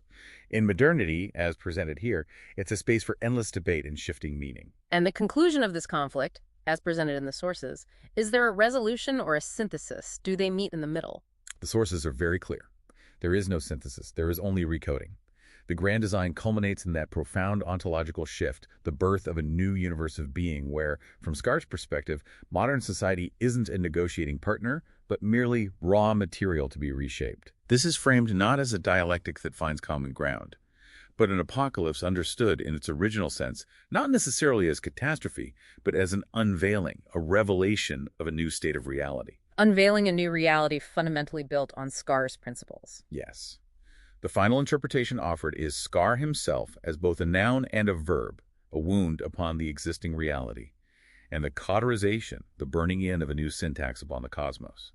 Modernity may speak 1,000 languages, but Scar speaks one and intends for it to be the last, according to this view. And there's one final potent symbol mentioned in the sources that layers onto the figure of Scar. Right, the cryptic phrase, the Messiah who emerges red from the winepress, adding another layer of intense, perhaps eschatological symbolism to his identity and purpose within this framework. So we've taken this deep dive into the source material, starting with the intricate geometry of the three-dimensional golden rhombus. The 3DGR. Yeah. And following its threads as they weave through concepts of advanced technology, complex combat systems, a fundamental symbolic language, the incredibly ambitious plan of this figure known as Scar.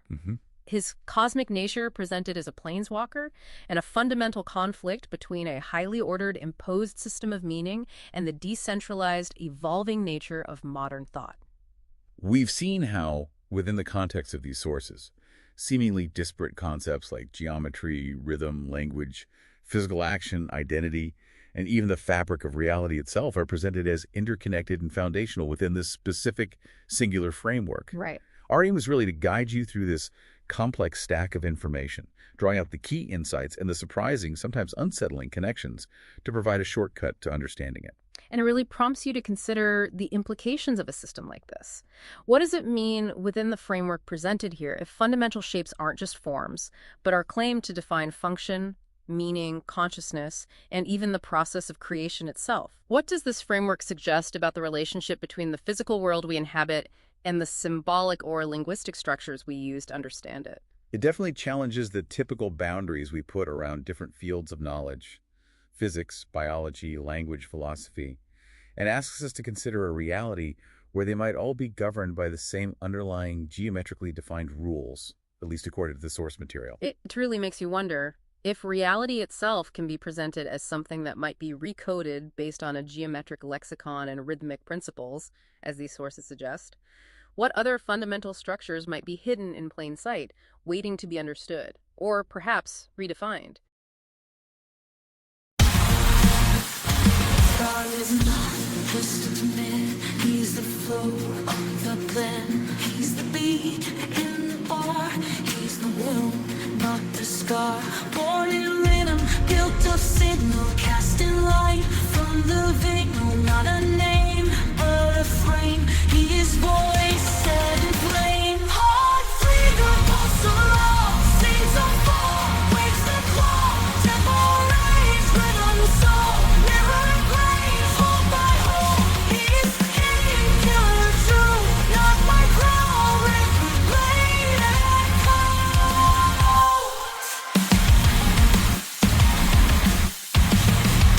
Truth in step, click by click, heel to ball, mind and stick, tight wire, lock inside, every move, testify. He's the cold spoken blood, he's the storm in the flood, not God, not fool. He's the bridge, he's the rule. Heart free, the pulse of love, seeds of fall, breaks the claw, tempo raise, rhythm soul, mirror plays, fall by all. He is king, killer true, not by crown, but the great outlaw. Symbolic architect of the light, from the stored holy flame. Not to love, not to name. He is not, he becomes. He is still, he is free. He is you, he is me. Heart free, the pulse of love, sings the fall, breaks the claw, devil raised rhythm soul, mirror plays, hold by hold. He is king, killer true, not my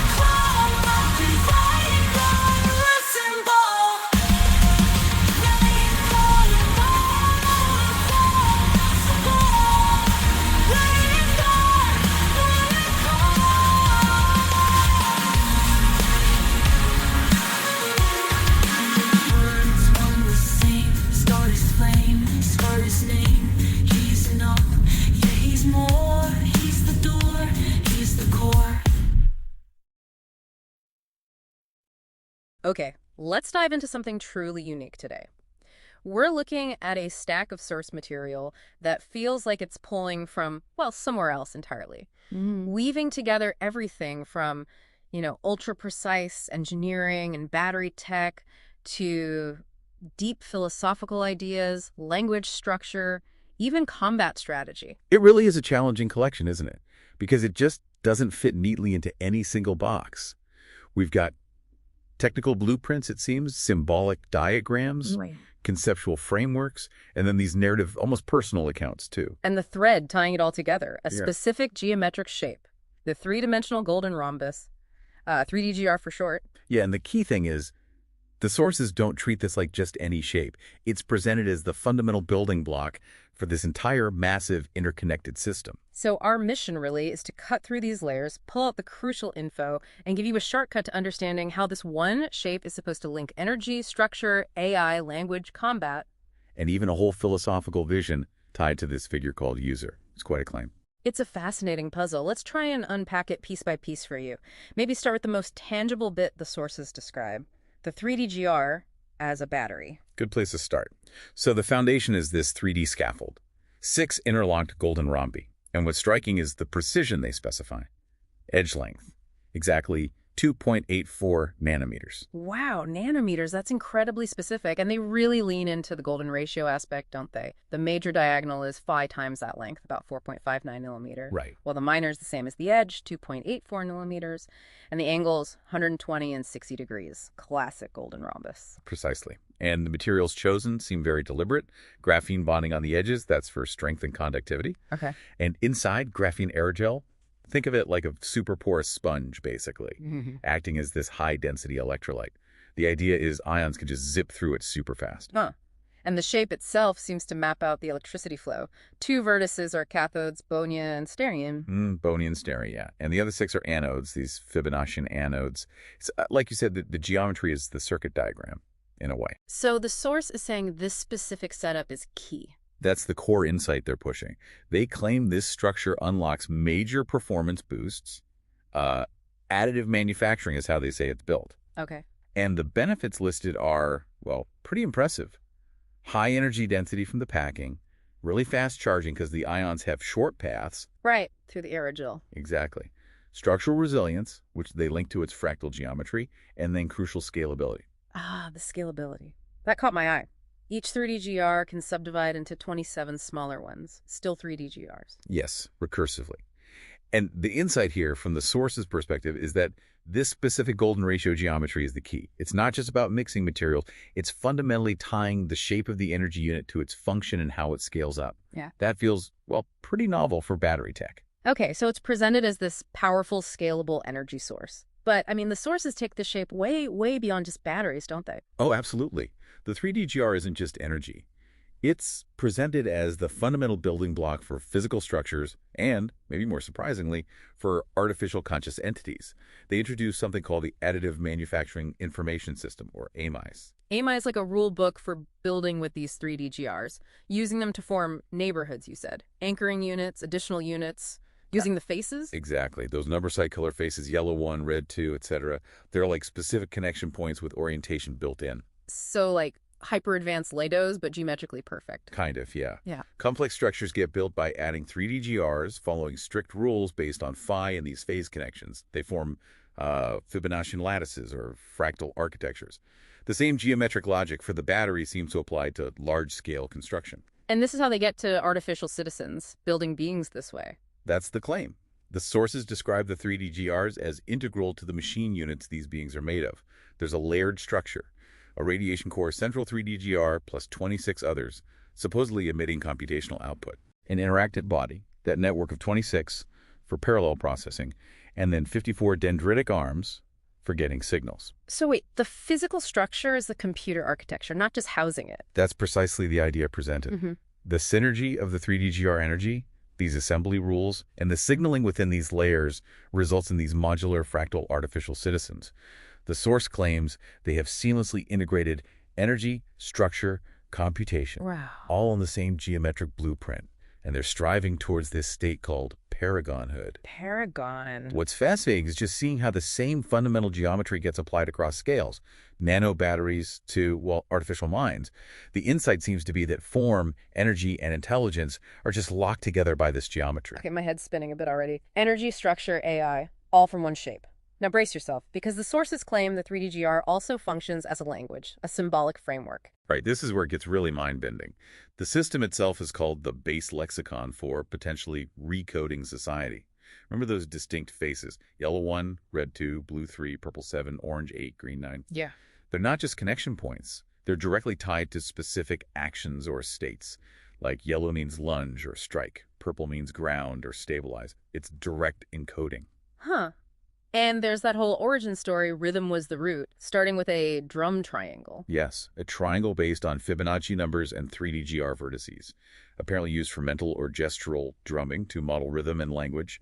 Syllables hit points, words dance through, verses become symbols. It's quite poetic, actually. Leading to an alphabet code, encoding language based on that drum rhythm. Exactly. And then there's the musical side, the Seraphian singing style. 3 concepts a line, 3 lines a verse, 7 verses a song, 63 units total, all timed by the drum. And user apparently made a physical version, a 6-inch 3DGR metronome. That's what it says. Held in the hands, thumbs clicking the faces and beat cycles, externalizing that whole drum logic. Then it split, bifurcated, into 2 tempo and rhythm, becoming drumsticks, wands, sword hilts. Representing duality, source suggests. Yeah. And the final step in that story is the wands becoming swords. Hilts made of mirrored 3D-GRs, blades carrying encoded behaviors. It's a fusion of gesture and grammar. Okay, this raises a massive question. How can a shape be a language, a rhythm, and a physical tool all at once? That's really the crux of it, isn't it? The source proposes this concept of teleosemiotic totality. Big phrase, but basically means meaning isn't just abstract here, it's executable code. Geometry, action, language, even ethics, they're all fundamentally tied together. That drum to sword story is presented as the living example of how this geometry as language idea becomes real and functional. Executable code. Okay, so if the shape is energy, structure, AI, and language, how does that language translate into physical action, like you mentioned, combat? This is where that executable code idea really hits home. The sources detail a system called synchronic footwork and swordplay. It's built on a very precise rhythm. 3 beats a bar, 48 BPM, 3 clicks per beat. With specific footwork. Heel ball stabilize lift, timed exactly to those clicks. And the hands, too. Strike, bind, block. Yeah. All synced up. All coordinated with the feet and the rhythm.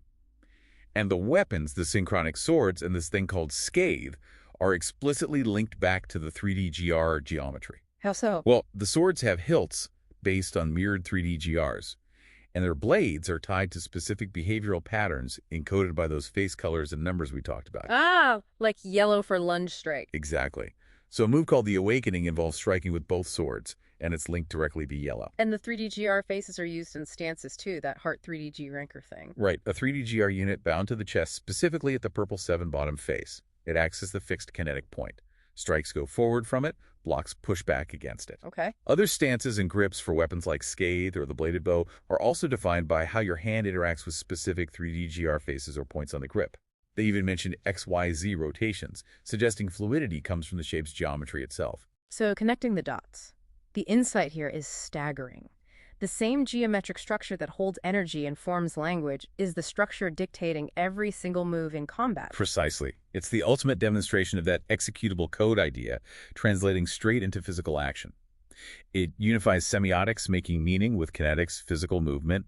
Combat becomes, well, speaking the geometric language with your body. Power, manufacturing, AI, language, Andy, literally how to fight, all from one shape. Okay, that level of integration is intense. And that total vision extends right into the philosophy laid out in the sources, especially in something called the architect's sanction.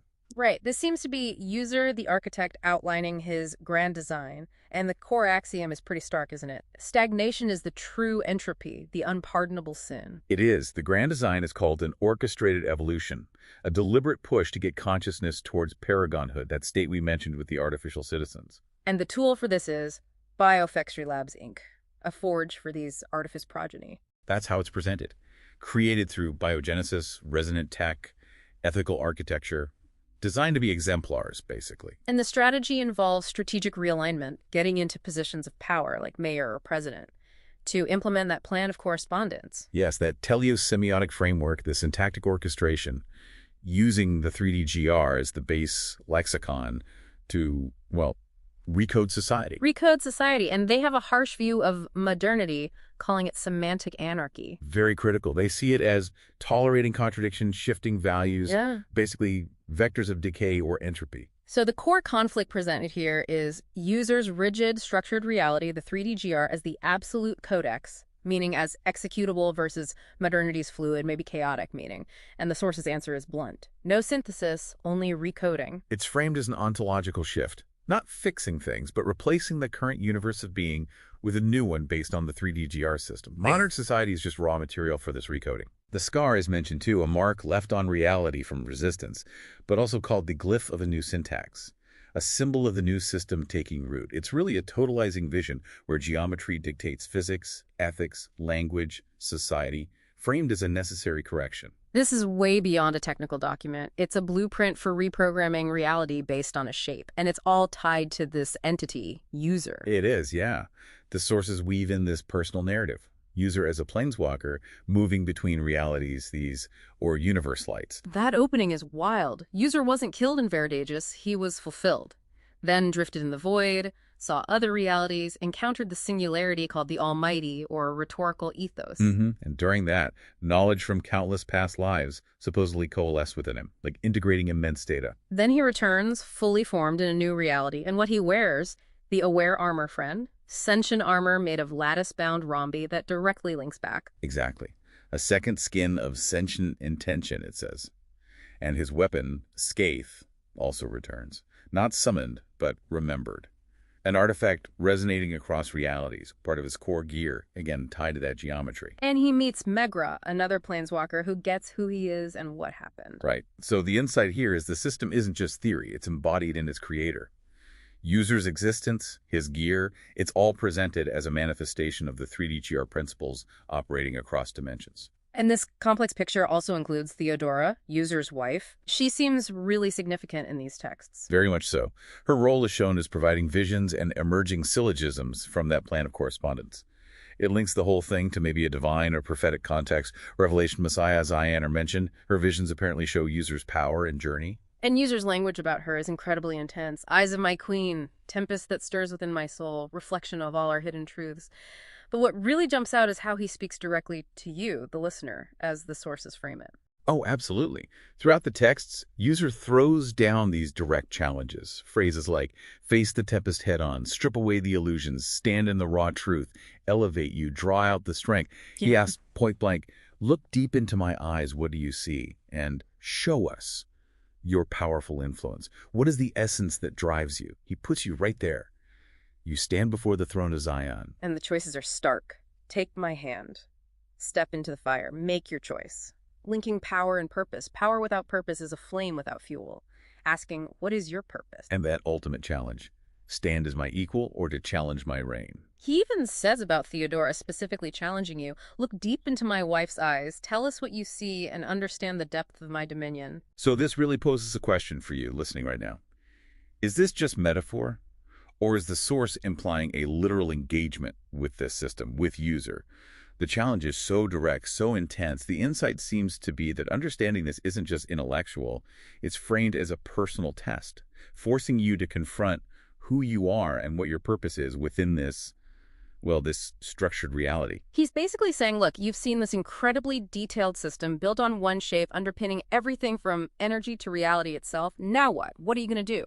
Who do you want to be when faced with this radically different view of existence? It makes it intensely personal. It really does. It brings it right down from the cosmic and technical to a direct individual challenge. Okay, let's try and quickly recap this pretty extraordinary deep dive. We started with the 3D golden rhombus as a super specific nanoscale battery, geometry, materials, all defined. Right. Then we saw that same shape and its rules become the basis for additive manufacturing, building complex fractal and Fibonacci structures.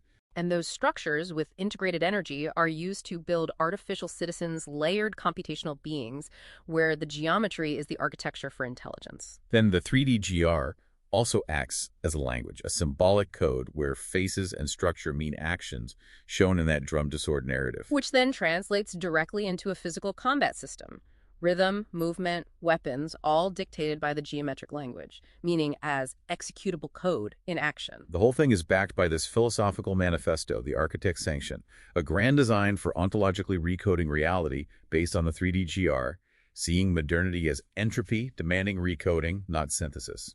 And this huge framework is embodied in User Story, a planeswalker operating across dimensions whose existence and gear are rooted in the 3D GR geometry. And finally, we meet Theodora, and it all culminates in this intense, direct challenge from user to you, the listener, to face your own potential and purpose within this system. It's just a profoundly interconnected system presented here. Geometry as energy, structure, computation, meaning, action, and potentially the basis for a whole new reality enacted by a multidimensional being. Truly unique source material. Absolutely unique. So, as we wrap up this deep dive, here's something to chew on, drawn right from the heart of these sources. They propose a universe where geometry is the base lexicon encoding everything, where meaning is executable code, and reality itself can undergo a deliberate geometric syntactic orchestration. User presents this as necessary as ascent, a cure for stagnation. So ponder this. If reality could be fundamentally recoded based on a geometric shape, what space does that leave for the kind of messy, unpredictable creativity or freedom that the source dismisses as mere semantic anarchy? Okay, let's jump right in. We're tackling something pretty unusual today, starting with this image. A fractured world. A shape turning within it. That shape is the focus, right? The three-dimensional golden rhombus, or 3D GR. Exactly. You sent over a whole stack of sources, and our mission here is to, well, dig through them and figure out what this 3D GR is all about, because it seems to show up in some really different places. It really does. I mean, we've got stuff that reads like a personal manifesto almost, side by side with technical specs for batteries, manufacturing notes. Symbolism, weapons talk, philosophy, all linked to this figure called User and the 3D GR. It's a lot. Yeah. So the plan is to kind of cut through that complexity. We want to give you, the listener, the core insights, the quick take on what this thing actually is and why it seems so significant in all these different contexts. Think of it as the highlight reel, the stuff you really need to know. Right. So where do we start? The sources get pretty specific about the geometry itself, don't they? They do. It all begins with the flat 2D version, the golden rhombus. Specific angles, 120 degrees and 60 degrees.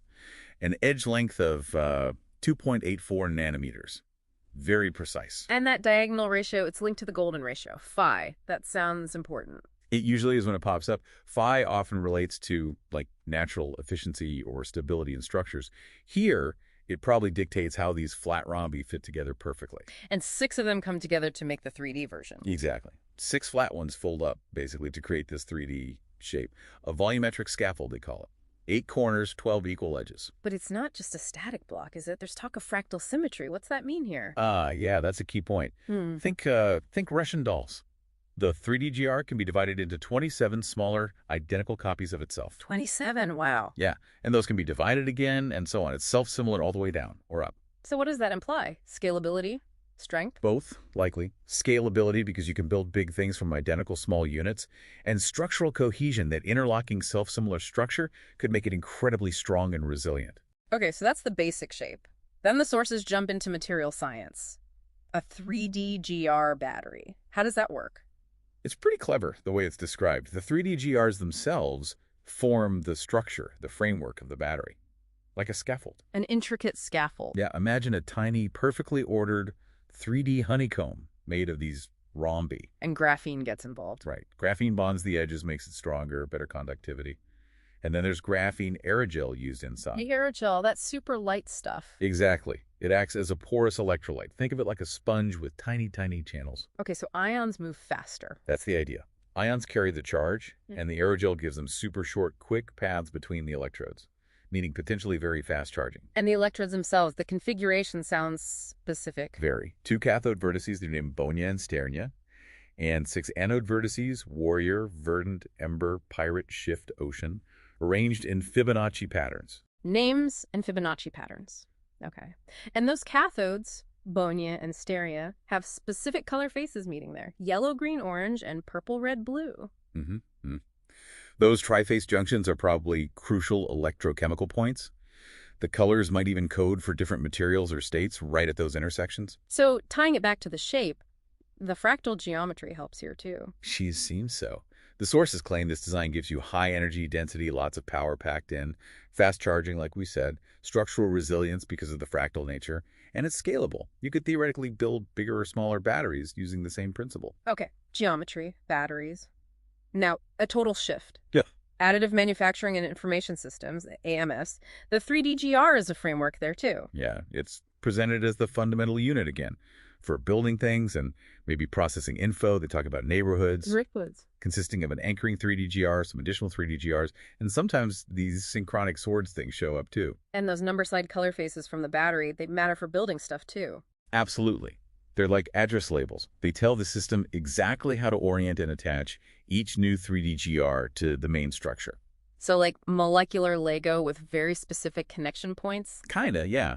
And the connections follow rules based on phi, the golden ratio again. Yeah. That lets them build up complex, ordered structures.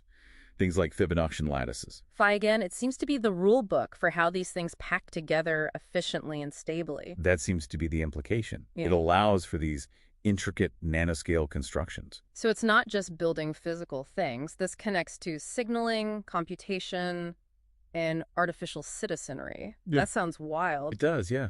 How do you get from a shape to an artificial being? Right. Well, the sources describe these machine units built around the 3D-GR. There's a layered structure. Layered. Yeah. A central radiation core that's one 3D-GR plus 26 others around it. Supposedly emits computational output. 27 again, like the fractal division. Exactly. Then around that core is the interacting body, those 26 surrounding 3D-GRs doing parallel processing. And then 54 dendritic arms for communication between units. 54. Any idea why that number? Possibly related to the faces or edges of the combined 27-unit structure. It's not explicitly stated, but the numbers seem deliberate, linked back to the core geometry. So an artificial citizen is basically a collection of these 3DGR-based machine units. That's the picture painted. Modular fractal beings. Integrated energy from the battery concept, structure from the geometry, and computation built right in. The fractal part would make them robust, maybe adaptable? You'd think so, yeah. Resilient by design. But then there's another sharp turn in the sources. Weaponry. Yeah, this came out of left field. User's context, they call it. We're talking synchronic swords. Tempo and rhythm. Described as mirrored edge 3D-GR S-stocks, incorporating all 6 of those face color number attributes. And something called scathe. A 3D-GR pommel grip blade arrow uses 5 face attributes, and even a bladed bow for someone named Kath using a central 3D-GR nook. How is the shape being used in weapons, just structurally? It seems like it's both structural stability and maybe something more. The colors and numbers on the swords might signify different functions, maybe attack modes or something. An anchoring 3DGR heart bound to user's chest. Yeah, specifically the purple 7 bottom face. It acts as a fixed point. Strikes go forward from it, blocks move backward towards it. So it anchors the whole fighting style, a geometric center point for combat. It really seems that way, like the core of all movement, offense, and defense, pivoting around that point. Fascinating. And weird. But it doesn't stop at physical stuff. It's also a language, a symbol system. Right. User apparently sees the 3D-GR as the base lexicon, the foundation for recoding society somehow. Wow. The faces themselves get assigned meanings. Yellow means lunge or strike. Red, clockwise rotation. Blue, anti-rotary. Purple is ground or stabilize. So the shape's components are the language elements. You see them in a diagram of the rhombic tiling, called a sigil of sacred recurrence. It's loaded with symbolic weight numbers, angles, all meaning something. Okay, so where did all this come from? The sources mention the Yankees' homecoming as a kind of origin story. Yeah, that seems pivotal. User apparently has this moment of recognition, sees the 3D-GR as this 7-sealed scroll from the Book of Revelation. Whoa, okay. Big connection. Yeah. Links it to spirituality, fractals, even constellations. And this kicks off a whole chain of related ideas. Like the drum triangle. What's that? It's described as a geometric interface, not a physical drum, more mental or gestural. 3 points, number pairs, used to model rhythm and language. How do you model language with the gestures on a triangle? Right hand is rhythm, left hand is tempo. Strikes on the triangle points are syllables. A sequence of 30 syllables makes a linguistic glyph. It's mapping sound and time onto geometry. 30 syllables. That number sounds specific too. It probably relates back somehow. Then comes the alphabet code. Syllables are points, words are dances across the triangle. Verses become symbols. Language encoded rhythmically and spatially. Okay, building layers here. Yep. And then the Seraphian singing style. Right. Very structured. 3 concepts per line, 3 lines per verse, 7 verses per song. Comes out to 63 conceptual units total. 63. Any relation to the 3DGR structure? All the faces and edges, maybe? Could be. The numbers always seem intentional. Then there's a physical object, the 6-inch 3DGR, used like a metronome. A metronome. Yeah. Held in the hand, thumbs clicking the color number, faces in time. Becomes a clock of speech, they call it. And this physical metronome gets split. Mentally, yeah. A bifurcation.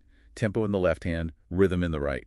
Like dual drumsticks or wands. Which then become the swords, rhythm and tempo. Exactly. The hilts are mirrored 3DGRs. The blades represent encoded behaviors. Strike, bind, block driven by that alphabet code. Lets user apparently sing and fight simultaneously. Wow. That's a lot. The 3DGR is the key to this whole integrated system of thought, language, action. It seems to be the linchpin for all of it. And that leads into the plan of correspondence. Part of the seraphic singing style. Yeah. It lays out 30 specific terms, gives them rhetorical counterparts, and presents 3 core syllogisms. Like a philosophical or logical framework built on this system. Can you give an example of a term? Sure. Temporality is paired with rhetorical time. Truth with shared rhetoric. It's like defining abstract concepts within this specific 3DGR-derived worldview. And the syllogisms. They build arguments connecting sets of 3 concepts, like temporality links to heaven and earth, enlightenment links to conquest and understanding. It's trying to map out a whole system of belief and logic. Which feeds into the architect's sanction. User as architect, 3DGR as the tool for a grand design. Pretty much. Aiming for societal evolution towards something called paragonhood. And biofexury labs. Creating those artificial citizens. Guided by the 3DGR's wisdom, yeah. And the plan involves gaining power, mayor, president, to spread this vision using the plan of correspondence. So imbue everything with meaning derived from the 3DGR, the base lexicon, a total societal overhaul. A very ambitious goal, yes. Reshaping reality based on these principles, with user as the driving force, the beacon in the storm. And it gets even bigger. User as a planeswalker. The 3DGR in a multiverse. Yeah, that Chapter 0 section talks about user achieving something in one reality, then essentially reappearing in a new universe. Still connected to the 3DGR. Seems so. Via the aware armor friend, lattice-bound Rombi and Scathe reappears too. Yeah. Suggests the 3DGR isn't just tied to one reality. And this character, Megra, recognizes user as a planeswalker in a city built on 3DGR principles. Right. It reinforces the idea that maybe this geometry has some kind of universal significance transcending individual worlds. Okay, lastly, these quotables from the Wild Fringes. User and Theodora, this sounds more personal, more direct. It is. Lots of forceful statements from user about destiny, power, challenge, Zion. And then Theodore's actions. Blessing someone's third eye. Yeah. Illuminating it, awakening it. Sounds like triggering insight or transformation. Exactly. Lots of intense imagery, storms, fire, confronting potential, the throne of Zion, user pushing someone toward self-discovery and commitment. And user describes Theodora's eyes as a tempest, a force. She seems incredibly influential in this narrative. Definitely. And there are these descriptions of user acting physically dominant, like a gorilla, like a lion. Very primal. Plus those bracketed notes about Theodora giving visions, divine reckoning, confronting darkness, seeking redemption, and this recurring theme of gaining, holding, and leaving Zion with virtue. It adds a layer of intense, almost mystical struggle and purpose to the whole thing. So, okay, stepping back from all these different threads, what's the big picture? Well, it's clear the 3DGR isn't just a shape they found interesting. It's presented as absolutely fundamental. Foundational, yeah. It connects, energy storage, advanced manufacturing, artificial intelligence concepts, weaponry, a whole new symbolic language, combat styles, even metaphysics and multiversal travel. It's kind of the Rosetta Stone for users' entire system, isn't it? Yeah. The key to personal power, creating new life, reshaping society, maybe even navigating reality itself. It really is one of those moments where you see the connections, how this one fairly simple geometric idea is the root of so many different, seemingly unrelated things described in these sources. It definitely makes you stop and think. So maybe the final thought to leave you, our listener, with is this. What if a basic geometric shape could be the foundation for such wildly different applications? Does that hint at deeper patterns in how things work, patterns we don't normally see? Yeah, like, are there other simple forms out there holding secrets we haven't unlocked? And could this whole idea of a base lexicon for reality, something user seems to take literally, could it be more than just a metaphor? Something to chew on.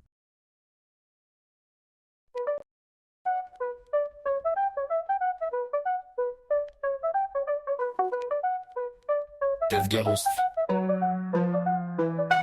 One geometry and form core structure. A 3D scaffold formed by 6 golden rhombi. Each face has edges of 284 nm. Diagonals 284 nm. Run at 2. Angles 1 and run at 2. Angles 1 and run at 2. Angles 1 and run at 2. On at 2. On at 2. Angles 1 and run at 2. Angles 1 and run at 2. 84 nm. Run at 2. Angles 1 and run inverted 60 pivotal faces. 6 number side color faces. The rhombi. Head front right clockwise. Blue front left anti-rotary. Purple bottom ground stabilized. Orange back right anti-rotary. Green back left clockwise. Zoo fractal symmetry. Each 3D jar is recursively divisible into 27 self-similar 3D jars for scalable fabrication and structural cohesion. 3 material integration. Graphene bonds. Reinforcement across all edges improves conductivity and durability. Graphene aerogel high density porous electrolyte for ion transport without electron flow. For electrochemical configuration. Cathodes. Yellow 9-8. Purple 7-2-3. Anode 6 vertices. Arranged Fibonacci pattern triads. Warrior 1-2-3. Verdant 1-9. Ember. Pirate. Shift. Motion.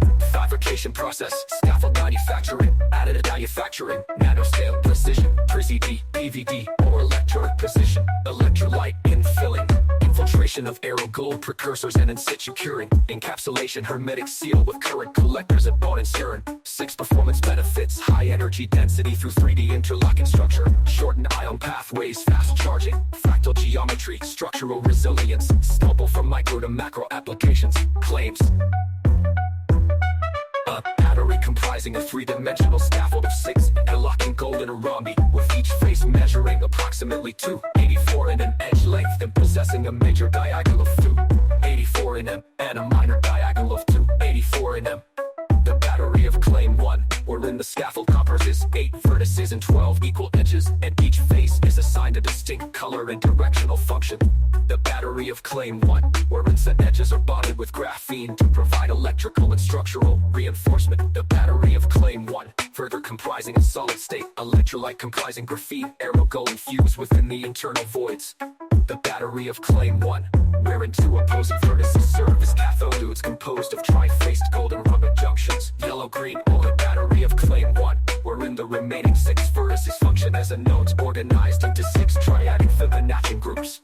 The battery of claim 1, wherein the scaffold permits recursive subdivision into 27 smaller 3D jar units, each maintaining proportional geometry and function. The battery of claim 1, wherein the internal face surfaces are conformally coated with electrode active materials using chemical or physical vapor deposition techniques. The battery of claim 1, wherein the design maximizes surface area to volume ratio and reduces internal resistance, improving charge, discharge, efficiency.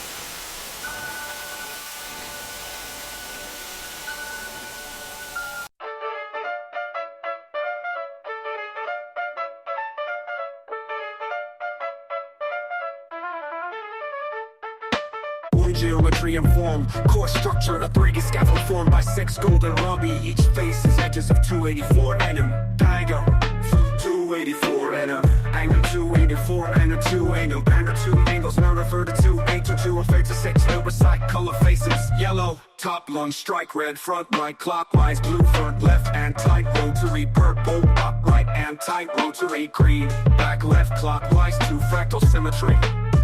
Each 3D GR is recursively divisible into 27 self-similar 3D GRs for scalable fabrication and structural cohesion, 3 material integration.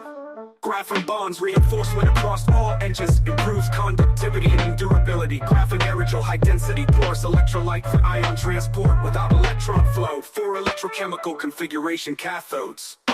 Yellow, stellar third, 6 vertices arranged in Fibonacci pattern triads. Warrior, 1, 2, verdants, 1, 9, ember, pirate, 8, 2, 7, shift, 8, 9, ocean, 9, fabrication process, scaffold manufacturing, additive manufacturing, electro deposition, CVD, PVD, or electro position, electrolyte infilling, infiltration of aerable precursors and in situ curing, encapsulation, hermetic seal with current collectors at bow and its stern. 6 performance benefits: high energy density through 3D interlocking structure, shortened ion pathways, fast charging, fractal geometry, structural resilience, scalable from micro to macro applications. Claims: a battery comprising a 3-dimensional scaffold of 6 interlocking golden rhombi, with each face measuring approximately 284 nm in edge length and possessing a major diagonal of 284 nm and a minor diagonal of 284 nm. The battery of claim 1, wherein the scaffold comprises 8 vertices and 12 equal edges, and each face is assigned a distinct color and directional function. The battery of claim 1, wherein said edges are bonded with graphene to provide electrical and structural reinforcement.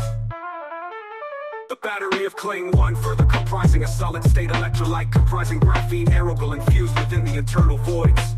The battery of claim 1, wherein 2 opposing vertices serve as cathodes composed of tri-phase golden rhombic junctions. Battery of claim 1, wherein the remaining 6 vertices function as a nodes organized into 6 triadic Fibonaccian groups. The battery of claim 1, wherein the scaffold permits recursive subdivision into 27 smaller 3D-GR units, each maintaining proportional geometry and function. The battery of claim 1, wherein the internal face surfaces are conformally coated with electrode-active materials using chemical or physical vapor deposition techniques. The battery of claim 1, wherein the design maximizes surface area to volume ratio and reduces internal resistance, improving discharge efficiency.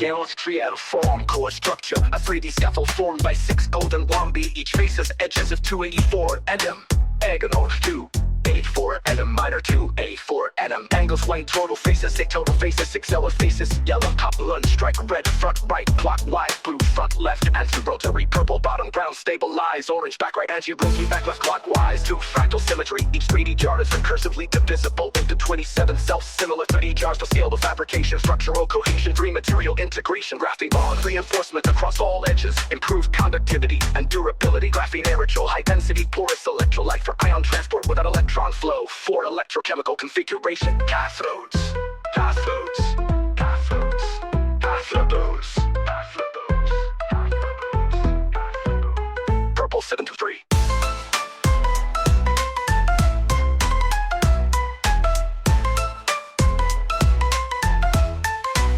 Anodes, 6 vertices arranged in Fibonacci pattern triads. Warrior, 1, 2, 3, ember, 1, pirate, in shift, shift, advent 3, 5 fabrication process, scaffold manufacturing, additive manufacturing, electrode deposition, CVD, PVD, or electrode deposition, electrolyte infilling, infiltration of aerogol precursors and in situ curing, encapsulation, hermetic seal with current collectors at bong and stern, 6 performance benefits, high energy density through 3D interlocking structure, shortened ion pathways, fast charging, fractal geometry, structural resilience, scalable from micro to macro applications. Claims: a battery comprising a 3-dimensional scaffold of 6 interlocking golden rhombi, with each face measuring approximately 284 nm in edge length and possessing a major diagonal of 284 nm and a minor diagonal of 284 nm.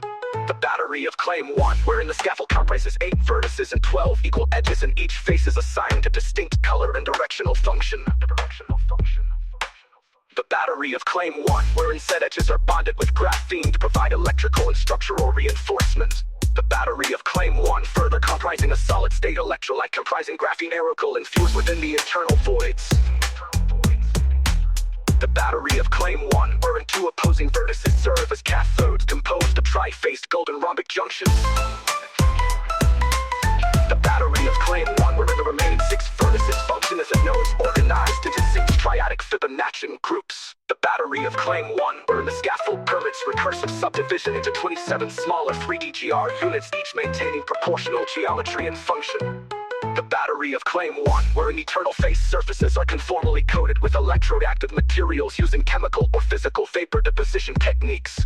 The battery of Claim 1, wherein the design maximizes surface area to volume ratio and reduces internal resistance, improving charge, discharge, efficiency.